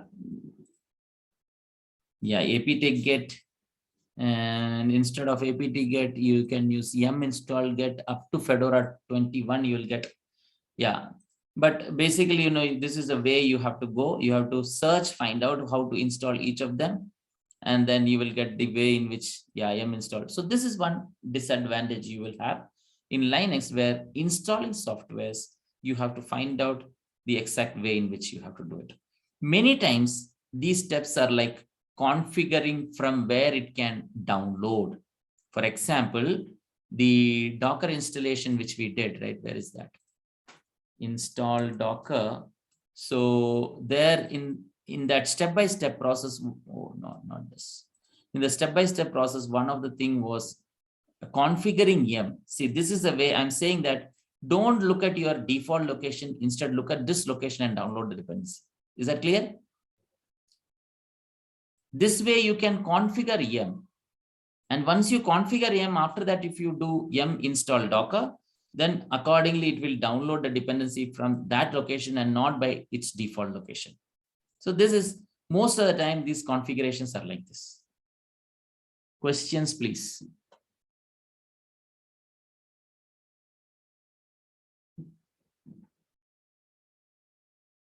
No questions? Can I proceed?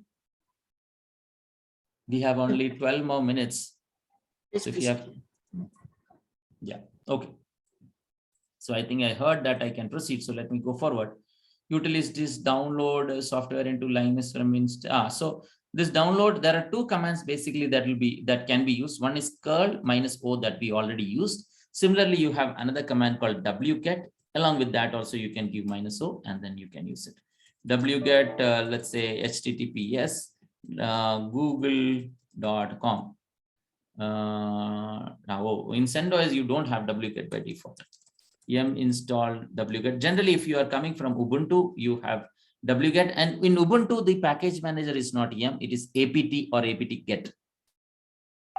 Okay. So, and by the way, I think I installed Docker, but I didn't show you that the version was, the version was still 1.13. Okay. So it is not the latest version which we got. Maybe the remove didn't probably do something properly or something like that. And this connection and things like that, that is because we have not started Docker. So some of the software, you installed and you need to also start it. So for example, I can execute the systemctl command and see docker.service could not be found. Systemctl start Docker. Docker.service also, that is another big issue. So we need to resolve this. It was not able to identify the Docker that I installed. So we need to make it available to it. There are sequence of steps that we can do for it to happen. I don't want to get into that sequence of steps because it will take a lot more time, but generally you should be able to just execute this command and that will bring up Docker. In your machine, this should work. As I think you all have picked up Amazon Linux. Is that correct? Yes. So in Amazon Linux, if you do yum install Docker, that should install version, I think 1.20. That's what I saw last. And you should be able to execute this command systemctl start Docker, and that will bring it up. Similarly, I think I also installed Git. Git should be available by default. We don't have to do anything. I can do git clone HTTPS and give my repository. It will get downloaded here. Okay, so how to download files, we spoke about that. Curl or wget, those are the two commands you can use. Basic commands we discussed. ls, mv, there are so many commands which are basic. I think I don't have time to talk about each of them. ls will list files. Similarly, mv can move files. mkdir can create files. rmdir can remove mkdir can create folder. rmdir can remove folder. And this basic Linux commands we can go through. That's not a big deal. Sure. Yeah. So if we are going through that, right? In fact, actually, I was hoping that I can cover till networking, but we will not get to networking today. We will probably complete here. Okay. So let's go through the basic commands. The basic commands here I have noted in this site. That's what I noted, right? My own documents are there, which will be more elaborate than what I am covering here in this class. I suggest people who are new, please take a look at that. Okay, so let's look at each of these commands. PWD, that is the first command we are learning. That stands for present working directory. Which is your present working directory? Okay. I don't want to work in this directory. I want to go into some other directory. How do you do? Change directory, CD. So CD, and I can maybe give some directory like, bin is there by default. So I can give that directory. Now, if I type PWD, present working directory, it will show bin. Is this clear to all of you? Is anybody trying this along with me? Nobody is trying. Okay, so then I can probably just talk about it and continue. So PW is the present working directory. CD is change directory. Okay, with CD, you get some default things like, dot stands for current folder. So if you do CD dot, it will not go anywhere. It will remain in that folder only. Dot stands for parent folder. Okay, so if you do dot, it will go to the parent folder. Now I am in this. So if I want to go to, let's say, home, CentOS, inside this, I don't have a folder. So let me create a folder, Villas. Okay, so now if I want to go inside Villas, now I'm inside Villas. If I want to go 2 folders back, how do you do that? CD ///. So now I am in the home folder. Is this clear? Anybody has a doubt? No doubts. CD-, you will return back to the previous folder from where you came. Okay, so with CD, there are so many more options. You can probably look at that later. ls command always lists file, but ls minus ltr is what I like the most for, listing all the files with its content. Since we don't have any files here, you will not see ls minus ltr here. You will see so many files. These initial part, what you see here, these are called permissions. And we will talk about those permissions a little later, may not be today. Along with the permissions, I want to cover chmod and chown, 2 other commands which you should learn. Okay, so ls minus ltr, cat command I have already taught you, right? Do you remember cat command that I taught you? Cat, you can give a file name and then type it, or generally, to create a new file. Hello world, and then you give the greater than sign and say hello.txt. Hello world is not a directory. Cat, sorry, not cat. This is, I was talking about echo. My bad. Echo is the command which you use for writing into file. Cat can be used to concatenate file. That is the thing that cat can be used for. So create a file name 1, file name 2, and then you can write into file name 3. So let's see, I think we have more than one file here. Yes, we have more than one file. The content of the text file hello.txt is this, hello world. and the content of efgb.txt is ABC. So let's see cat efgb.txt and hello.txt, and we are going to write it into a new file called new.txt. Okay, and then if I cat new.txt, I can see the content of that. See, both of them are written into this. Is this clear? So cat can be used to see the content of a file, or it can be used to like concatenate two files and then create a new file also. Questions? Any, please ask. Okay. CP is a command which can be used for copying a file. So if I want to create a new file and completely copy the file from this new1.txt, this will copy the file. If you actually try to cat the new one now, that also will have the same content as what you saw there. Is this clear?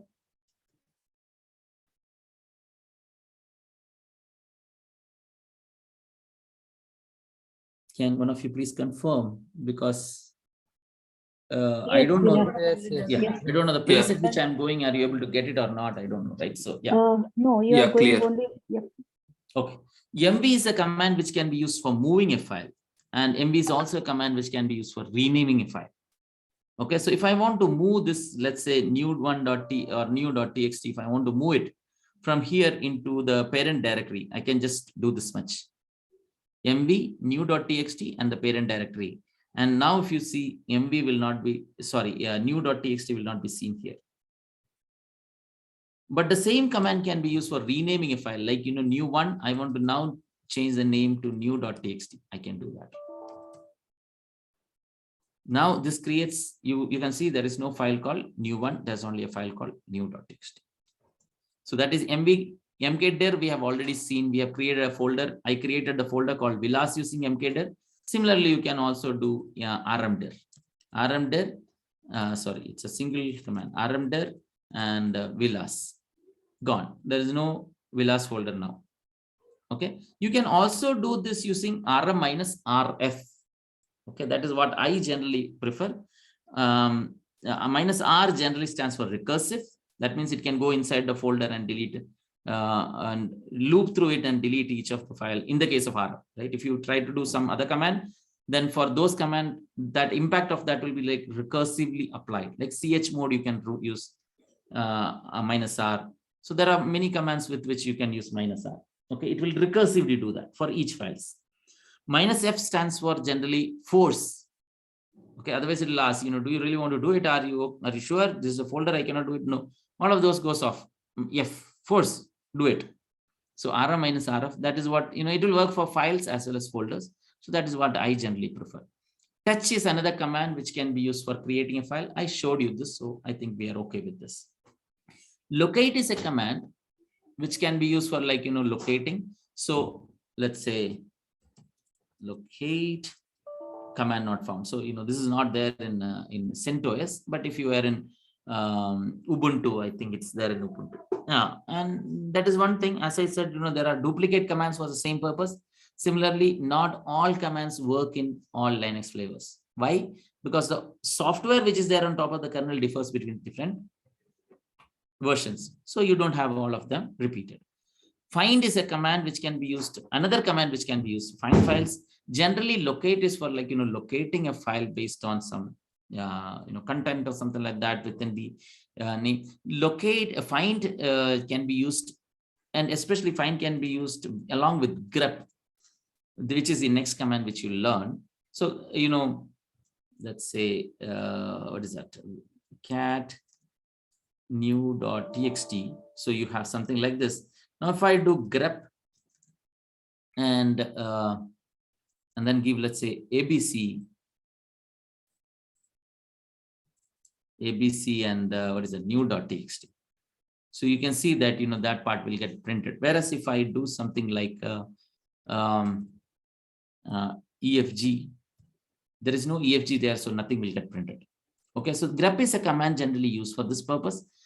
Generally, if you want to recursively find some file or recursively find, you want to find all files in a folder and its child folders and all of them with certain content. I want to find out all files in this folder and its child folder with certain content. You can use grep along with find.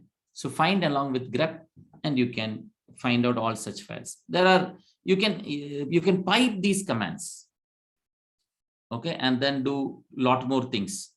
How do you pipe it? Something like this: grep find, let's say abc.txt or something like that. And there are different syntaxes, okay, like you want to list all, and then you give grep. This is known as pipe operator. So the output of this will be applied on this, or rather for each file that you see here, this will be applied on that. Okay, so you can pipe such commands and then execute and form a bigger command and then execute and quickly get your output.